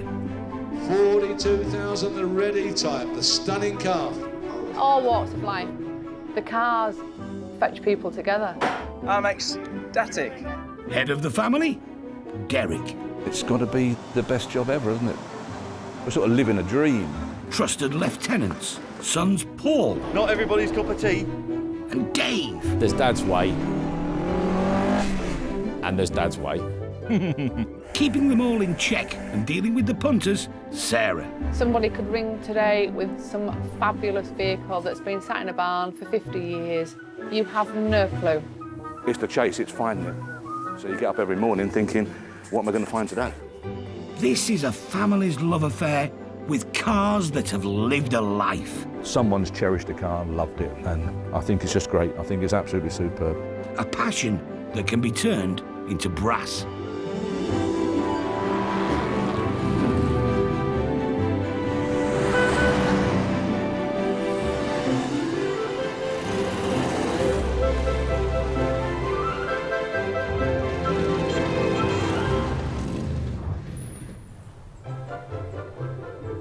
On sale this week. 1971 Triumph TR6. I absolutely lusted after that car. Little Daft Saloon, Daffy Duck. They're just a really strange little car. 1965 Lotus. We'll leave it just like that. Just take the chickens out and leave it at that. Tell me what's easy about doing the memorabilia. Nothing. None of it's easy.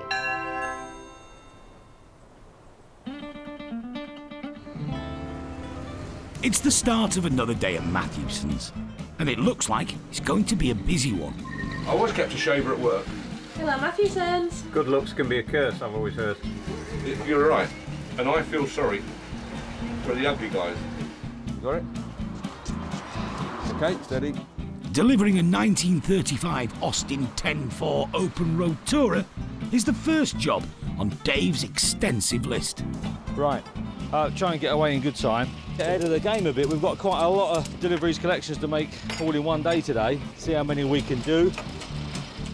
Dave's reputation is at stake. He's recently introduced a whole new way of working in the office. So this is our new system, which is great. You know, it's good. These are all vehicles to collect in the Midlands. It ain't gonna work. Let's just put that out there. What everybody needs to understand is Derek loves collecting sheets of paper. So all that's going to happen, which I can actually see happening already, is his pile of paperwork, which is on there, has now been photocopied and put up there also. Dave thinks they'll collect more vehicles and get home earlier. Today, 2 rare British sports cars from the North East region. But first, a time-saving detour. We're going to view a little Mini. I don't know that much about it really, it's just come through on email. And while we were coming up the A19 today, I just said I'll swing off and have a look and just basically see what it's like.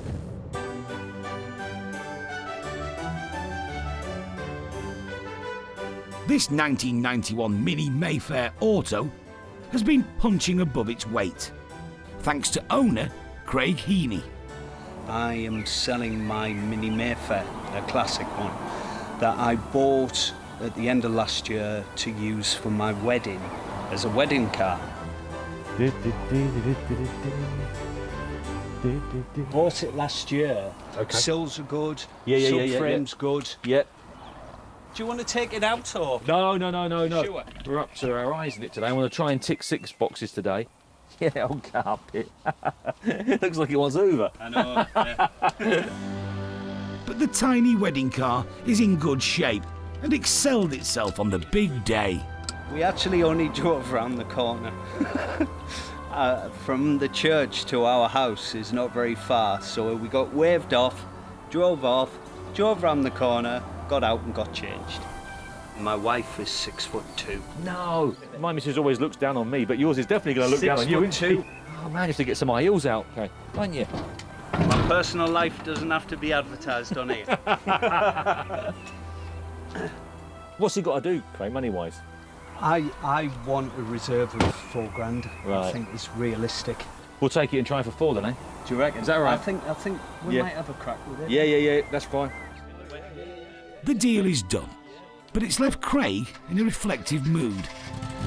Mixed feelings, actually. I thought I'd be fine with it, but yeah, it's even though it's been a short time, it's still a memory, you know, and it's an important one. So, but it'll find a good home now. I think it's meant to be. It's time for it to go. Dave hits the road, fully committed to his new plan. But it's not long before he's squinting at the sat-nav. Hey up, Jamie, it's Dave here. Keeps taking me into King Edward's Road. You all right there, mate? Okay. How are you doing? Yeah, good. The Austin is dispatched. Good afternoon, sir. How are you? Dave's determined to prove his new system works and make Matthewson's even more efficient. Right, let's get on to the next one. We are behind now because we were supposed to be there at 2. But the next one on his list could delay him even more. It was just the look of them, the sound of them. They were blocked, they were square, they were mean, they had a road attitude. You could hear a one coming from the next village. I absolutely lusted after that car, and I thought one day I will have one. And so it was. In 1997, Mike Robinson bought this K-Reg 71 Triumph TR6 for £8,000. When it worked, it was phenomenal, and when it didn't, it was a nightmare. And that's the way it is. An Italian design smartly updated by Carmen of Germany gave Triumph a very British-looking classic. The 2.5-litre fuel-injected engine of the UK cars gave it plenty of oomph, but the US spec, with twin carbs, sold in much bigger numbers. In pimento, magenta, Tahiti blue or saffron, and with a price tag you could save up for, the TR6 out-muscled the MGB. But it was neutered by a power reduction in 1973. It may not be as rare or as valuable as a TR5, but the sound and sight of one of these on a country lane will still cause a heart flutter. On paper, Mike was one of the lucky ones. His TR6 had been extensively renovated by the previous owner, whose photos prove what a state it was in. Sad, truly sad. Rusty, dirty, virtually no interior whatsoever. A lot of rot in the engine and this happened to there. That's the start of the restoration on it. Total body off. Bits of the car went to chassis builders, powder coated. It went to engine builders in Birmingham. It was super tuned. I mean, the guy cannot be married still after spending this. I tallied up on the bills and I got to excess of £15,000 and I stopped. But surely, years of happy motoring for Mike? Not quite. He's hardly left the garage. My wife didn't want to come out to us, just said, I don't particularly want to be driving along pulling wasps out of my hair. Mike drove the car less than 100 miles in 20 years. And then you look and you think to yourself, when you go out, are you going to get back?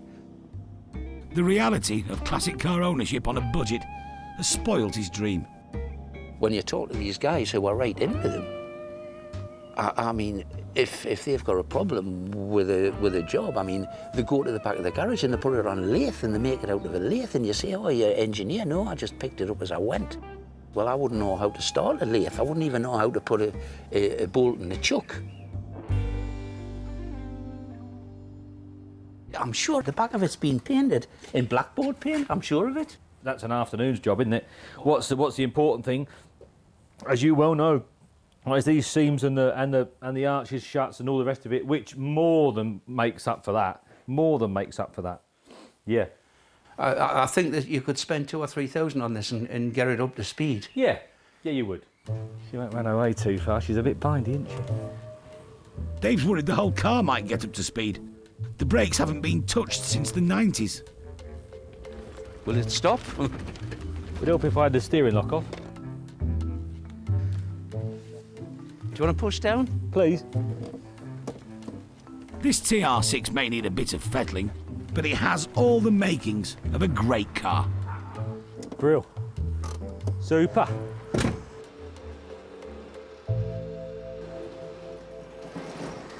I mean, to be honest, I haven't got a clue what the car's worth. I think it'll do a bit more than you originally thought.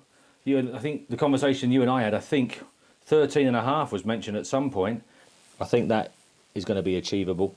If the body was average, I'd say you're looking at more like a 10 grand car. Right. That's excellent. Thank you. Thank you very much. That's all right. Mike's admission of defeat probably means his much-loved Triumph will be given a second lease of life. But it's still tough saying goodbye. We'll find a good home for it, don't we? OK. I'll press off, Mike. Thanks ever so much. Well, there we go. Done. I feel a bit emotional now. Sorry. It's like one of your children going. Not good at all.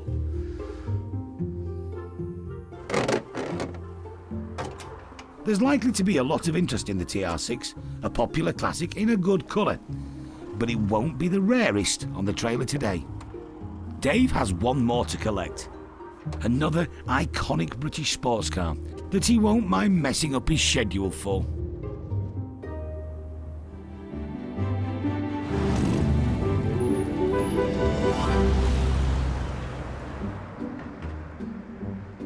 In the garage, Derek is sorting out some tasty memorabilia. Lot number 183 is homemade pasty. Look at this, look. Oh, it's not. It's pork pie. So you'll be having a bid on that one, will you? You're having a bid on that one, lot number 183. Yeah, make a note of it. Yeah, yeah.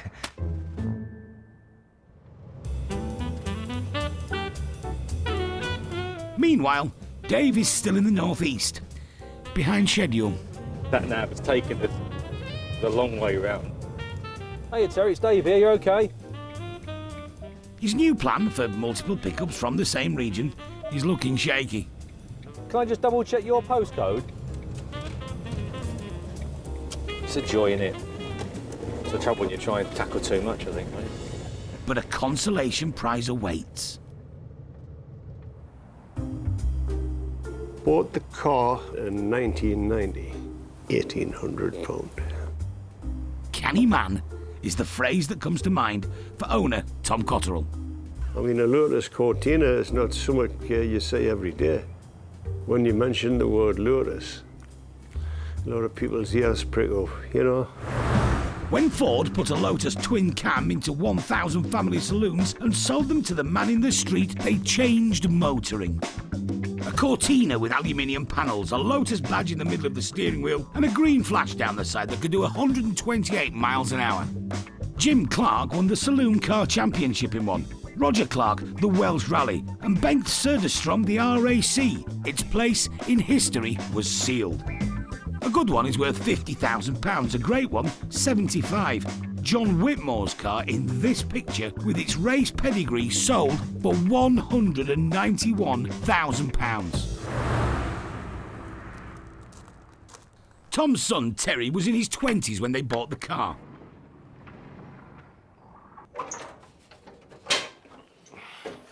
That's it there. It's a Lotus twin cam. It's never actually been running. Bought the car, and as a precaution, we took the plugs out of it and poured oil down the bores, and the engine still turns over now. It's not seized or anything, but apart from that, we haven't done any work on it. The wheels aren't standard. We assume the car's had a reshell and it's passed.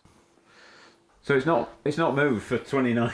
No, it's not moved anywhere. It's just been here for 29 years, unfortunately.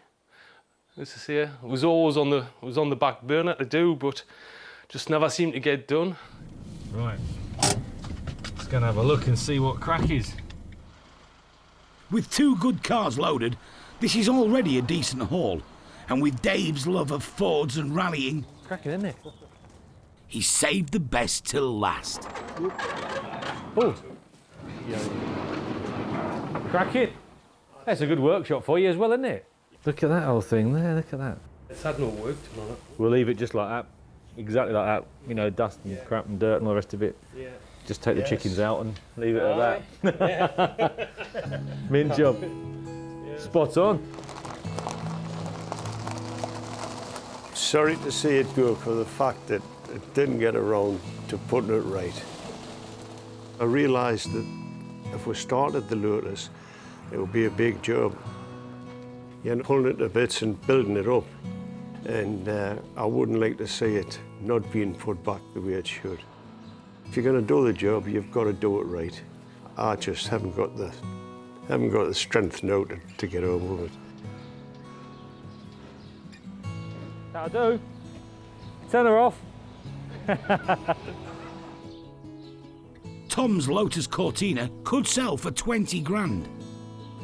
As for Dave, his new way of working won't be getting him home any earlier today. 6:15, 100-mile home. Oh yeah, we're going to be 8:30 at least, aren't we? 8:45 on a good day. Yeah, which is annoying.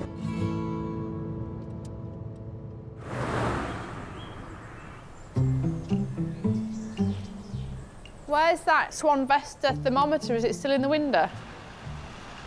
Every month, nearly 300 items of memorabilia are auctioned at Matthewson's. South Norfolk area timetable, still in there. Each artefact needs a scale photograph for the website, It's 3 inches, mate. a lot number, 145, and a reserve price. £30. Tell me what's easy about doing the memorabilia. Nothing. None of it's easy. What do you mean easy? It is a living nightmare. Right, David won't do it, Paul won't do it, Derek refuses to do it. The only person Sarah can rely on is Phil. Deaf as a post. ITP. A mate of Derek since they were teenagers, Phil now volunteers on a regular basis. There's things that I'd rather be doing, really. Sarah versus memorabilia. What's my name then? Not good. This obviously belongs to someone who hasn't filled in a form. She is Mrs. OCD. So a lot 50 then, I'll have to just put a question mark, don't know who that is. And there's no OCD out there, is there?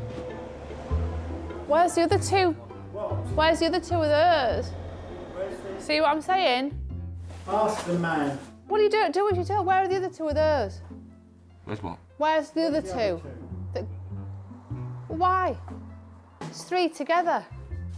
I should have put that one in the window as well. So let me just check. He's put nothing else in the window. They're not in the window. I know they're not. Are they just on the floor? Are you actually on the phone, Derek, or are you just pretending to be busy? No. On it then. Are they over there? They're over there somewhere, aren't they? Did I see them over there? No. Derek moves everything and then he pays me to basically find it. I actually haven't got a clue what couch you're talking about, but you don't know that, of course.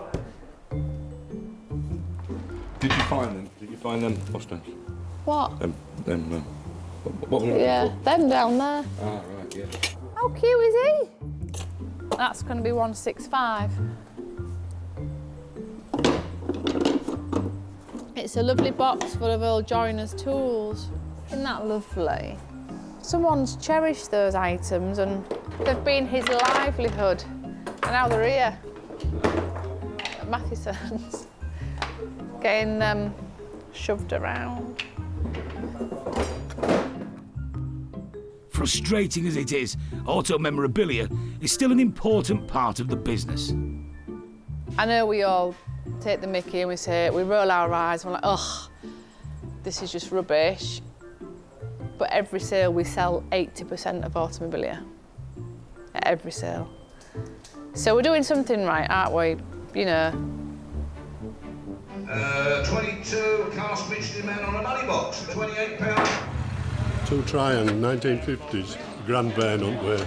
Congratulations on the junction. Thank you very much. I got a very good deal. I got them all for £30. And first up for the full-size cars, the humble Mini Mayfair from 1991. Nobody's considering it for a wedding, but there has been a lot of interest. Very endearing cars. Even now, they're really popular now. They're going up in value, so I think now's the time to buy one. I might be tempted to put a little cheeky bid on. You never know. Rover Mini Mayfair, Auto, 1991. Start me on it, MOT till September. Where are we going to be with it? Come on, where?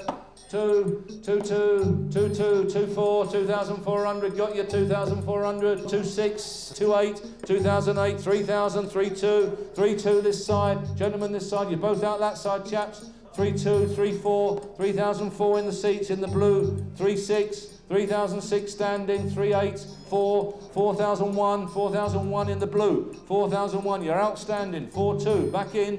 4,003, back of the seats. 4,003 and away. 4,4 he says. 4,004 on its way and selling. 4,004 this side. What do you think, chaps? 4,005. 4,005, 6 in blue. 4,006, shaking his head that side. Are you sure? 4,6. Sold 4,6. Thank you very much. Previous owner Craig is here to bid it farewell. We've sold my wedding car. It's gone. Realistically, it got the amount that I think is right. So yeah, it was spot on. And it's a lovely car, and we're both pleased, and we're very happily married. So all's good in my world.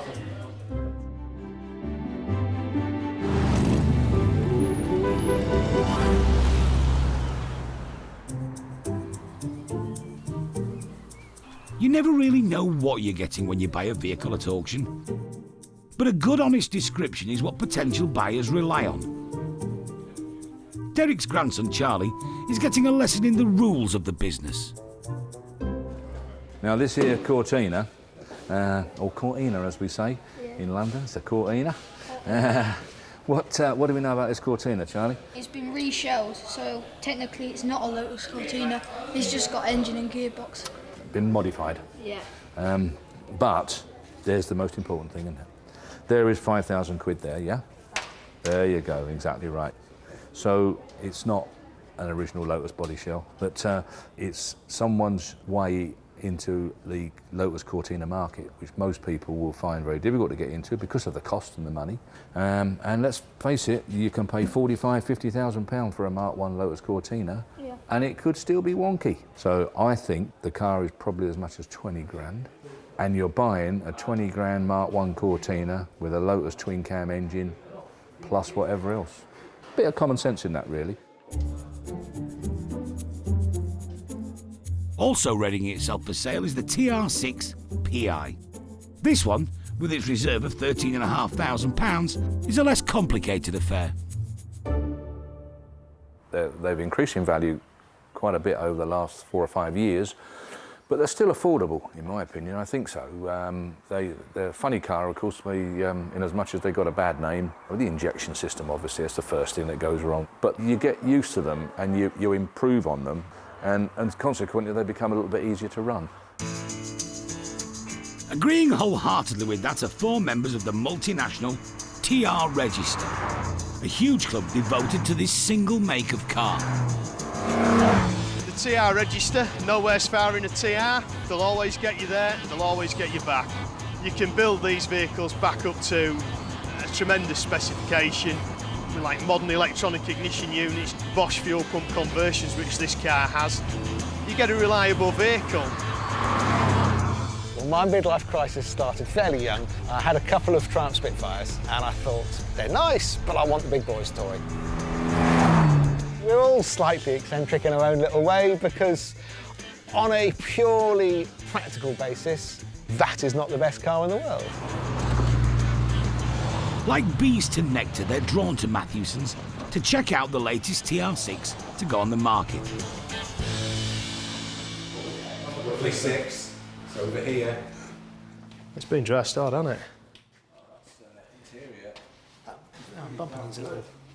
It's a CP engine, so it's the right engine for the car, isn't it? Yeah, and it's got the right manifolds on them. Right manifolds.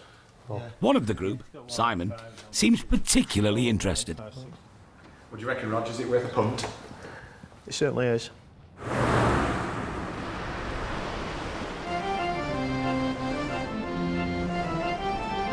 Meanwhile, Dave is on the road again and trying to work out the best route to the Wirral to collect a very different sort of classic. They're just a really strange little car. They're just odd. Just an odd little thing, really. Not only is today's car Dutch, it's also virtually impossible to understand how he works. This eccentric DAF 33 from 1972 is currently owned by Marcus Hastad. I've always had something mechanical around. I've never had anything posh because I'm not a rich man. This is a fun car. I've had it about 9 years. I don't go long distances in it. So what massive power plant is hiding under here? 750cc air-cooled flat twin. Told you don't put pedals to the metal. You don't get anywhere in one of these things. Most people buy a car on looks or performance, not Marcus. I was intrigued by their method of transmission. Forward to go forward and back to go back. Belt drive.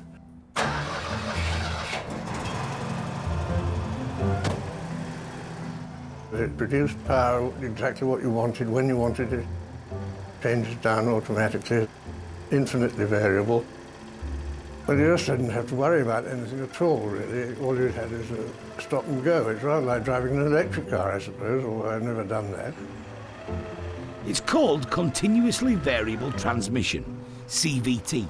Complicated, but ahead of its time. And it developed, of course, into the CVT gearbox that we know in quite a lot of modern cars, which were also developed by the same chap, Van Doorn, who designed the DAFs.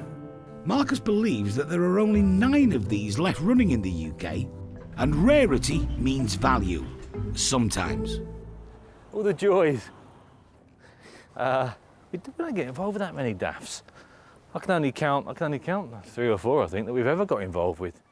So, OK, Dave? Yeah, fine, thank you, Marcus. Yeah, super. Are you familiar with these or not? Pretty much, yeah. It has to be started in gear, you know, not in neutral. Oh, is that right? Oh, right, I wasn't aware of that one. It's in back now. Right, OK. OK. They don't start in neutral, sorry? No, if you only use neutral for working on the engine. That doesn't work. Turn it on. Yeah. Under here, upwards. Ah. Sneaky. Super. You've not driven one then before, then? Yeah, but about 5 or 10 years ago, I think, at least. Yeah. They haven't improved.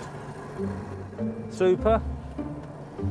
For all of Dave's lack of interest, he's still happy to present a masterclass about the DAF's inner workings. Small cog, little cog. The big cog, the faster the engine spins, I can't think of the terminology now. The larger cog contracts and grips the elastic band. Hydrostatic. I can't quite think how it's called. It's almost like a starter motor when the speed of the starter motor throws the drive gear, the dog gear in. Maybe we'll come back to that later. Because this DAF 33 is one of the very last in existence, its value is another unknown. Can you remember what you paid for the DAF? I think it was about 400. So if you get 410, you'll have made a profit. I want a bit more than that nowadays, I think. I suppose the advantage there is you can dictate the value, can't you? So if you've got all the DAFs and somebody particularly wants one, if they've recently been released and they feel the need to own one before they get captured again, then yeah, you can do it, can't you? Dave risks being thousands out on the valuation. But with Derek not here, he's going to have to step up to the plate. What did your dad think about that one? Well, we haven't spoken about it, so I'm not sure really. If you want me to get him to give you a ring after he's seen it, yes, I can do that. Yes. I'll put on there Derek to call. Nicely played. Derek will need to attend to it soon because Marcus has plans. Thank you very much. What will Marcus be buying? Possibly another mobility scooter. Yeah, I'm thinking of organising a mobility scooter Grand Prix. We've got about 500 floating around this area. They're a damn nuisance, except the one I drive. I'm thinking of having it fitted with little scythes on the wheels like Boadiceu's chariot. Going down to the coast for a few days, shall I go on the scooter or shall I take the DAF? What would you do? Get a long extension lead and take the scooter, I think. Marcus will have to wait for that valuation. But the much maligned DAF could surprise us all.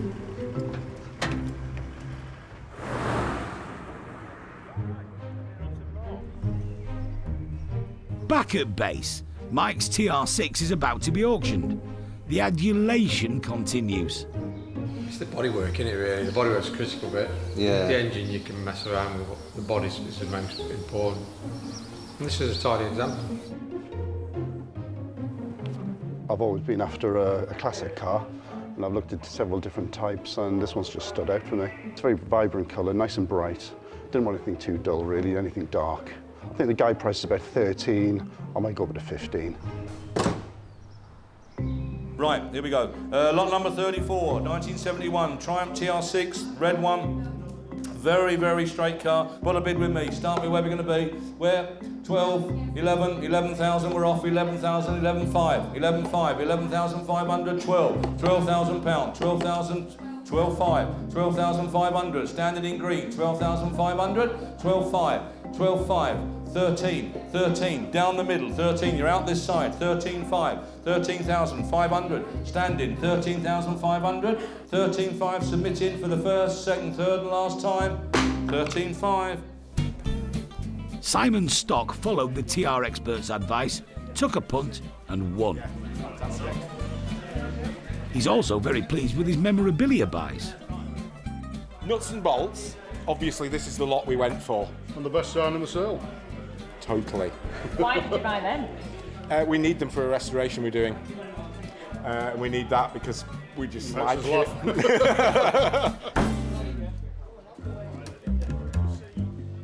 Last on the list from Dave's Northeast collection, the Lotus Cortina.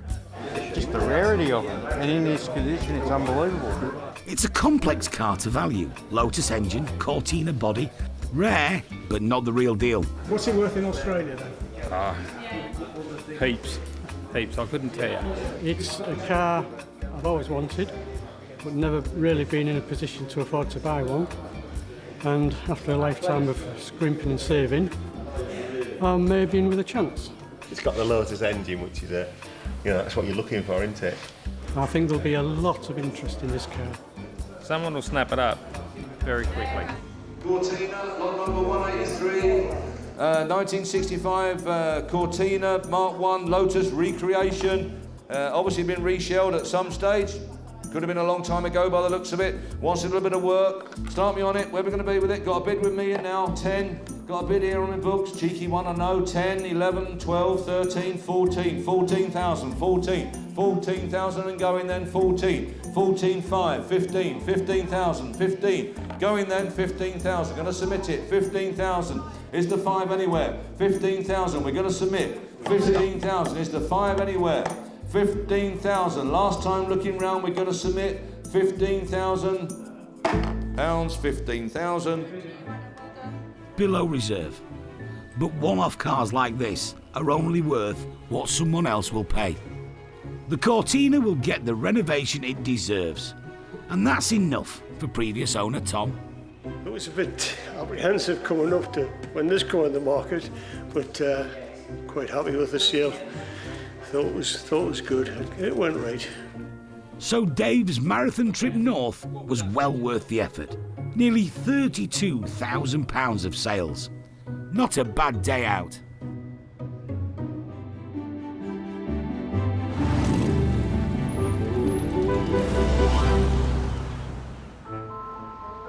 Derek's in at the crack of dawn, a chance to familiarise himself with the cars he's about to sell, starting with one of the most confusing.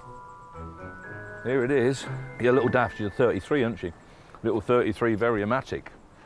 We didn't really understand them too much. The general public didn't really comprehend quite how good they are. And I can remember picking one up in London, coming around the North Circular and all them traffic lights and such like, and when you slowed down, the engine speeded up. It was quite odd. It was quite a weird feeling.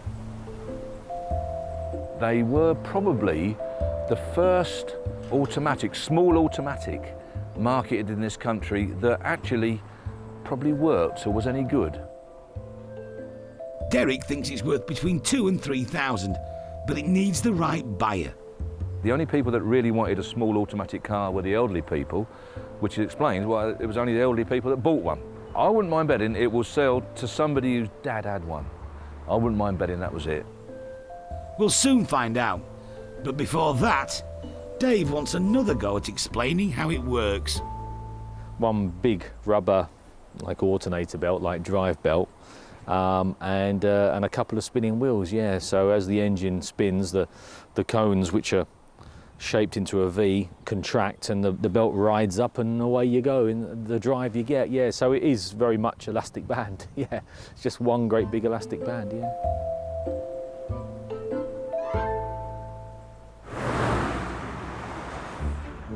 As the auction crowds gather, Derek is suited and booted and all ready for business. I've been in early, so I've got on. I've never been so forward, really. I'm actually busy. Auction starts at 12 o'clock for vehicles, and it's lot number 188. Bagatelle? Bagatelle. And the baby with one. balls.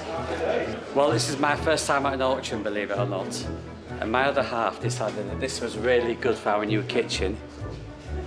But for some reason, and I can't imagine why, I decided I like Vespa motorbikes and paid £11 for that. The gentleman is looking for £500. Yeah, real quiet. Most of the vehicles are attracting the right sort of attention. Anything Ford that's old seems to fetch mega money. If I was looking for a car, that's certainly the quality level I'd look for. But there's one that seems hindered by its image. The DAF 33. Who owned these back in the day? Oh, definitely the vicar or schoolmaster. You interested in the DAF Variomatic? Possibly not. No, why not? I still think it's me. Nice condition though, isn't it? Very nice. Which is your preference? DAF for me. Easier to repair. Much easier to repair. And you probably kill yourself in that quite easily, where probably never ever kill yourself in a DAF. Choosing a DAF over a Porsche might mean Frank and David know how it works. One last chance. The slide along two cones. Yeah, just on a cone. Slowing down, it goes slower. Speeding up, it goes faster. Sliding up the cones. Very easy. Little DAF saloon. Daffy Duck, lovely little thing, 1973. Forward to go forward, back to go back. Lovely little bit of kit, MOT till January 2019. In maroon, bonny little thing. Where are we going to be with that? Start me. We're £2,000 for it. Come on, we know what it's worth. 15, 16, 17, 18, 1800, 18. 18 the DAF, 19. £1,900 the little DAF, 1900. 19 and going then, £2,000. Seated, £2,000. £2,000 provisional only, but we'll talk. £2,000 last time. Provisional 2,000. A bit less than expected, but highest bidder Eric Bulmer is in with a shout. What would you like me to do? A quick call to the vendor confirms. £2,000 is enough. I had one years and years ago, many years ago. I've wanted one since. There's no real street cred with them or anything like that, but I like the idea. And after so much confusion surrounding its mechanics, Eric's in no doubt about why he likes them. Simplicity. Not long ago I had to have left shoulder replaced. I said to my wife, I just love a DAF 33.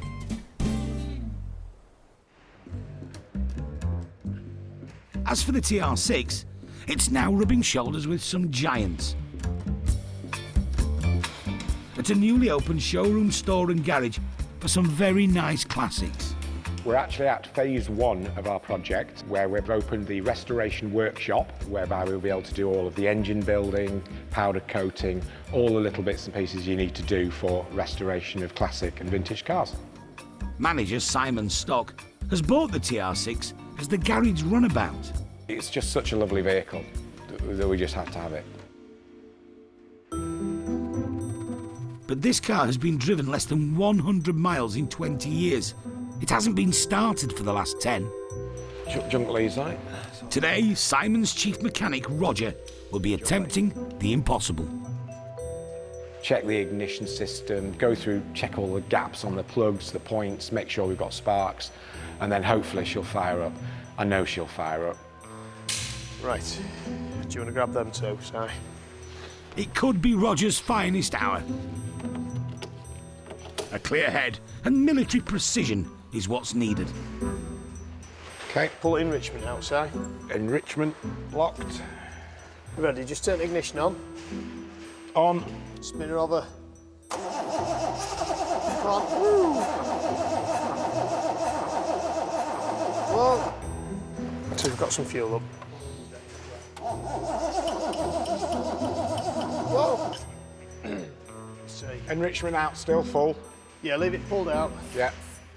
Go for it, bit of throttle. Right, keep her going. Right, I'll have to do it again. Leave me on throttle, I'll get it running. Right. Go on again. Woohoo! Nice Jurassic Park.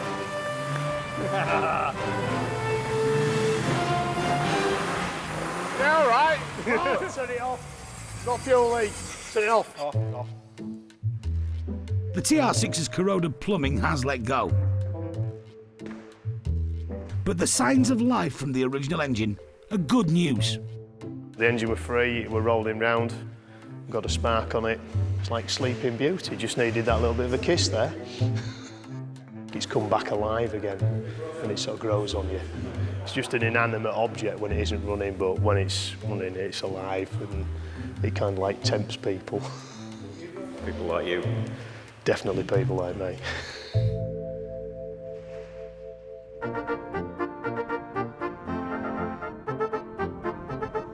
In a field near Bridlington, Eric Bulmer is arriving for a meeting organised by the East Yorkshire Thoroughbred Car Club. Far from being embarrassed by his daft 33, he's keen to show it off. It's surprising how many people actually know about them or have had them. The last car show we went to was at Soulby Park and quite a few people came over to talk to us about it, having owned one like 30 years ago. And Eric remains a big fan of the DAF's revolutionary engineering. Quite comfortable, quite easy. I mean, you're only using 1 foot. I love it. Very light on the steering. You get it up to the cruising speed you want and lift your foot off the accelerator and everything quietens down and it just cruises along. Before I bought it, I asked Derek if it ran well and he said it did, and 9 times out of 10 he's right.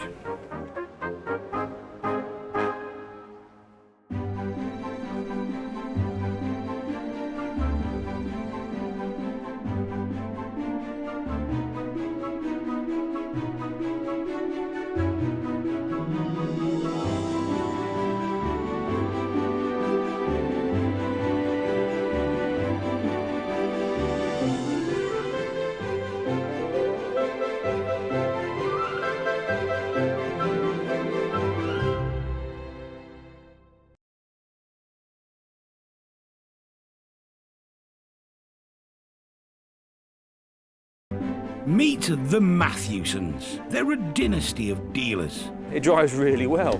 With a love of classics. It's only condensation. In Thornton le Dale, gateway to the North York moors, they auction over 2,000 rare vehicles every year.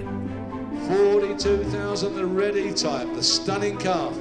All walks of life. The cars fetch people together. I'm ecstatic. Head of the family, Derek. It's got to be the best job ever, isn't it? We're sort of living a dream.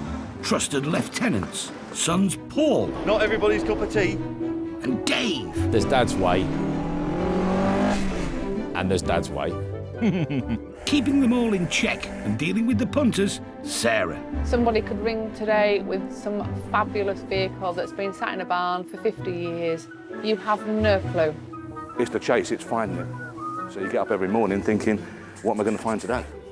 This is a family's love affair with cars that have lived a life. Someone's cherished a car and loved it, and I think it's just great. I think it's absolutely superb. A passion that can be turned into brass.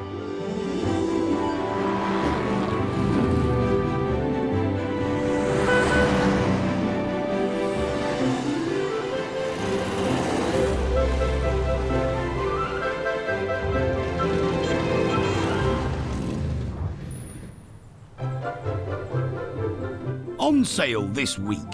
Barn find Mini, we pulled it out of the barn ourselves. They're sought after. Probably the rarest out of all the Mini range. Rover P5B Coupe. Very nice, bit of classy car.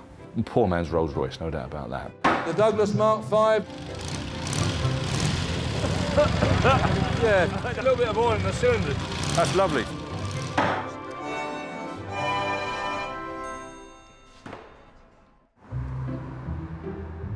At Matthewson's, there's no such thing as a quiet week.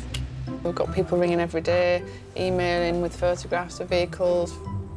With over 200 lots in every auction, there's a constant stream of collections, Now then, valuations, I just get a gut feeling of what it will achieve, and it shouts like 20 to me.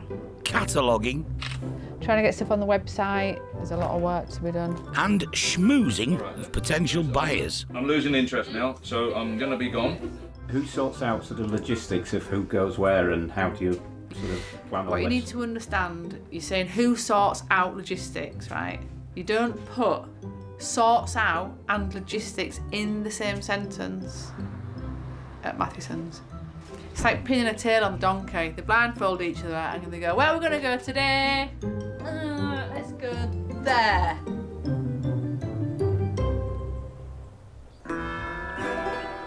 And sure enough, at 6 o'clock on a Friday evening, Derek's about to make himself very unpopular. Right, I'll ring the fella first, make sure it's okay. He's rounding the team up for a big job. Ball age. Can we get that jam jar picked up tonight? It's obviously good for business, but it's just, it's a bit crazy. But the jam jar in question is a special one. Barn find, covered in all its glorious Yorkshire muck. Well, we're just washing the track, so we were hoping to get down fairly sharp. Jack's coming down, and you'll be able to move the tractor, won't you, Paul? He's even trying to rope Charlie into it. I'll have a word with your mum and see if you can get down. If she'll bring you down, I'm here. We have to be sharp. Yeah, we're going shortly. We likes coming on jobs like this. He's into that sort of thing. The barn is just outside Pickering. Inside, a rare 1982 Mini pickup that hasn't seen the light of day for 20 years. It's owned by joiner Paul Metcalf. I bought it 25 years ago to use for work. To be honest, I'd have probably been better off with a mini van, but I always liked the pickups. 650 quid, I think it was. Entombed in dust and bird droppings, it's in perfect condition. If you like restoring cars, everything is original, including the engine and gearbox. It served me well for 2 or 3 years, no problems. Just got a bit rusty, drove it in here, and here it has stayed ever since. Paul has Minis in his blood. My granddad bought a brand new Mini in 1962. I remember my dad getting it, and I guess it was just inevitable when I got a car it would be a Mini. Teal blue 850. Rallied it, raced it, I've been on my honeymoon in it, and I still have it today. Well, the car I came in, I've probably done over 100 events in that. I wouldn't say I was somebody that was interested in cars, I just like Minis. I'm a bike man. I think a Mini is a motorbike with 4 wheels. He has several motorbikes, and now he wants another. I did have a discussion with my wife. She said, yeah, you can get one, but something has to go. The farm where the pickup is stored is owned by Paul's mate, Dave. You're right, mate. Good lad. Been in here forever, is it then? A long while. Is this often the case that you have to shift one car before you get the car that Well, you I shift a load of junk to get to something. Yeah, but not saying that the tractor's junk. But yeah, even the loo. An outside loo.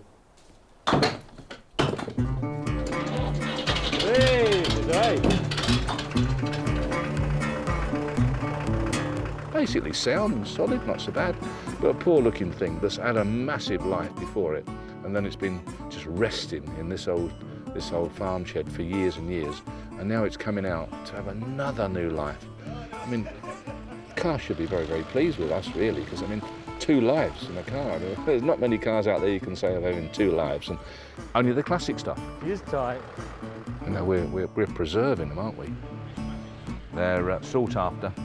Probably the rarest out of all the Mini range, favoured by a lot of milk delivery guys, which killed them, because I mean, every time they got back from delivering milk that day and that, they washed them out and all the rest of it, so they were constantly wet. They just rotted away so quickly. Oh, sorry? How's it? There's one consolation doing this late pickup of a pickup. Dave gets to deploy his precision tool. The brakes are stuck on, you know, they've rusted up, stuck on, and the vibrations of a tap with hammer can very often just shock them off again, you know, just free them off.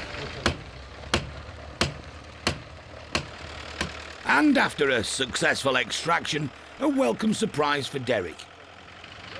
You've got a gold seal head, look.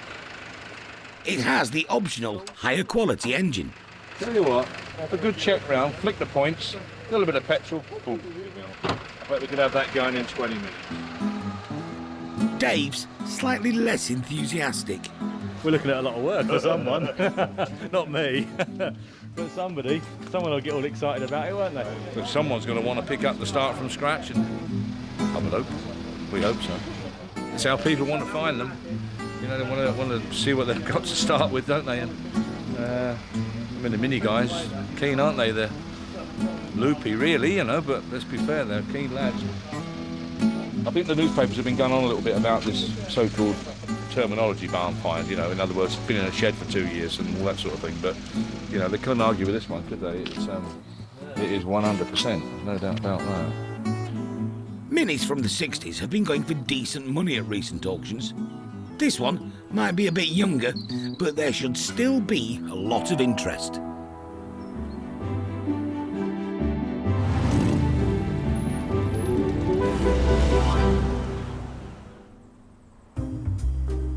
Hundreds of hours a year are spent washing and polishing cars to make them look their best. You can clean 500 quid onto a car if you do it properly. But in the showroom today, one appears to have slipped through the net. The Barn Fresh Mini pickup from 1982. Whatever dust and muck is on it goes with it. It's not taking anything off. We want to sell it as it's found. You know, you could not be more honest about a barn find. That's how we dragged it out. There it is. You can't be any more honest than that. And this is the genuine barn find. And but yeah, you'd have thought really it might have eaten through the bumper even and stuff like that. But it doesn't, you know, it doesn't need harm, does it? It's quite amazing, really. And from what I can see of it, a lot of the panels will repair and save very easily. I mean, the wings, from what I can see, look good. No doubt it's going to want seals. Well, I haven't been underneath it, but I'm sure it will do. But even the doors are sound. Door repair quite easily. Repair panel in there, that's simple enough. So I think it's got the makings of a really good little motor. The pickups are so popular, so I can imagine this causing a lot of interest. It took most of the family to get the Mini out of the barn. I do realise how lucky I am to have 2 very, very, very capable lads. For Derek, though, it's not only about the car. Charlie and Jack will remember that for the rest of their life, I would like to think.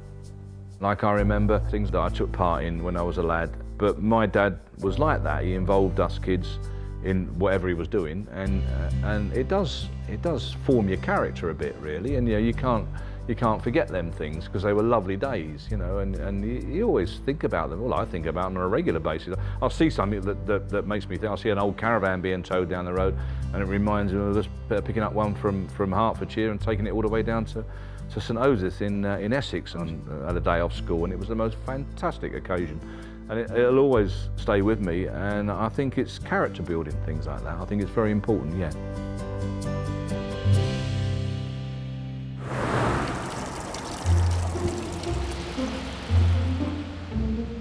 At the garage, some classic British summer weather. Cold, miserable, damp, mist, fog. Yeah, it's a bit grim, isn't it, really? I was going to come on my motorbike this morning, and then I'm just about to get it out, and I just glanced up and thought, ooh. It's usually sunny 2 days a year in Thornton le Dale. Once in May, and then usually a day in October. Not today, though. Just chuck it now. It plays havoc with your hair. That's why Derek always looked a little bit bedraggled.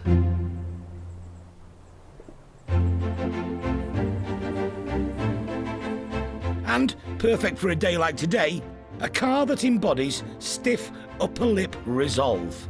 This Rover P5B Coupe from 1971 would simply drop a gear and think of England. It's currently owned by Alan Walker from Scarborough. When I was a teenager at school, there used to be a few of them around, and I thought, oh, that's good, I like that. The chrome road-style wheels, the shape of it, the burble from the exhaust, I thought, oh, that's good stuff. Alan spent his youth tinkering with motorbikes, but in 1993 he was looking for a bigger challenge. This P5B was the obvious choice. It was up and running on the road, looked quite nice from the other side of the road. It drove, but I could see it had problems. Spent time here and there replacing body panels, sills, D-posts, etc. All the things that tend to rust on those old girls. The renovation turned into an 8-year obsession. When I look back, I think I spent too much time, really. Hundreds and hundreds of hours it would add up to. All day on a Saturday, or all day on a Sunday, or a couple of hours in a couple of evenings. That kind of interspersed with normal daily life and family and all the rest of it. But if you enjoy the challenge, then that's part of it.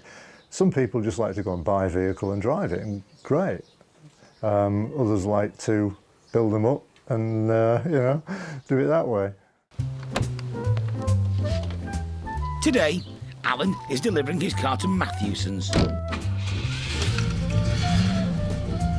One last chance to wallow in the statesman-like luxury of the P5B, with the ancient V8 providing the soundtrack. P5B is a fairly practical car to drive. I mean, the brakes are good, the steering is very light. The engine runs fine. There's a kick-down facility on these old automatic gearboxes. So if you floor the accelerator, it drops down to the lowest gear it can pull at that speed. After all the effort of doing it up and 26 years of ownership, Alan knows this is the right time to sell. It spends most of its time in a dehumidified garage, covered up to keep the dust off. Every now and again it'll come out and have a run and be checked over and so on, then it'll go back in the garage. So the time's come, free up some space and let someone have some enjoyment from the car.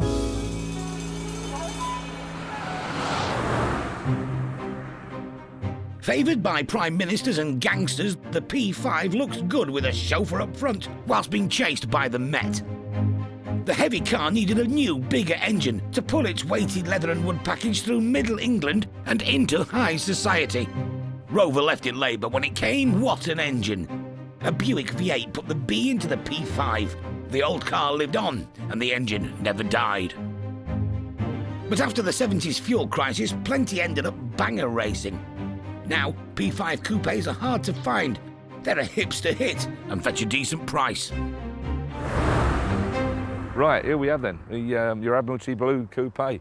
Right colour, isn't it? Admiralty Blue, silver birch roof. Yeah, right. And trim with Vinconalised. Yeah, it did a decent job, I think. They don't do so bad. They always look just a little bit done, don't they? Exactly. You know, as though you're going to be leaving your trousers in there and get out and, yeah. I should have driven it since I redid it, that's the thing. Lovely, genuine old car. Absolutely the right spec, no doubt about it. Yeah. Bit wavery, isn't she? And the paint finish isn't as good as she could be. But you know that, don't you? Very saleable, very, very nice. Right model, right colour. Got a good chance, and I think it'll do 7. Excellent. Okay. If we can work on that basis, then I reckon we can do a deal. Right, let's do it. Does that do you? Happy. Sounds good to me.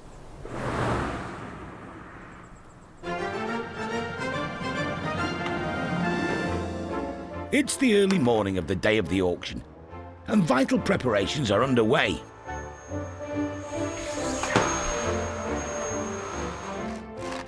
What have you done to me today? Derek's preparing the haul. Oh, yeah, we're away now. Dave's fettling O'Reilly. And must-have memorabilia is being road tested.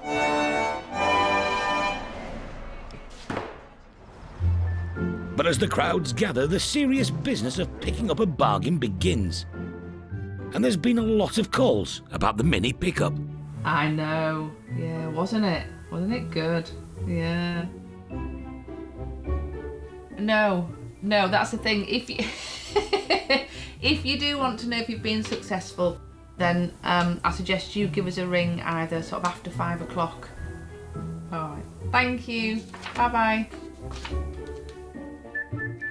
He's really excited. He's really excited about bidding on a Mini. He can't wait. He said it's like waiting for Christmas. The unwashed Mini is starting to look like it might clean up at the auction. Very nice.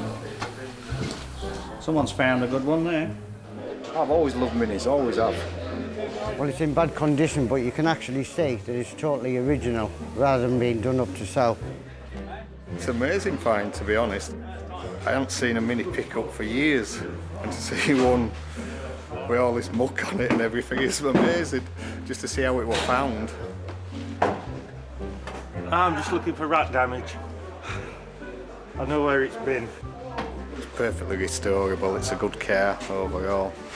It's just having the finances to be able to do something like this, because it'll be worth a lot of money when it's done.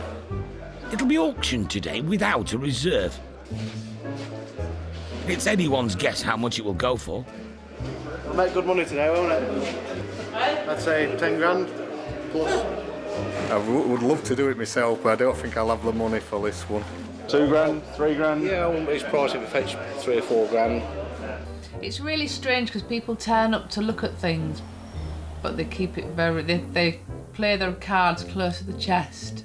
It's like they don't want everyone to know what they're looking at or thinking of bidding on. I don't know why. Lot number 49 she is. She's a 1982 barn find Mini. We pulled it out of the barn ourselves. There's a phone bid and there's a submitted bid already. Start me on this. Where are we going to be? 3, 3, 1, 3, 2, 3, 3, 3003, 3003, 4, 3004. Got you. 3004. Going then. 3, 4, 3, 5, 3, 6, 3006, 3, 7, 3, 7, 8, 3, 9, 3, 9, 4000, 4, 1 at the very back. 4-2 standing, 4002 standing there, 4002, you're out the back, it's selling, 4-3 back in, 4-4, 4-4 behind you, sir, 4004, going, 4005, 4-6, 4006, right at the back, 4006, 4-7, standing here, 4-7, 4-8 behind you, 4800, 4-9, selling, your bid, sir, 5000, it's not now, right at the very, very back, under the light, 5-1, 5-1 I've got, 5,100, Mini pickup, 10 to 15,000 pound done, 5,100, standing, 5,100, this side, you're out the back, 5-2, 5,003, 5,003 with you, you're out the very back, sir, 5,003, I'm worried about you, like I say, when you go home, you'll be worrying about it, 5,003, I fear for you, 5,003, standing here, selling, outright, away she goes, 5,300, first, second, third and last time, 5,000, 300, yours, sir, well done. Dealers Russell Walker and his dad Tim win the rare Mini. Their first priority, removing 20 years of bird poo. You've just got to try and look past all the dirt and see what you can do to sort of add value, really. See if there's enough of the original car that you can just think, well, with a few bits and pieces, I can make this into something. It does look like it is a fairly genuine example. It's not had many owners. The barn and the dry storage has probably saved it, really. But Russell quickly got another offer and decided to sell it on. And the next owners have big, new plans for the small, old Mini.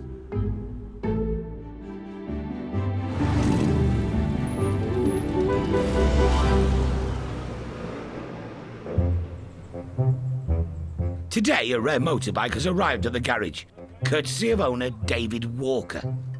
Pull it out the doodah thing, eh? Derek is familiar with the Douglas Mark V. The last one I rode over here, it stalled and I couldn't get the damn thing going again, and it was a bit of an embarrassment.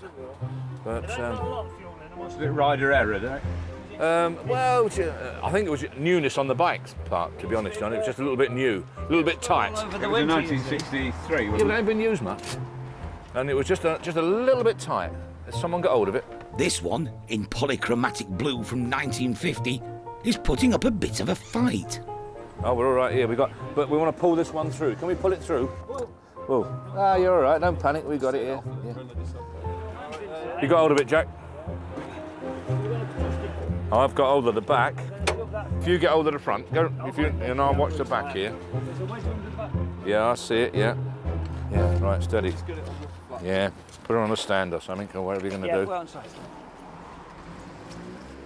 Are we there? There you go. I've got a Model 30, and I've got a First World War one. Someone nicked the seat off my Douglas, you know? Oh, really? Yeah. The real nice leather ones, you know? Oh, yeah. Which is why they nicked it. Oh, shit.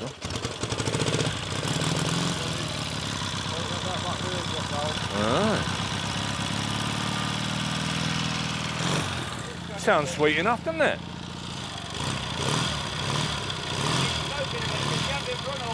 No, it's nice. Nice, isn't it? I bet they're lovely, them forks. Yeah, I got it. Yeah. Well, try it. Is it rigid back end? Yeah. No. No? Swinging arm? It's swinging arm. Oh, she's swinging arm, yeah. Wow, that's unusual, isn't it? Swinging arm rear suspension, look, on a torsion bar. Yeah. Lovely, isn't it? Smoke's clearing a bit now. Yeah, it's fine. Oh, it will clear when you rev it like that. Yeah. Just a little bit of oil in the cylinders, John, that's all. Nothing. Again, it's newness. Yeah.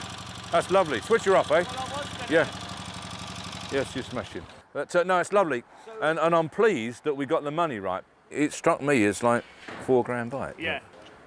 Yeah, it's nice. Recently restored, the smoky Douglas is highly desirable. Less so back in the day.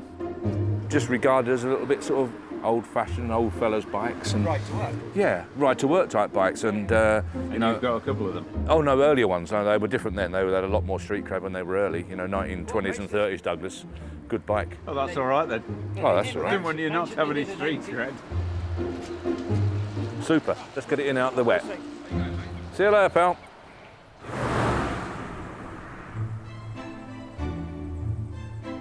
The Rover P5B Coupe is now tucked up in the garage.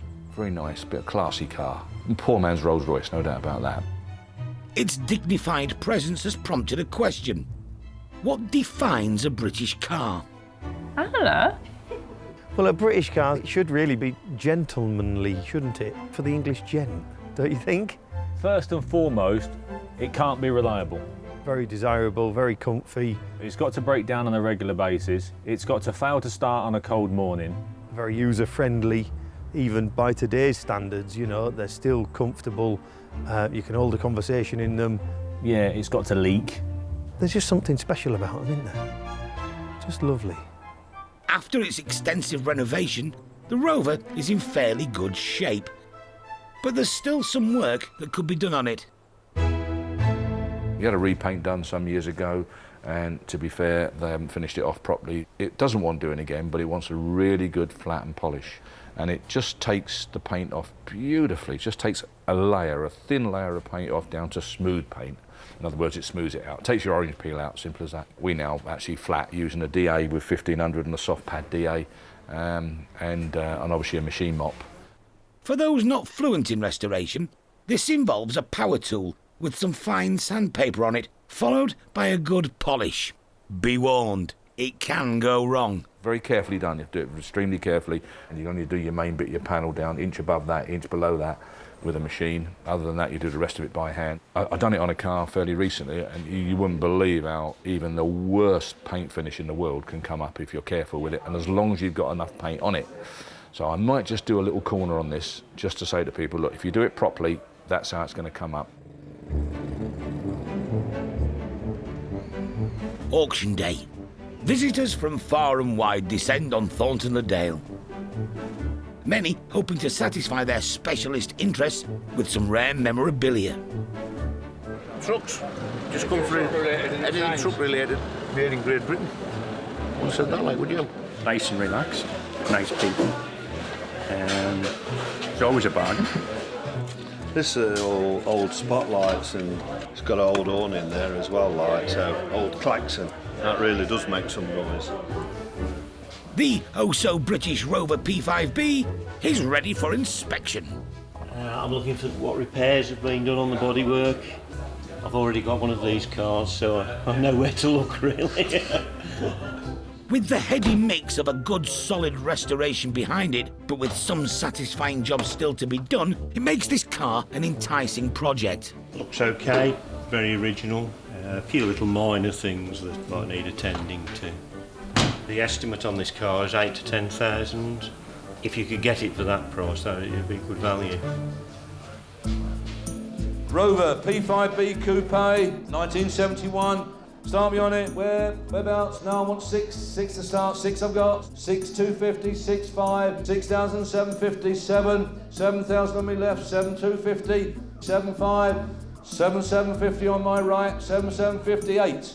8,250, 8,250 on my right and selling, 8,250 over here on my right, 8,500 back in, 8,750 on my right and selling, 8,750 last time looking round, going, you're missing it, 8,750, 8,750 sold. Nigel Geit, the lucky winner, and a decent deal for previous owner Alan. Quite pleased with that. It'll pay for a motorbike I bought recently. And that's it. Carry on playing with bikes now. I've got more room in the garage. Hello. Hello. 304. Back to my yard in Sheffield and then into workshop. Do anything that needs doing, get a general recommission. This particular one I do think is the flagship of the classic Rovers, if you like. A very nice finished car. They were a luxury car in the day, Prime Ministers had them, etc. Got it a little bit less than what I would have paid. So it went a bad day.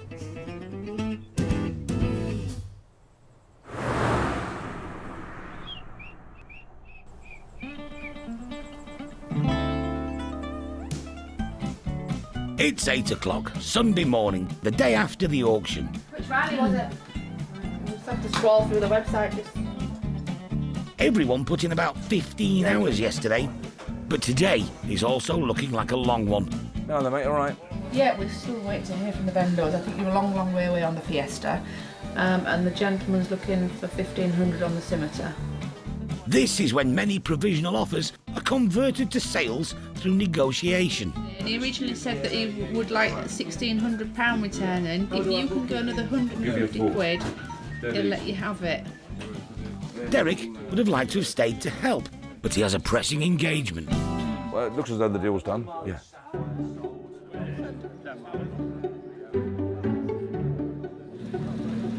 Several times a year, Malton Motor Club, one of the oldest of its type in the country, meet in their hometown to worship ageing rally cars. Morning, everybody. And compete in a 140-mile timed event on some of Yorkshire's most challenging roads. So if you try and use your map, you will go wrong. So follow the Tulip Road book and you hopefully won't go wrong. Derek's the guest of honour. I've been roped in. You know, I'd like to rest the voice. The voice is quite hoarse today, but they've asked me to come down today. I've got to pick the nicest presented car, I think that's the way they put it. I no doubt get myself in bother with that as well, but we'll see anyway. First up, a Bentley 4.5 litre Sports from 1936. Not your average rally car. Yeah, it's nice, isn't it? Yeah, very nice thing. Yeah, bonny looking motor. More of a gentleman's rally car, isn't it, really, that one? Some of the cars are bringing back memories. That's what we used to rally, and my brother used to drive. I used to maintain it. My brother was a really good driver. You never think so now, the way he poodles about, but he was extremely good. And it's exactly what we had, Cortina GT, exactly that motor, but done really well, very, very competitive. Won some good rallies. I'm proud to say never broke down once on one rally. So I must have looked after it fairly well, mustn't I? Another unusual car, Hunter GT. Quite a rare bit of kit, aren't they, really, these days? They were quite highly rated, really. The more Derek sees, the more likely he's going to insult someone by making the wrong decision. I'm just trying to pick something that A is presented nicely, B is pretty purposeful, and C is maybe a little unusual, you know, which I think is what it's all about, really. I mean, rallying started by using your own car, you know, your own everyday car, like the Triumph of Darren's there, and little PV44, the little Volvo and such like. So it's really difficult, you know. I just keep getting drawn to that Sunbeam, that Rapier somehow. I don't know quite why. So I don't know. One last sweep, I think. Hard job, this. You've got to think out the box, haven't you? I mean, a lot of people will come down here and they'd pick the Bentley, wouldn't they? Which is great, but I admire that. I think it's rallying on a budget that appeals to me. I think you haven't got to have loads and loads of money if you want to enjoy a rally like this. And that is a cared-for car as far as I can see. I just somehow just appeals to me. So I'm going to go for that one. Car 22. Just a bit of light flag waving now, and Derek should be able to get off and rest his voice. Right, that's all we do. Like on telly, just hold it over and boom. I'll count them down, 5, 4, 3, 2, 1. And then I lift it up and off they go. Good show, all the best. Many drivers here today know Derek well from coming to the auctions. Morning. I'm all right, fine, thanks, mate. Good. Morning, look. You had an house 2000, it's 10.5 grand? 10.5 grand, tatty, like, very tatty, and no head. Hey, there you go. Well done, mate, well done. Good luck. Crack on, good luck. Take care, bye-bye. Good morning. Sounds nice? Thank you. Aye. You're off. Nice talking to the guys from all over the country. I was amazed where some of the guys come from. Peterborough, a couple from Peterborough, Grimsby, not so far. But it just shows you how popular it is, this area. It's only the area that does it, really. It's a great rallying area. Supporting local clubs and events is part of being in the car community. What Derek won't do, though, is get an early night. He'll be at the evening do, presenting the trophy to the owner of the 1275 GT.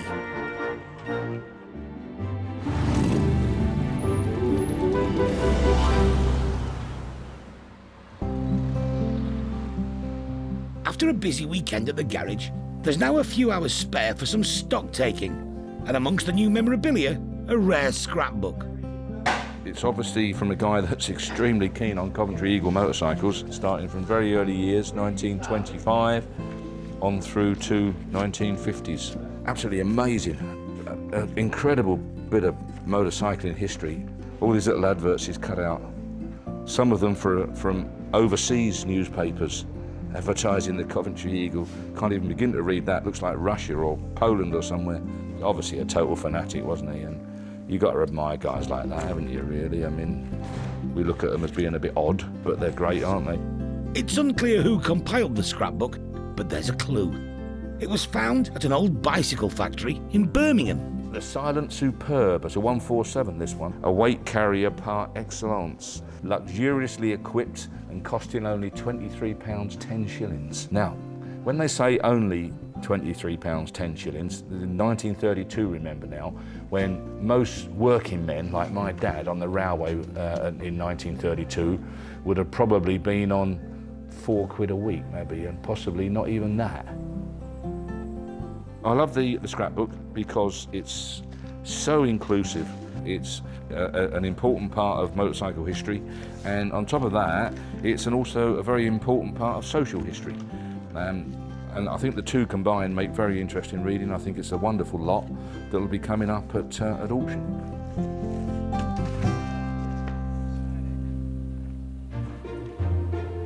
Over in Sheffield, the 3.5 litre Rover P5B is bringing back memories for its new owner. The era I was brought up in, 70s and early 80s, you still saw them on the road, albeit you were buying them for a couple £100 as get-to-work cars. It's the newest member of Nigel Guite's nicely eccentric collection of tidy agricultural and commercial vehicles. Probably been collecting now for 20 plus years. It's quite an eclectic mix, isn't it? But this is basically a Rushton Proctor portable engine, sort of pre-traction engine. Would have been horse-drawn into the field and then drove something like the threshing machine. We're kind of still at the point where we're working out what to do with this.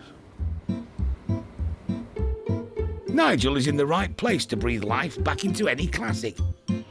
He manages a 40-acre industrial engineering site with most of the required renovation bases covered. Can't do this on your own. You know, I'd want certifying if I had to go through this, and I've got nobody to help me with it. Jim does all our engine work, as you can see. Currently working on a Rolls-Royce B60 engine. It's troublesome, but it's going into the workshop, so it may as well run. We've just done carbon on that Rover as well. That's transformed it. I'll hold you to that. There's plenty of scope with this. It's a good foundation, you know, to start from. The P5B Coupe is probably the most desirable one. And in this colour as well, Admiralty blue with a silver birch roof. It's probably the right colour and the right car. To be honest, we don't buy them to make money. We buy them because we like them.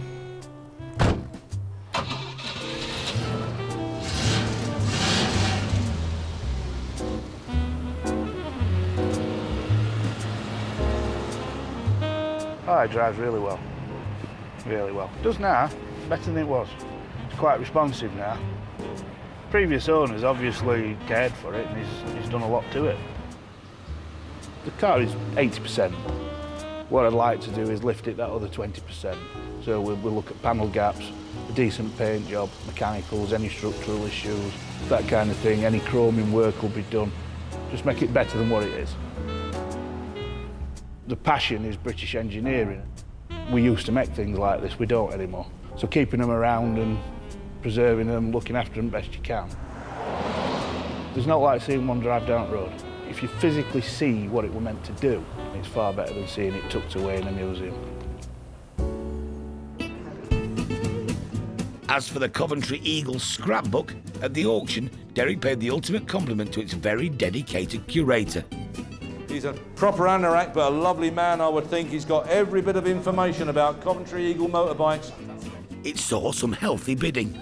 50, 60, 70 pounds. Wonderful bit of kit. 70 pounds. But it wasn't a simple ride into the sunset for the nicely restored Douglas Mark V. 3008, come on, we're submitting 3008. Is the 9 anywhere? 3,800. Last time looking round, worth more, 3,800, provisional only. 3/8, provisional 3,800. Not far off, but no sale. A few days later, enthusiast James Brown spotted potential and offered the £4,000. But that's when his problems started. One day when I'd been for a ride, a young driver in a 4x4 nearly sent me to see him upstairs. When I got home, I explained to my wife, and she said, get rid of it. When she says do something, I normally do it. James is still married. The Douglas sold for £3,500 and was shipped off to the next chapter in its long life in the Orkneys. I love them forks. Look at them. They're beautiful. Bang on, aren't they? I love that. Also a victim of the double sale, The Mini pickup was sold on after the auction to James Priestley and Mark Bainton in Cleethorpes, and it's heading for a complete rebuild. We restore old cars, welding, painting, mechanicals, anything that old cars need. Currently in the workshop, vehicles manufactured any time from the 1950s to the 1980s. Full respray, and that's had wheel arches and wings on the Rover. 1960 PA Cresta, which is just everything. We've just put new floors in that. You can't buy the panels for those, so we're having to make all the panels. 59 MGA, that's been a body off. The chassis and engine's done for that. Jensen Interceptor, Series 2, full bare metal respray. The Mini has been dismantled, but there's a long way to go for Mark. This is the engine what we've pulled out the car, as you can see. We'll send it off to an engineers and they'll basically strip the engine down, let us know what problems they've got. We'll probably end up re-ringing it in pistons. Even for a well-preserved example like this, corrosion has taken its toll. The usual places on these Minis is around the headlights. You can see here I only have to push it through, but all the headlights coming out. On the outside here, the A panels is another area. This one's totally gone now. I'm gonna have to push it with my finger. Somebody's obviously repaired it, as you can see. Bit of fiberglass from probably 25, 30 years ago. And this is what we're up against. These days, with clean metal, new panels, we've got up-to-date MIG welders and TIG welders, and you get a really nice weld on them, and they're a lot stronger and safer. But there's trouble ahead. James wants to return the Mini to its factory spec. His business partner disagrees. Mark likes to put a twist on stuff, which I like to on certain stuff, but not when it's something like that. I'd like to put like a 1340 engine in it with twin carbs. You know, basically upgrade the suspension a little bit and put some nice big disc brakes on it and everything, and some nice sexy wheels, and just give it a little bit of a hot rod touch. I'll win. Well, I'm the one who does all the work, so basically we'll see. I'll be winning the argument, there's no doubt about it. For the record, Mark didn't win the argument, and the end result? A score draw.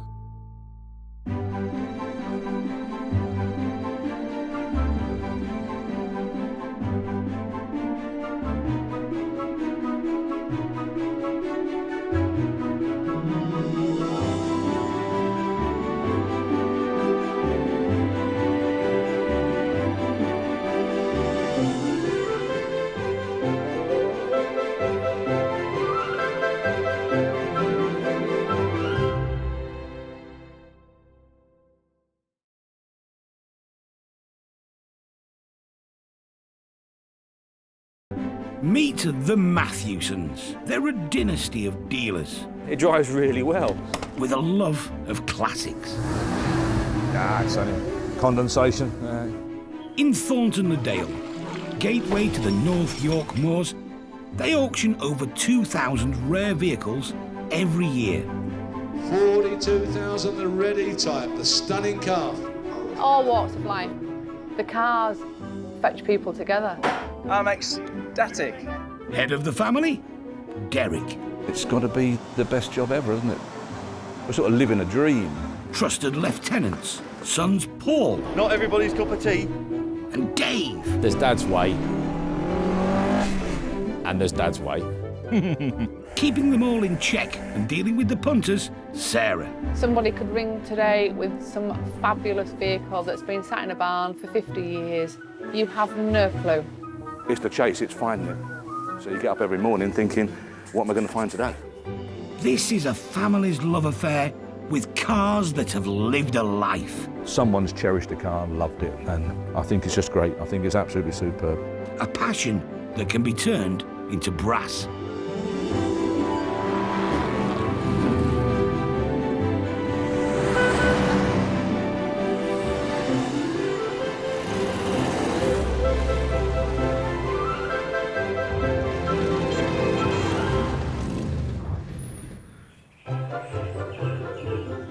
On sale this week.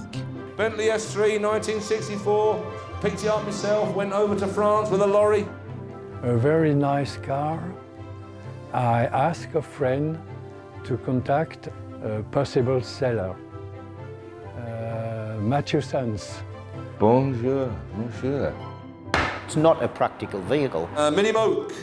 Now then, find two of these today. Obviously, it's got no sides on it or anything like that.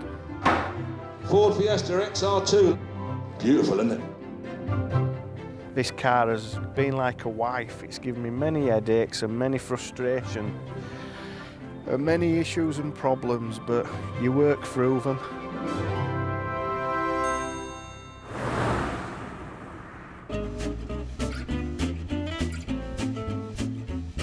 Today at the garage there's a frisson of excitement. It seems that one of the world's most glamorous classics needs collecting from Normandy in France. Derek has volunteered. I'm trying to book a ferry. That's it, look, booked for Tuesday, Wednesday. But I don't know if he wants to go in the evening or go in the morning and stay with Philippe. He needs to make his instructions a little bit clearer, doesn't he? Otherwise we could book him in at the Moulin Rouge. I don't think he'd complain at that. He wouldn't, would he? He did say, I don't want to share a cabin with a hairy-bottomed truck driver. So, what I want to know is how he knows that most truck drivers have got hairy bottoms. The car in question is a majestic Bentley S3 from 1964. She's beautiful. Everybody looks good on a photo though, don't they? Derived from the Rolls-Royce Silver Cloud, the S1 cost £6,305, including tax and optional power steering. The S2's new aluminium V8 was quicker. A convertible version is as good as it gets. Really nice ones go for about £200,000. Cheaper models are available. The S3 is identifiable by its twin headlights. Peter Sellers was a serial buyer of a car so classy it had a special padded bit to stop you hitting your head on a forest of walnut.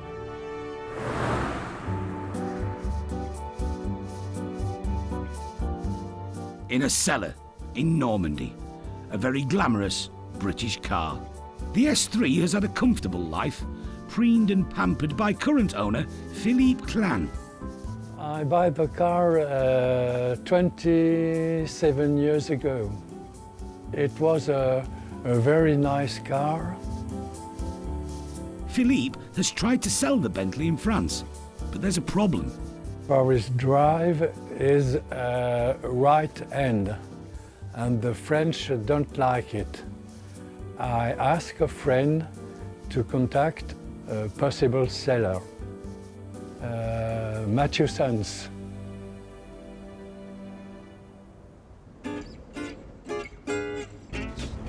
We're going to Portsmouth and jumping on the 3:15 boat, ferry to Cairns. Cairn, I'm not too sure how to pronounce it, Cairn I think. As luck would have it, apparently the place we're going to is only 12 miles or something like that from the ferry. It's all going so well, it's like someone's actually planned the trip.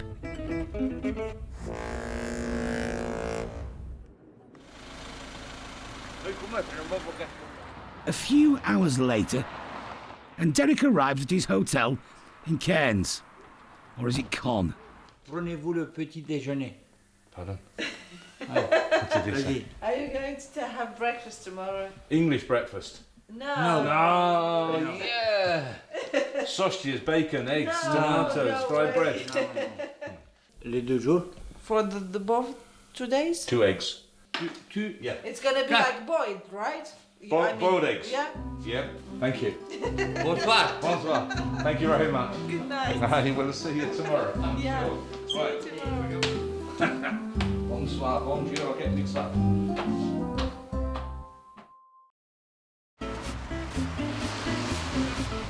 After Le Grand Kip, Derek's up and ready to collect the beautiful 1964 S3 Bentley.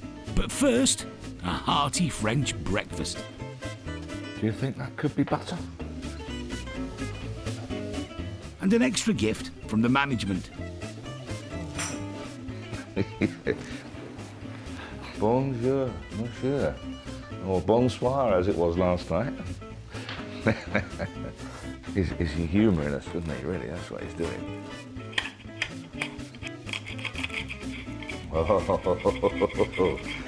Put himself out for us, I feel.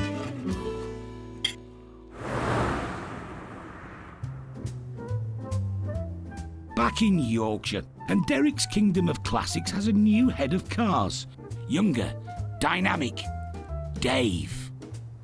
My dad always used to have a few Fords kicking about, and they produced the poor man's sports cars, didn't they? So if you wanted a sports car back in the 60s and 70s and 80s, really, you had a Ford if you could, you know. And if you couldn't, now is a good time to make up for it. Dave's off to collect one that has a permanent place in the Hot Hatch Hall of Fame.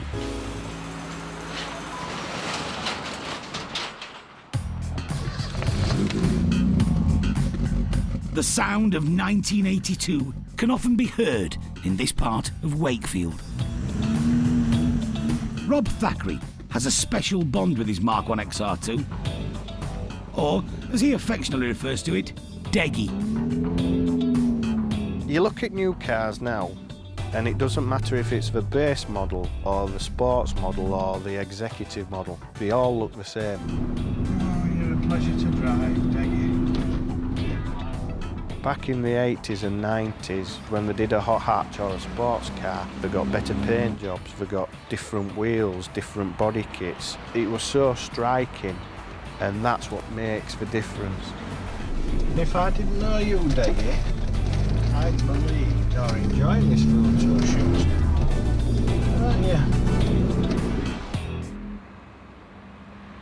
But Rob's putting on a brave face.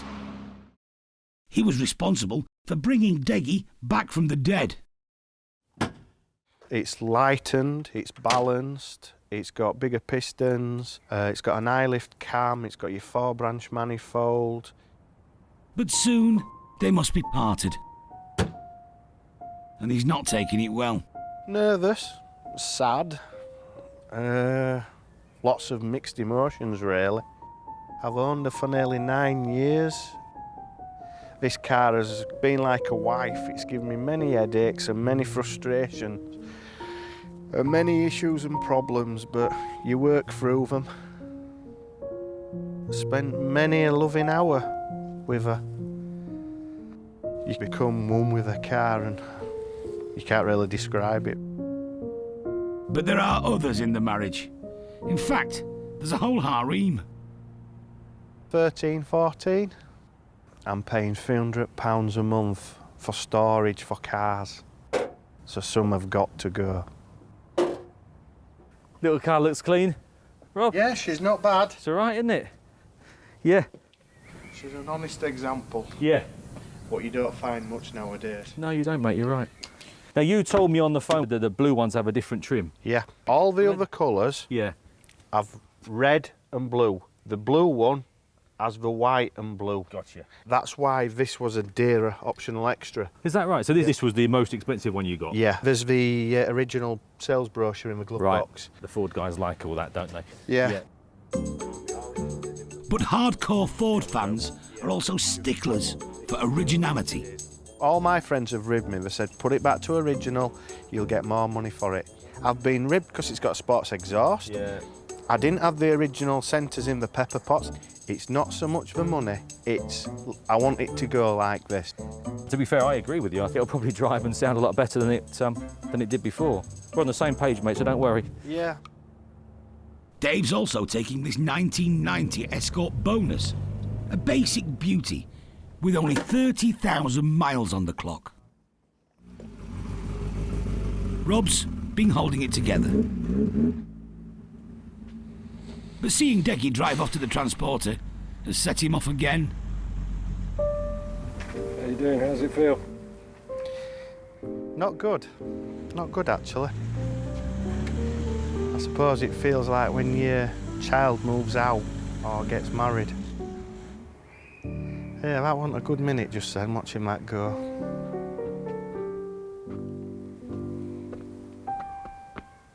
But we've got to move on.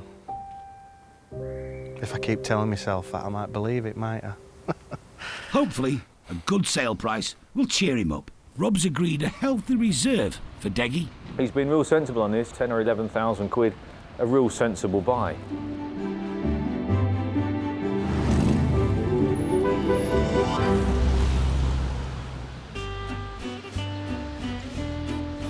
Normandy, France. And Derek finally gets to see the 1964 Bentley S3, owned by Philippe Clan. Pleasantly surprised. Always, as we know, we always check the door shuts first. Nice and crisp, lovely door skins, lit round nicely, not full of filler. So I think it's a nice example. The wood's extremely good. The leather's in fine condition.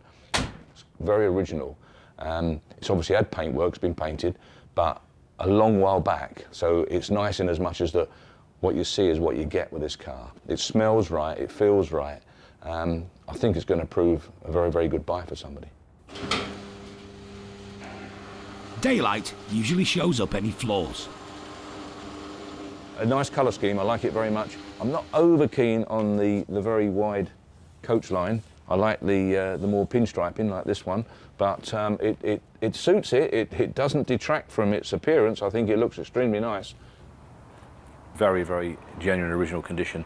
It really is 25,000 plus. What a shame about the weather. We're done. Very good to meet you. Very nice to meet you, Philippe. Very nice travel. And we will, and we'll keep you informed of what goes on and how we go on. But we'll talk on the phone. Okay. Thank you now. Bye-bye. Bye-bye. Bye-bye now. Bye. Bye. Bye. This fine piece of British heritage will soon be heading back to its homeland. Philippe can only describe his feelings in French. Et comme mon âge est important, ben, je trouve que c'est difficile de sortir une voiture de cette catégorie. Malheureusement, je m'en sépare. Je suis très triste, très ému et très peiné finalement de me séparer de cette voiture que j'aimais beaucoup. As Derek boards the ferry, he's hoping the rest of Team Yorkshire are having an equally good time. They'll be loving it, won't they? Oh, absolutely. They'll be having a whale of a time, I would think. Pressure's off. And they haven't got somebody coming in every 10 minutes saying, what's new, what's happening, who's been on, and all the rest of it. I love it. I love it. I really love it. What was that? What is it that the bloke brought in yesterday then? Is it just boxes of nonsense? That Derek said. That Derek said, yeah, fetch it in, fetch it in. 38 items. Already got all of these to work through. There's radio silence from the culprit. Derek's disappeared. And where is Derek at the moment? Hopefully on a ferry. Looking forward to getting back to old Blighty. And I'm pleased that we've done it. And it's been an interesting trip. Met some nice people. Got a nice car.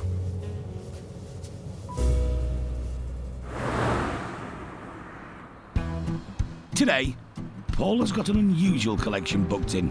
His task? To head north for one of the world's quirkiest vehicles. I'm just south of Newcastle to pick up a little mini moke. I don't actually know a lot more than that at this stage, in all fairness. We've only ever had two, I think, that I can recall. But they're very popular. They've got a big cult following. They're like a 2CV. The moke played a starring role in the surreal 1960s television series, The Prisoner. I've heard about it. I've never seen it before my time, I'm afraid.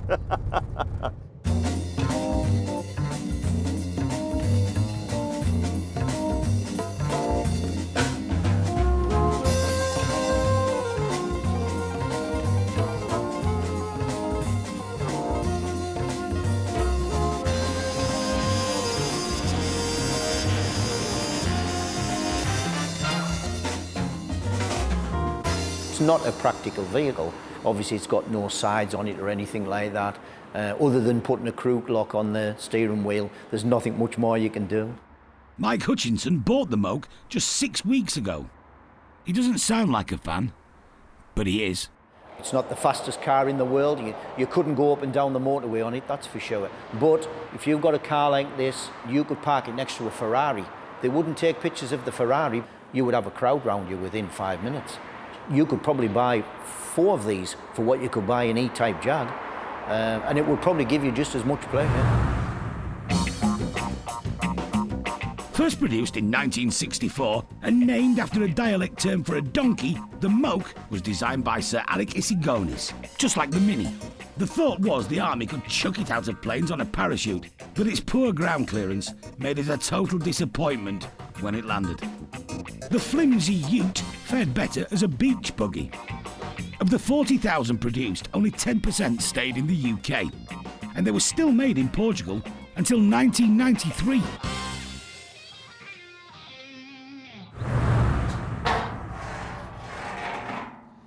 No, it looks lovely though, doesn't it? It does.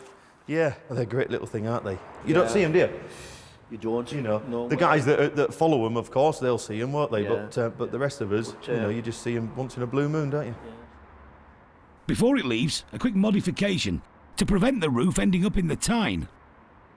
Should we drop it down? Yes, if you pull the ring. Whoa, there's finger trappers and then you push that forward, Paul. Yeah. That's it. That takes the tension off. Oh, that's all right, isn't it? And then you just take these off here, right? Yeah, and them, do we? And that one, yeah, that's your tensioner strap, I think. They all fall down together? Yeah. Ah, there you go. Well, that took in there. Yeah. That's better. It won't flap about so much. Yeah. Shall we get it on? Yes.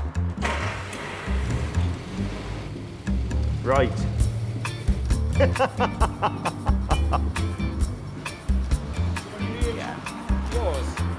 Yes, yeah, it's going to auction.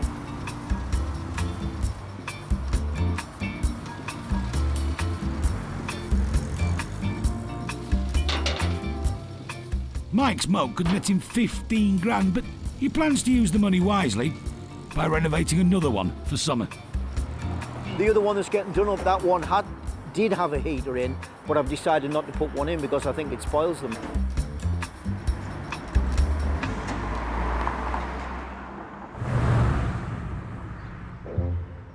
Derek is back in Blighty in time for the next auction. He's convinced that standards have slipped whilst he's been away. It's 7 o'clock in the morning, and where is everybody? Search me. They're all laying in bed, aren't they, the lazy blooming devils? Derek needs to put his foot down, show everyone who's the boss around here. Time to deploy the Bentley S3. Wonderful bit of kit. You drive a normal car, you travel in a Bentley. That's the difference. In them days, you basically made it. I think that was the fair way of summing it up. You'd made it. And your waves become very regal, Derek. I can't help it. It's daft, isn't it? I've become very, very gentlemanly. So you've perfected your wave, and you're holding your head up high. Yeah. Well, you've got to look down your nose at people, haven't you? The peasants and that sort of. If there's any peasants about, then I would obviously look down my nose at them now, and just give them a cursory wave. You know, just basically get out of the way, really. You know, that's about it. Because I'm not stopping. It's a Bentley.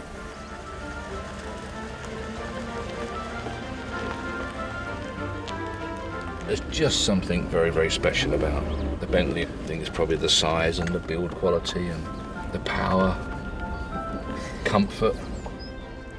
They are the nicest driving car in the world, really.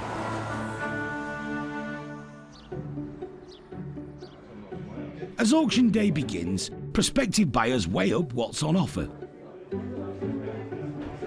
When it comes to the S3, all 5 sensors are needed to really appreciate the quality.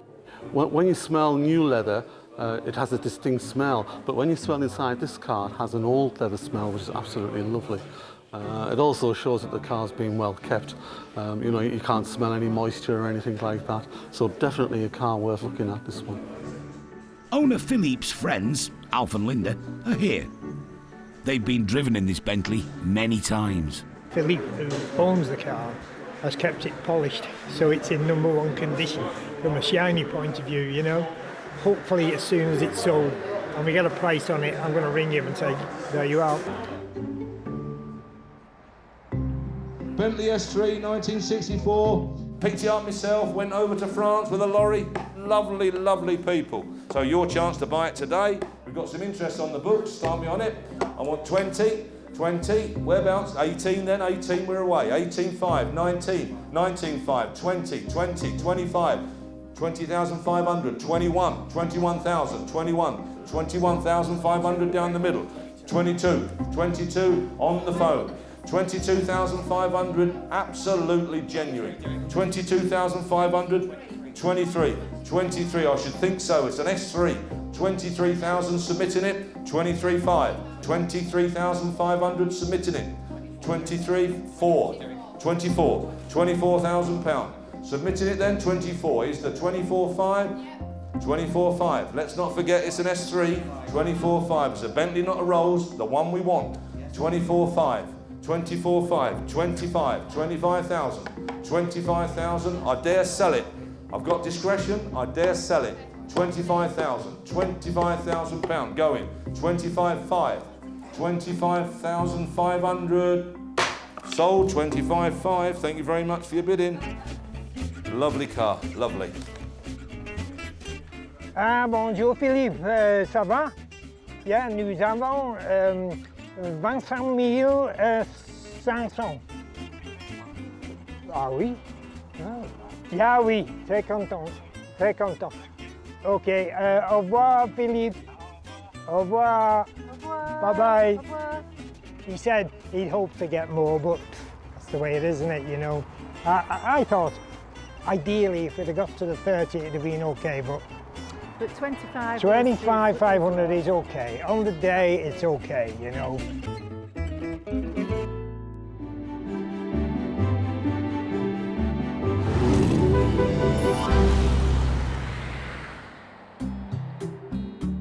At Matthewson's, the definition of a classic changes with time. 80s hot hatches like Deggy, the XR2 with its 11 grand reserve, now share the showroom with the seniors, spanning the age divide, like Derek and grandson Jack. These old fuddy-duddies moan about these lads tearing about in cars and that sort of thing and all the rest of it. Exactly what we done, exactly the same thing. But you look at some of these lads, like Jack's mates and all the rest of it, but they look after their cars, they keep them nice, you know. And I think it's brilliant. And as long as those guys keep looking after a vehicle, I don't care what vehicle it is, you know, as long as they appreciate it, I think it's brilliant, don't you? Also on site, the bog standard Escort bonus from 1990 that arrived with the XR2. I think you're getting an awful lot of car for very little money. I think it's guided about 3,000 to 4,000. I love this little base stuff. It's just great, isn't it? I mean, there's nothing. I think it's got central locking from memory, but probably not. So there's nothing. There's no power steering, there's no electric windows, there's no ABS, there's no traction control, there's no catalytic converter. There's nothing. Brilliant. Just basic manual choke, electric start. That's it. Yeah, brill. There's been a lot of inquiries about these two mint condition Fords. The final sale prices could be higher than expected.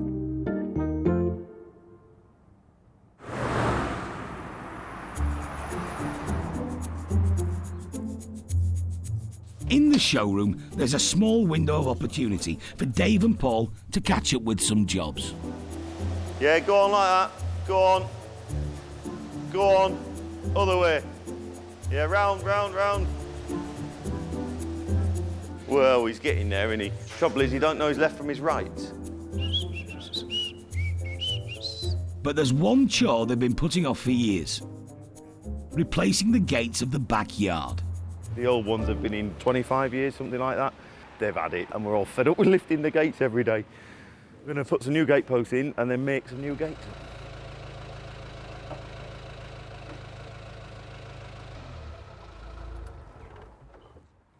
That's made a mess.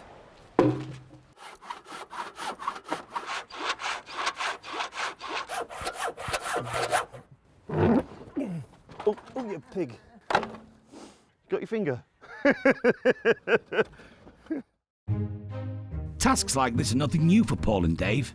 It's the Mathewson way. My dad, he'd go and meet him from school and have old gear with him and all the rest of it, and they'd come straight over the garage and straight in the workshop, helping one of the lads, you know, Big Jeff or Steve Poulter, you know, take a gearbox out and all the rest of it. I mean, David was doing clutches when he was 8-year-old. It's a bus ride out, that, isn't it? Consequently, they were very capable lads, you know, as we've seen today. I mean, Paul's been out there making the gates. If only a certain person had done this years ago, eh? I don't have to tell him. We knew there was gates to be repaired and made or replaced, so he just got on and do it.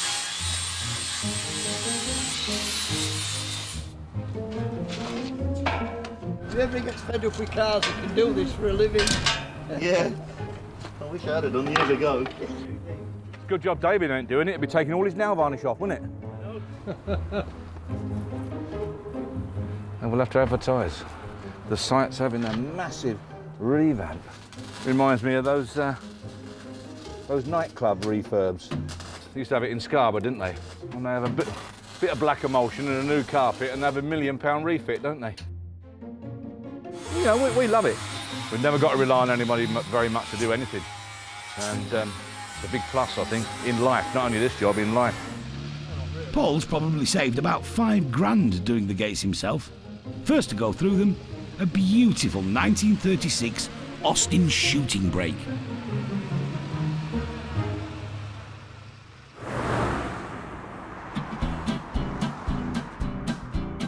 It's the day of the auction, and prospective buyers have been clamouring for quality memorabilia. It's a box of hammers. Box of files, worth a fortune. I used to make ice cream when I left school, and obviously I've seen this, and why not? Don't forget when you sell those post boxes to announce that they come with the keys. With the keys. Okay. £600. God, they're not heavy. I carried one round. It's a late 1920s, early 30s AA sign. This was £250. It was quite a collector's item. But the star attraction today is the XR2 from the early 80s. Expected to go for big money, but you can never be sure. You don't know on the day, do you? You just don't know who's going to turn up, who's going to be here, who's going to be on the phone. You just don't know. Owner Rob is here, though. He's anxious to find the love of his life a good new home. You guys are crazily fanatical and they're like your babies. And you want someone to nurture that baby the way you nurtured it. It's a little bit odd. The restoration of it is bang on. Thank you. Why have something 80% when you can have it 110%? But first, Rob's other car, the Escort Bonus. I wanted to do this before, but I thought I'd get me cooked. In the 90s, considered basic transport for the senior driver. When I was a kid, you know, I had all the Escort RSs and, you know, the Ford XR2s, XR3Is. So it's a car of my generation, and the condition of this is pretty outstanding, you know. Lot number 57, 1990, Ford Escort Bonus. Rolls back the years, this. When you think how many of these sold. Good grief, sold hundreds, thousands of the damn things. Mileage 30,000, looks right to me, smells right, looks right, feels right. Most important thing, it smells right. Start me on it, whereabouts, 2.5, we're away, 2.5, 2,750, 2,753, £3,000 on the left, going then, £3,000, Andrew's the bidder, 3,250 on the right, 3.5, selling it, 3.5 on the left and going, shaking his head, thanks Nick, 3.5 on the left, selling it, 3,700, sold, sorry, 3,500. I am getting above myself. For £500 over reserve, the telephone bidder gets a slice of 90s conservative motoring. It's a good start for Rob. But all eyes turn to the XR2. Yeah, that's mint. Brings back memories. Yeah. Memories of what? Of other people having them and not me not being able to afford it. But now we can. This is when we come into our own. Racing cars for the boys. Rob's sales chat seems to have done the business. I think we're going to have a good bid on it. Yeah, it would be well looked after and it join my classic car collection. But there's going to be competition. Ford Fiesta XR2, lot number 70, 1982 she is. Ooh, look at this. Ooh, have you seen this? Ooh, boy, oh boy. Oh, dear me. Beautiful, isn't it? Ooh.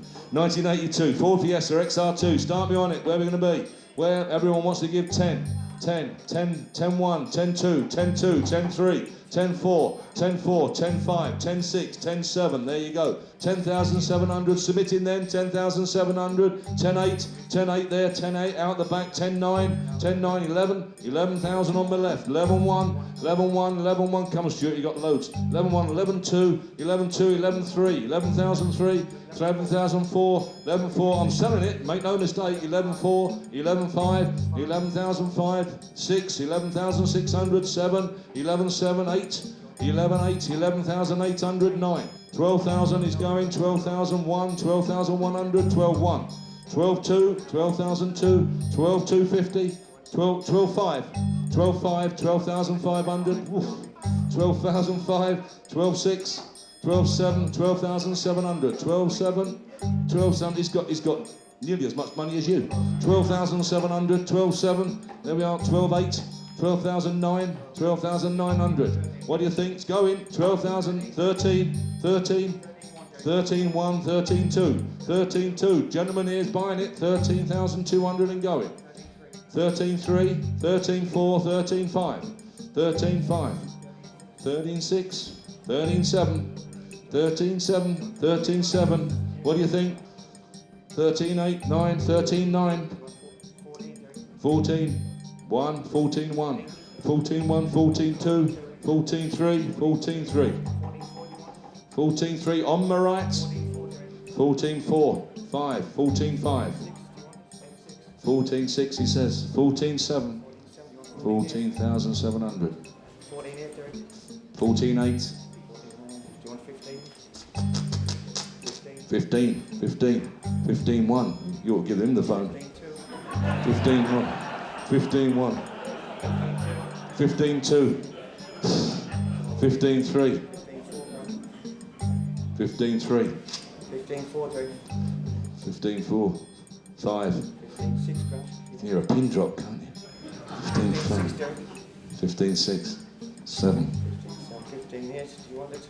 15 7, sold and going. 15 8, 9, 15 9. There you go, mate. 16 1. 16 1 and away and going. Are you sure? 16 1. He's finished, Terry. Well, he's to be congratulated. Tell him thank you very much. 16 1, you got it. And more importantly is that man there. Well done. Good lad. Neil Tetherton wins the day. And there's a good reason why he paid £5,000 over the reserve. Apparently, it's one of the previous owners what's bought it back. Rob is keen to verify the rumour. How are you doing? Nice to meet you. How you doing? I'm good. Yourself? Fabulous. Yeah, really good, thank you. Really good. You've bought Deggy. That's what we call her. Deggy. Yes. Yeah, I have. There's a little bit of a story with it. And this is my brother James's first car. Wow. Yeah. Wow. James ran it as his only car, took it to uni when he went to uni and had a really good few years with it. Right. And am I right in saying that you did the rebuild on it? Yes. It's a real credit to you. Oh, thank you. It's a real credit to you. It's many beautiful. hours, many headaches, many stressful times. I'm glad it's gone to yourself. Karma. What comes around goes around. That's spot on, that. It's unbelievable. It's something you actually see in a movie. You couldn't ask for a better sale. That's far better than the figure, what it sold for in my eyes. Far better.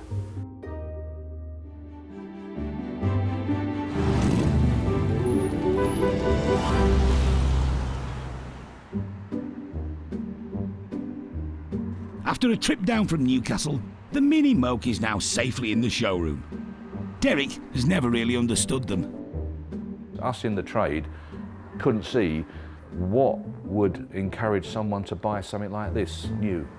We just couldn't get our head around it, you know. And let's face it, it was never ever going to compete with anything like the Jeep or Land Rover or any off-road vehicle. It was only two-wheel drive for a start off. So, I mean, it wasn't going to get anywhere, was it? I think they went down pretty well with some pop star type people and celebrities. I can remember one or two of them buying them.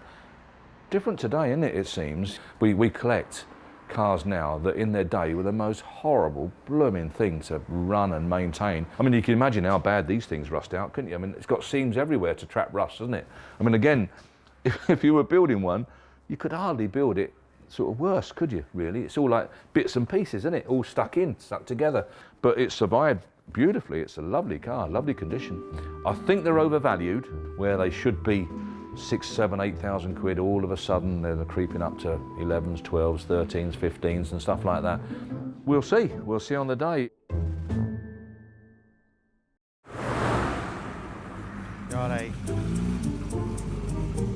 Following the surprising series of events surrounding the auction of Deggy, the XR2, this is my brother James's first car.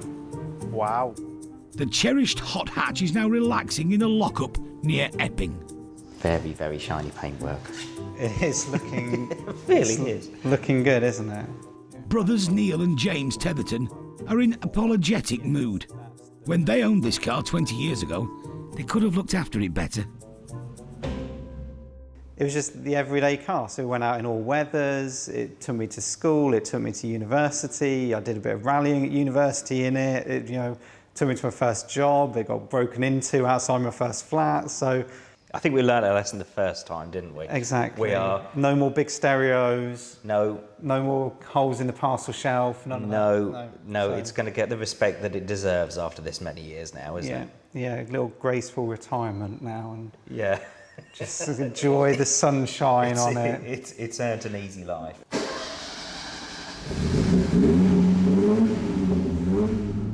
And with that in mind, maybe a gentle and restrained drive down the local B road.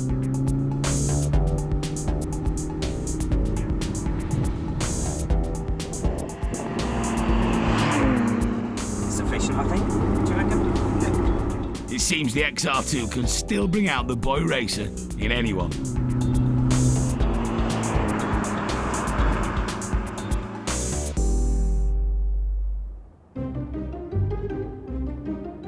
So what news of the impractical and increasingly rare Mini Moke? Prior to the auction, John and Peter were hedgy about their interest in the car. Very collectible now. Collectible. Not many made, so they command a value. But when it comes to Matthewson's... What's not to like about it? It's brilliant. It's brilliant. We've been to many auctions in the time, but this is the always one that stands out. It's been a very nice auction, this one. Mini Moke. Now then, find two of these today. Who knows his Moke? The bidding starts at 10 grand and climbs quickly. On my books here now, 12,500, 12,600, 12,600, 7, 12,700, 8, 12,800, 12,900, 12,900, 13, 13,000, 13,100, 13,100, 13,100 going. We'll talk 13,100. Are you sure you're done? Provisional 13,100. A provisional sale. But after some negotiation, Gary Bruce bags it for a mate. He lives in the West Midlands, and he says, buy it, wherever he goes for it, buy it. So. Now that's a committed Moke fan.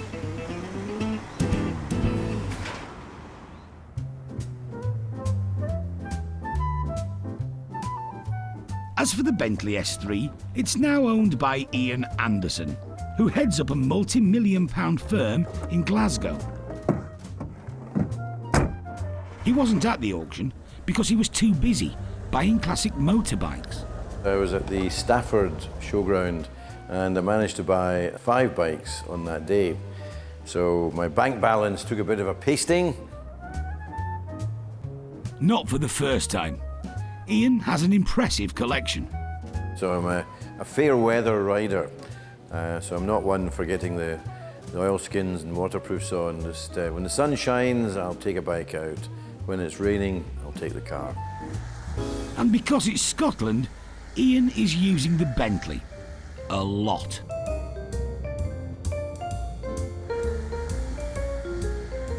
It does have a great deal of presence, and I think it's a very elegant car. You know, it's just the lines I particularly liked.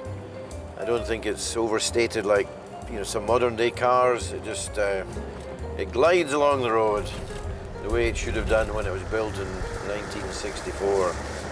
It's actually quite comfortable. I believe the early Bentleys used to have a bench seat, and then they changed to single seats.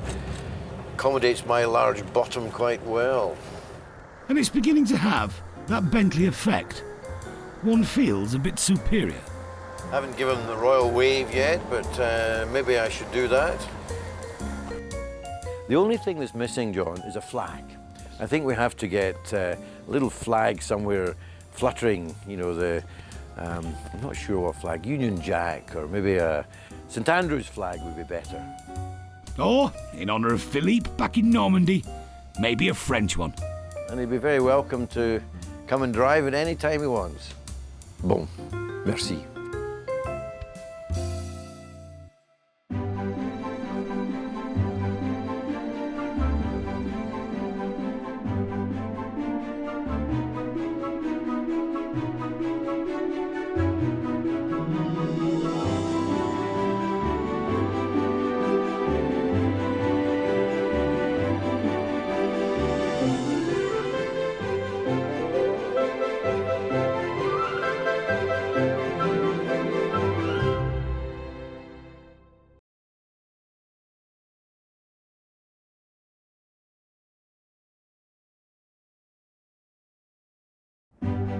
Meet the Matthewsons. They're a dynasty of dealers. It drives really well.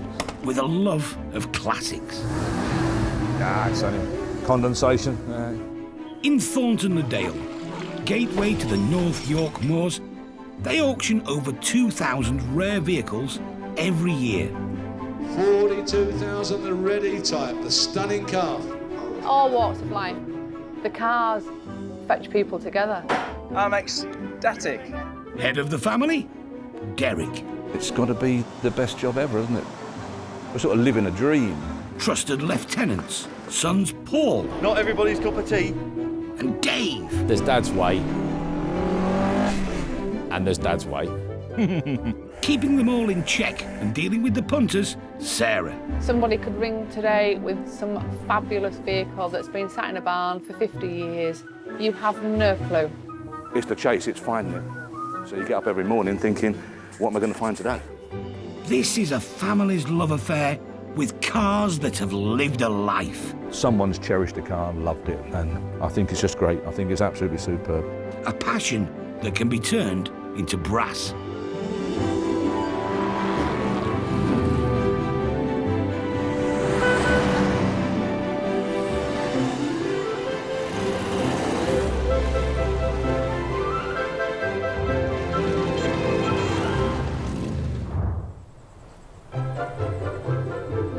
On sale this week. The VW Caravan there. So do you have to have like one of them potty cars in here? Like a potty? Super condition, the best one we've ever had. Fantastic, absolutely lovely.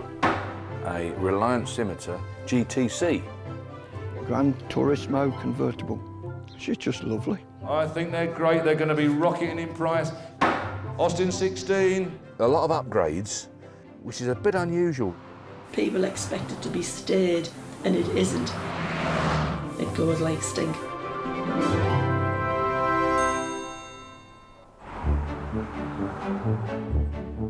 At Matthewson's, another auction is just around the corner.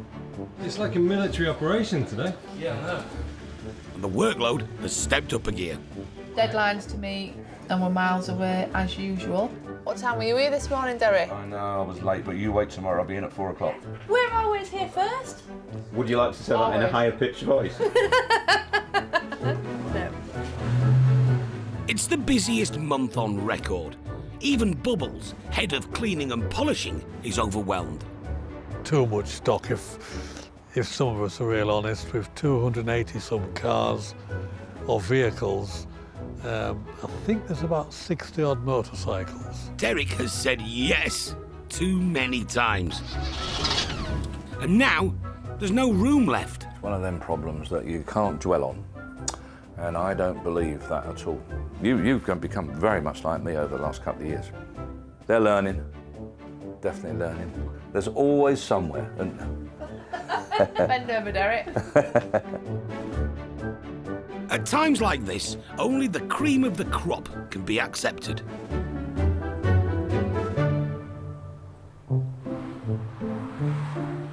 This morning, Derek has sent Paul out for what he considers is an emerging classic. A Reliant Scimitar GTC. Uh-huh. How about that then, eh? So that with a great deal of excitement. Well, you don't see too many of them, and I like them. I had one myself a little while ago. I think they're all right. Good buy, good value for money. I just like the style of them, and when you get a really well-sorted one, they are really nice to drive. They drive beautifully. It's the week prior to an auction and we're chock-a-block and I'm being sent to Leicester. You know, unless it's something really special, I don't want to be going for it this week. It sounds a nice car. It gives me the impression that he's an enthusiast and a capable enthusiast. He seems to know his cars. Booked in for collection. A rare Reliant Scimitar convertible from 1983. Hear the old girl purr. Owner Philip Robinson's love for classics knows no bounds. It's in your blood. It's like you've got petrol in your veins. You can't get rid of it. 2.8 litre Ford V6, 4-speed manual gearbox with overdrive on 3rd and 4th. Gran Turismo convertible. She's just lovely, beautiful to drive.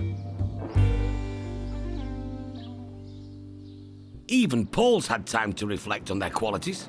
The concept of them's good, isn't it? Let's be fair. V6, Ford running gear, not a lot to go wrong.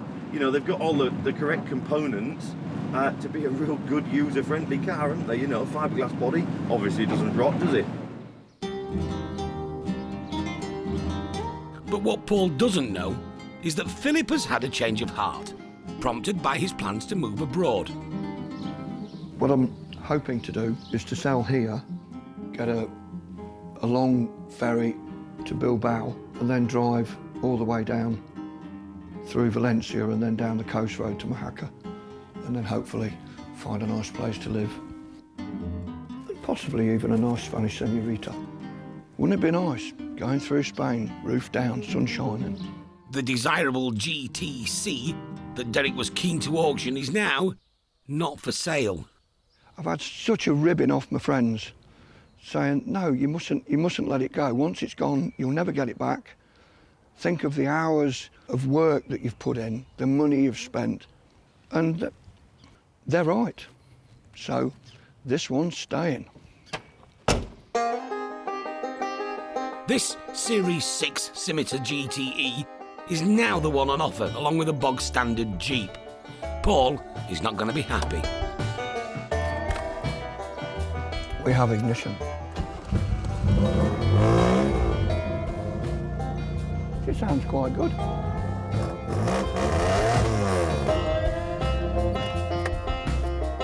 £2,000. 250 would not be unreasonable. This Scimitar, with its poor bodywork and interior, needs a fair amount of work. It'll be a patient buyer who's prepared to wait for it to break even. Had a whiz round a circuit and had a misfire, so I thought, well, we'll call a misfire, 1984. Over the years, Tamworth-based Reliant, the Robin maker, made some fine fiberglass cars. The Scimitar was originally a coupe, then a sports estate, shooting brake, and finally a cabriolet. Its clever design, from the same team that came up with the Bond Bug and the Rally Chopper, had instant appeal, but it was quite pricey. With Ford's Essex V6 and enough room for your Labradors and guns, it appealed to Princess Anne. Her mum bought her one for her 20th birthday. She went on to own 8 more. The later model had Marina door handles and Wolf Race slot mags, good kit. And the convertible, a final throw of the dice for a car that still looks good, but was eventually overtaken by the opposition.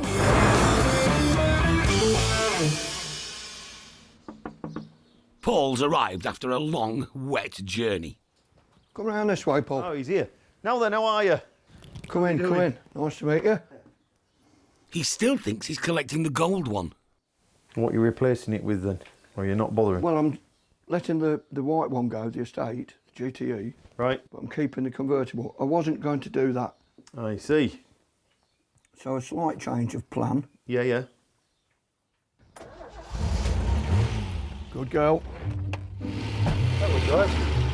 Yeah, that one was right. That one that I came for. Oh, God, it could only happen to me, couldn't it? Oh, God. Entices all the way down here. Was that the one that you were expecting? Yes, and that's the one that was almost worth coming for. Almost. These two are not worth coming for, and I'm going to blow my gasket with Father when I see him. That's it.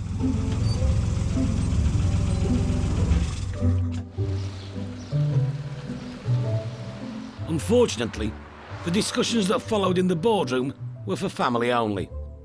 But Derek has now come out to make a prepared statement. The guy changed his mind and sent back a GTE. Not only did he send back a GTE, he sent back a very, very tatty, overpriced GTE that we're going to find very, very difficult to shift. So it turned out to be a complete waste of time. But that's, dare I say it, maybe typical scimitar owners. They can't make their mind up whether they'll wash the car, let alone part with it or not.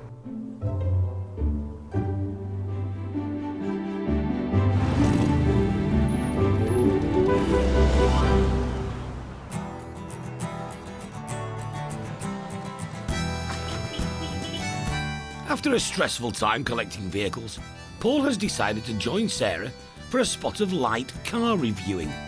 Does this turn into a bed? Heading for the auction, 4 classic Volkswagen campers, rooted in an era when people were turning on, tuning in and dropping out.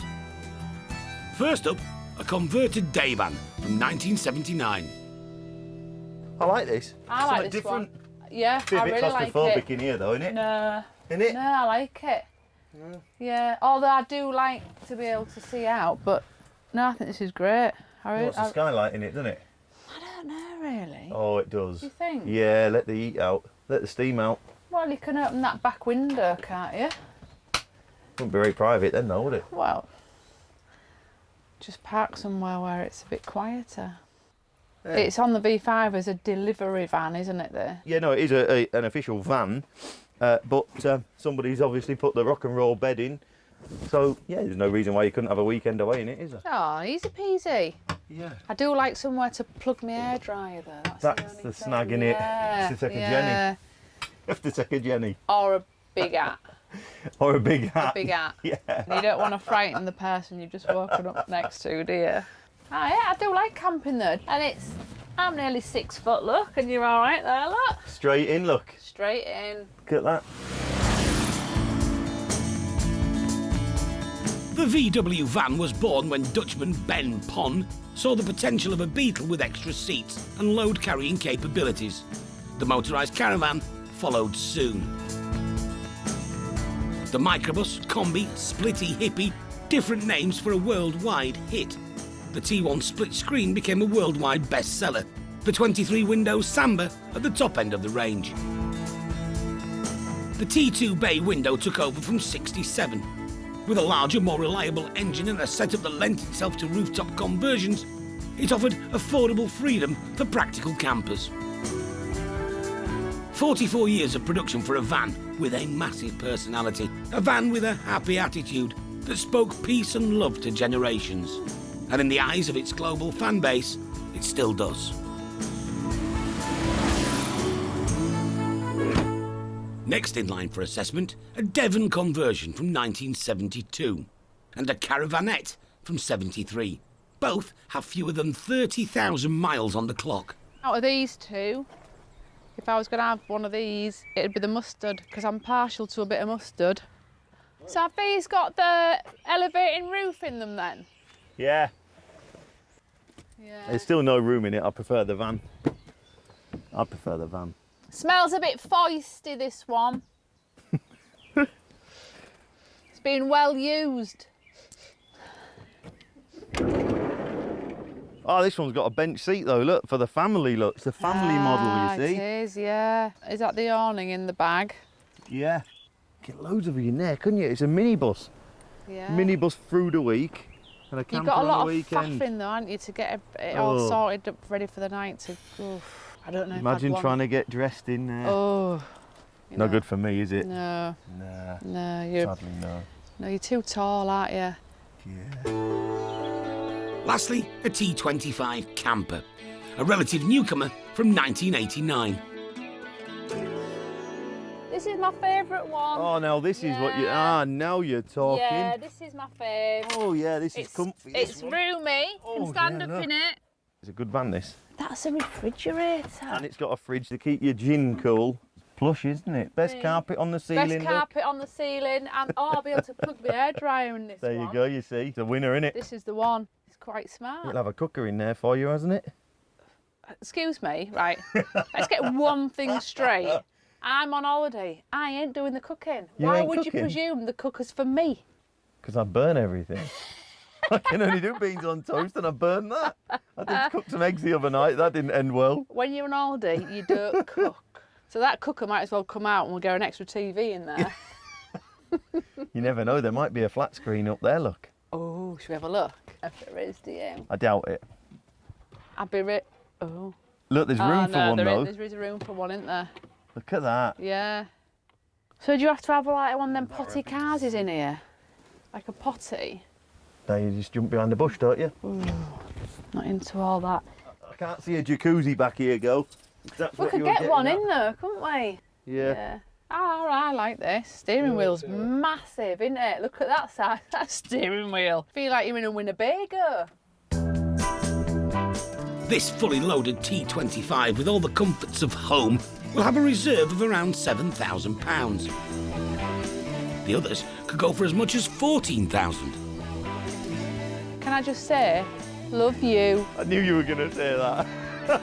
Come on.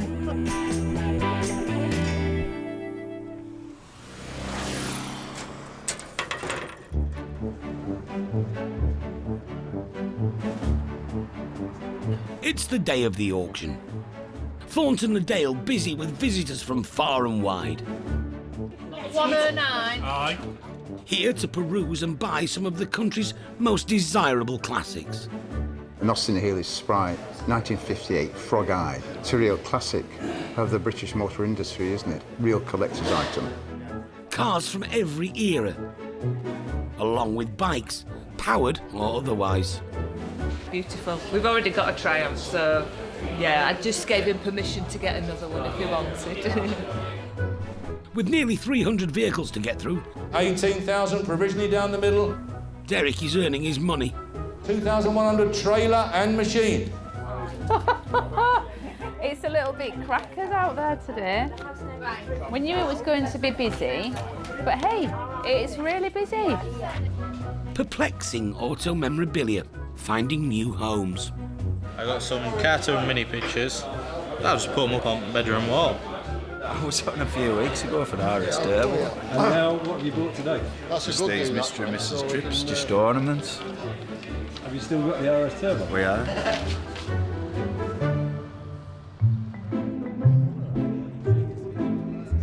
Also on sale today, the Scimitar GTE that Paul didn't want to collect. It's getting a surprisingly good reception. They make a nice car. I've always liked the 3 litre, aren't they? I think the best car Reliant I've ever made, anyway. Probably want a lot of money spending on it, but beautiful car when it's finished. I think anybody who invests in a classic car or an older car, it isn't about necessarily wanting pounds, shillings and pence. This is about wanting to keep something to make sure that they don't disappear from the roads.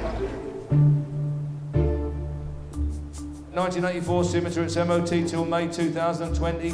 I know it looks a little untidy, but I love them. I think they're great. They're going to be rocketing in price. Get one now, bought now while you can. Anyway, there you are. Start me on it. Where's it going to be? Where? 500, 5, 6, 7, 800, 800B, 800. 800 in the seats. £800 and going. £800. Are you done? 900. £900. Last time, 900, £1,000. Back in, £1,000. Worth it, you know. £1,000. They're going to be expensive soon. £1,000. Derek's deed is done. And new owner, Ray Lynn, delighted with his appreciating asset. It's good underneath there. It's got a galvanised chassis. And of course the floor is fiberglass, so it won't rust. It's in good condition, and there's no serious work to do to it. It needs a paint job, of course. And I think it's the wrong colour. When they were out new, I couldn't afford one. I've just always liked them. Always liked them.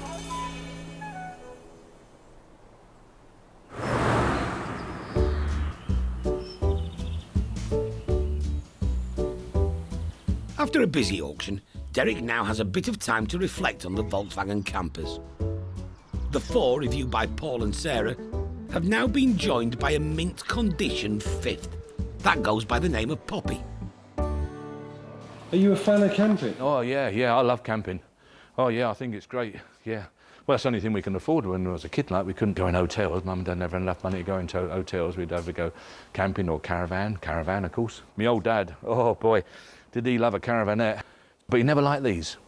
And I'll be perfectly truthful, nor do I. The layout inside, the fact that you can't get in the back door always was a bit anti to me. You know, I'm more used to Bedfords. They're not my cup of tea, really, but they're so popular. We sell them quite well. They're overpriced, you know, they're not really worth the sort of figure they achieve, but they achieve it, so there you are. People tend to buy them thinking they're going to get out every weekend, get here, get there, do all this and go abroad and holidays everywhere and that sort of thing. They forget that they haven't got time.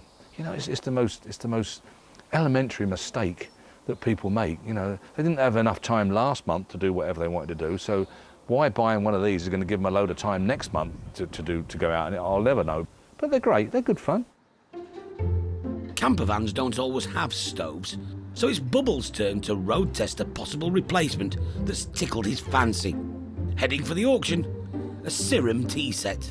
We see lots of picnic hampers and things, but I think this could be probably pre-war. A little kettle and a self-contained burner, which I think runs on methylated spirits.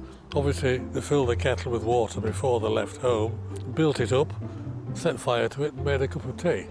Let's have a look and see if we've got any meths in here. Smells like it's ready to go.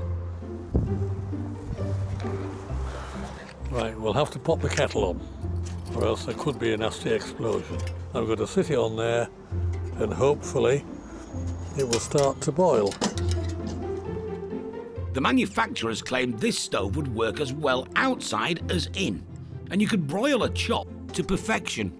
Let's see what else we got in here. I think this could well be a little milk container. Obviously, when they left home, there weren't any cafes or anything on the roads, so they had to bring their own water and milk and tea with them.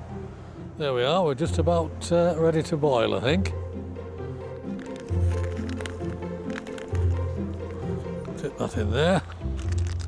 Right, and then we'll put a little bit of water in. And then let's try it. Right, here we are. Proper Yorkshire tea, made at Mathewson's. Not bad, that. Not bad.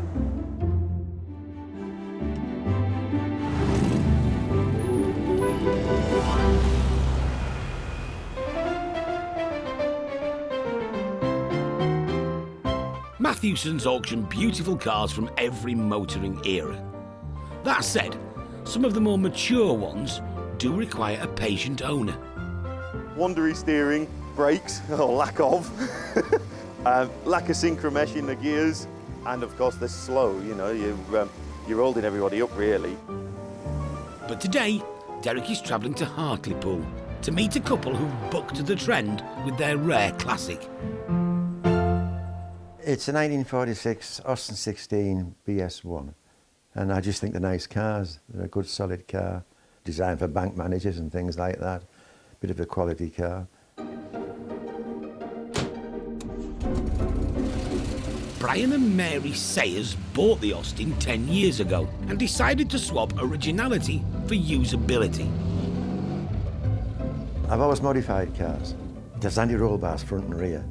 I've modified the rear suspension. It's got an extractor exhaust on it. It has ram pipes and air filters. So virtually it's the same engine that's in the Austin Helio 100 4-cylinder. And all in all, it goes rather well. People expect it to be staid, and it isn't. It doesn't go like a stately car. It goes like stink. Been driving for a lot of years, and the only time I've been done for speeding is in the Austin 16. And there's the engine. Downdraft carburettor here, fit a different inlet manifold. Electronic distributor. It has an alternator on, which it didn't have. It's got reversing sensors on, believe it or not. It's got most things a modern car has on. Including bucket seats and a racing harness. These seats are out of Renault Megane. Renault seats are very comfy. You've got a vacuum gauge, you've got a temperature gauge and a rev counter. Sunroof works. Windscreen opens up, wind it there. 30's air conditioning. There are spare parts and accessories too. That's the spare engine for the Austin 16. And round here is a spare gearbox for it. That's full of leather. And it's hung there so the mice can't get at it, I hope. I hope. Derek has arrived to collect the Austin. It's a lovely spot you got here. Oh, it's fantastic, yeah. But then realises there's an opportunity to discuss at length the inner workings of a Moggy 1000. Is it a 1098? 1098 with a paper cam in. Yeah, right. 1275 midget head on.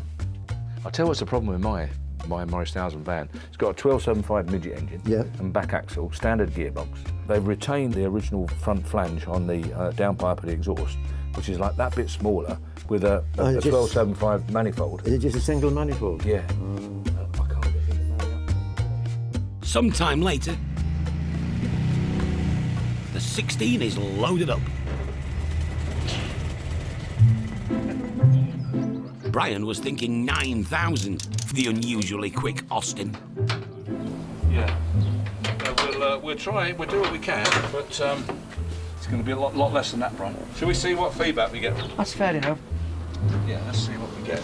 Do our best, won't we? I can assure you we've never given one away yet. Yeah.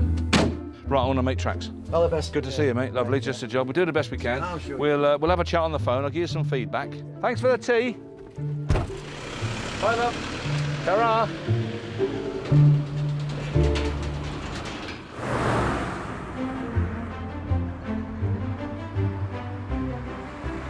It's auction day, and with 5 VW campers on offer, the backyard of the garage looks like a Woodstock car park. However, things are decidedly unchilled in the office. Good afternoon, Mathesons. It's who, sorry? What lot number was it? Yo. It's absolutely chaotic. It's really up to you, There's too much going on. There's too many people ringing, asking silly questions. Brilliant, okay. Nice and quiet today, Derek? Yes, relaxing, isn't it? When are we open? What time does the auction start? When's the next auction? Friday, what time? How have you got our number? Got it off the website? Yeah, if you just let us know Keep Friday looking on the morning. website, you'll see all the information on there. It's just like... Thank you. We'd just like to hasten to add that it's always... Who is it that always rings with silly questions? Men. Yeah. Women take the time to look, and if they can't find the answer, they'll ring us. Men just want their hand holding all the time. The VWs have brought out some happy campers. I think it's just a different way of life. It's a different type of holiday. You know, you're in the open air, and on a day like this, there's nothing to beat it. And there's something about them just makes people look at them and just makes people smile. But not all people. Some of these love buses need a mountain of work. It is an old one, this. Needs taking right back to the basics, really. To me, it would be more trouble than Wordsworth. Not one for me today, no. Having 5 to go at, though, means bidders can take their pick. 1973 Volkswagen camper. Start me on it. Where's it going to be? Where? 10. At the back. £10,000. Is there 11 anywhere? 10,005. 10,5. Sarah and Paul's favourite, the T25, went for a good price. 9,000. But the yellow Devon camper and the converted delivery van didn't reach reserve. So that's left the late entry, otherwise known as Poppy.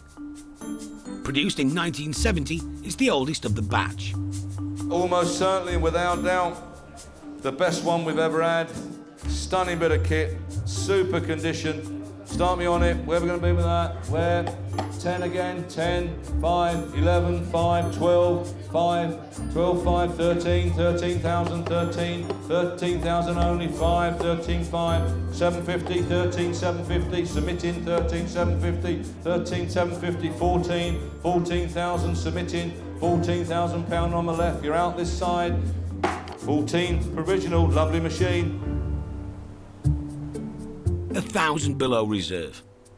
Anxious to find out if it's enough, highest bidders Deborah Wake and Martin Allchurch from Selby. Hello there.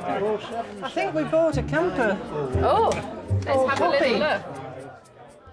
Ah, that'll be the red one then. Yes. Yeah, Kirky. You most certainly have, yeah. Brilliant. Congratulations. Exciting.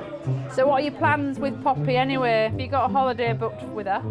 Well, we'll have to see whether or not she needs a bit of TLC first. We'll have a few trips out, take her over to the coast.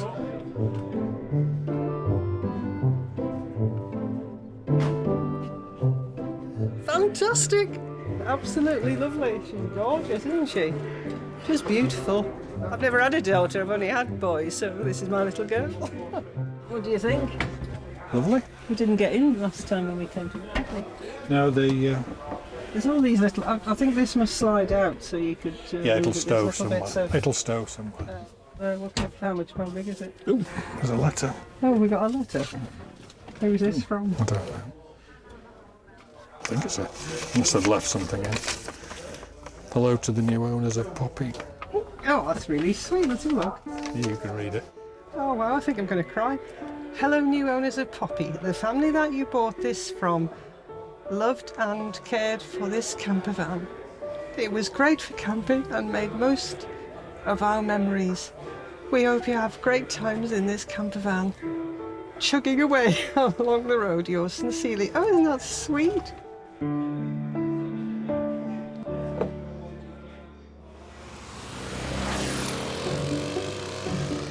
The rare 1946 Austin 16, with its 21st century additions, is safely at the garage. But Derek's struggling with the concept. A lot of upgrades, which is a bit unusual. You know, during this guy's ownership, he's modified it to actually use very well. Nice old car, really. Not the best body, not the best paintwork. Indicators, obviously. Safety these days, no one's looking for semaphores anymore. I'm not over sure that too many old cars really require a fog lamp. We're not out too much in foggy weather with these sort of things, really. I can't stand the Ford Transit mirrors. I think that is really a no-no. I mean, that is just a killer for the car, really. Just that alone, just this mod alone, and the seats will virtually kill the South. Most people really want originality when it comes to selling. They might then go through and do all this for their own benefit, but they're a weird bunch, and we're all a weird bunch. When you buy the vehicle, you want it basic, really, somehow. It's got to go to a certain guy that really wants to use it. You don't care about the fact he ain't got the right seats and it ain't got this and that, and he wants to use it. So if he's out there, we'll have him. But if he's not, we're going to struggle. Time will tell when it goes under the hammer.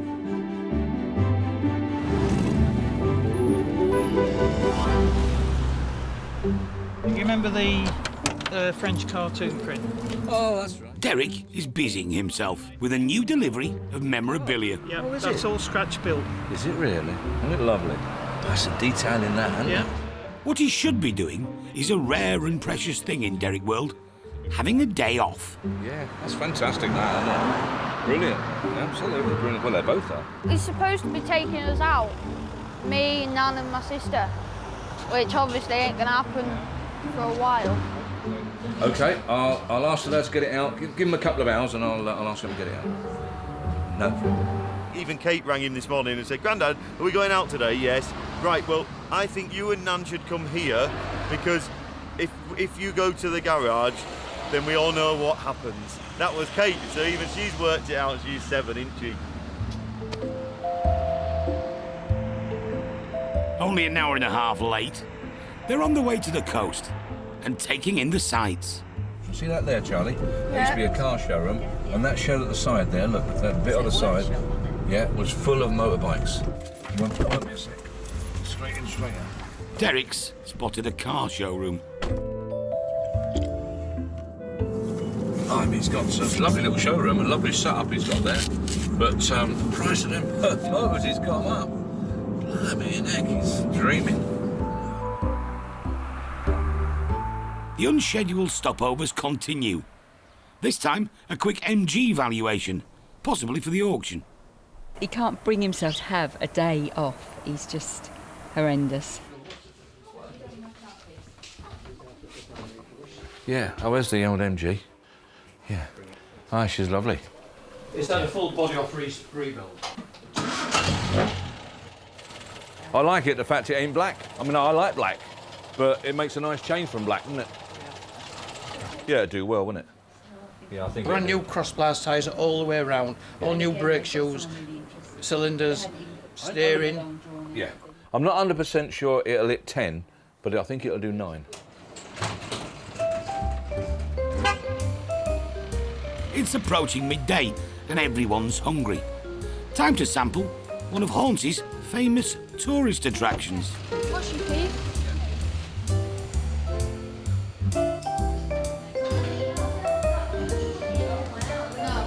Enjoy your meal.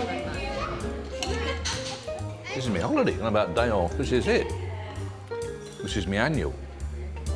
You can keep all your Costa Brava. We'd rather come here, wouldn't we? You wouldn't like it in Spain. Full of blooming flies and mosquitoes and things biting you. Too blooming hot. Eh? Don't you think, Charlie? Canada. You think it's cold here today? Why don't you get over there? Oh, yeah. Bears running about all over the place. Oh, yeah. Well, that is true. If we was in Canada now, tonight, there'd be bears around them bins out there, seeing what they can fish. Oh, man. Ultimately, family will always win out over cars, but ice cream comes a strong third.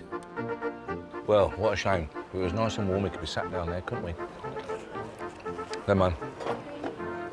Is that a fly? It's not raining now. I think it's a fly, isn't it?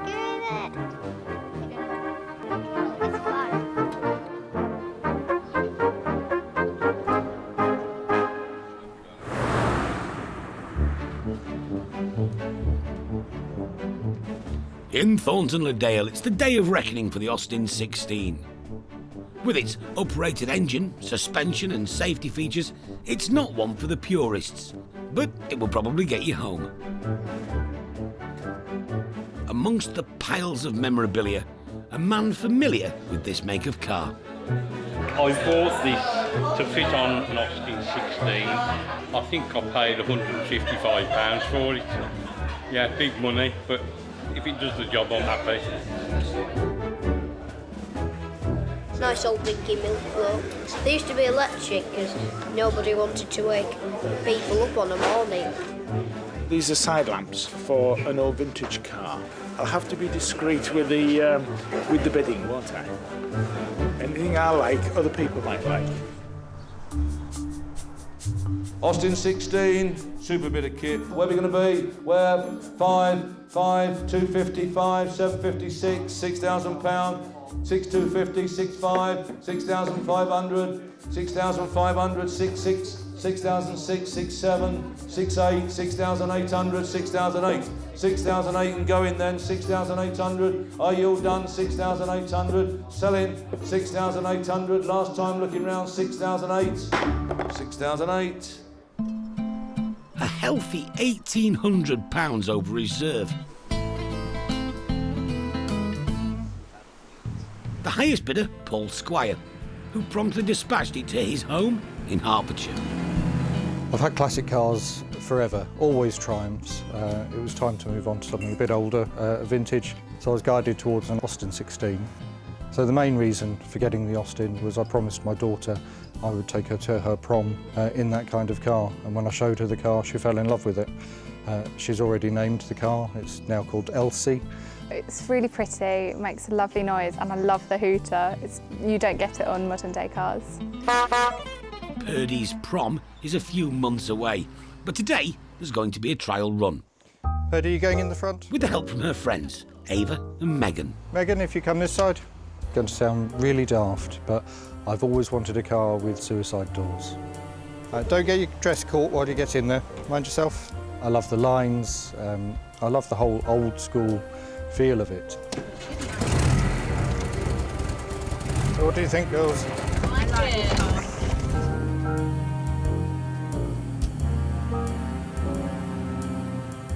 The Austin may have more mods than most, but it's still very much a 1940s car. Just to have no driver aids that you would find on a modern car, even as basic as hydraulic brakes. It strums all round. There's no power steering, so you stand no chance of turning that steering wheel while you're stationary.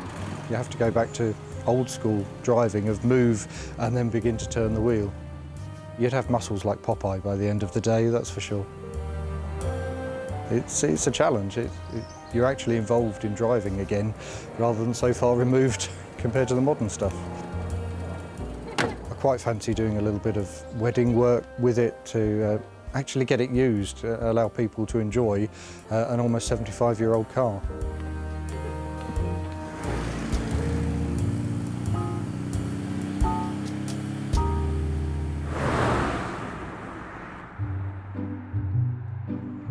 In County Durham, Ray Lynn's renovation of the visually challenged Reliant Scimitar is underway. Concentrate on one area of the car at a time. Done all the underneath and getting it all sprayed up nice and chassis black, that's finished. All the brakes done, brake pipes, and I've already detailed the engine bay and painted the inner wings. That's the colour with red I'm doing it. It's like a dark maroon red. The next I'm going to concentrate on the interior, and then the last thing I'll do is the bodywork. Ray paid £1,200 for the pleasure of doing this car up. When it's finished, he plans to take it back to Matthewson's to be auctioned. A lot of people are snobs with cars, but I like the everyman's car. I mean, if this was an E-Type Jag, you'd spend £60,000-70,000 on it. Where this, I'm only going to be spending £500-600 on it. I'm not going to make a fortune on it, but I'll double my money when I sell it. I'll double my money.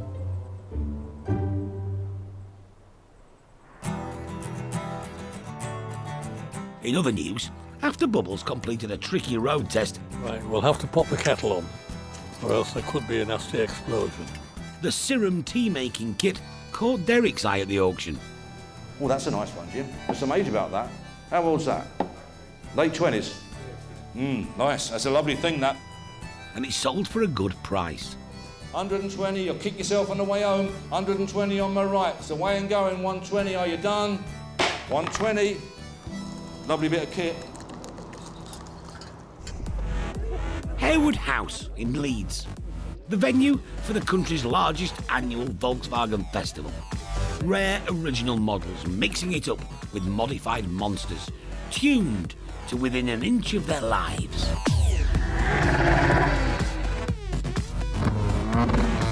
It's a baptism of fire for Poppy and her new owners, Deborah and Martin.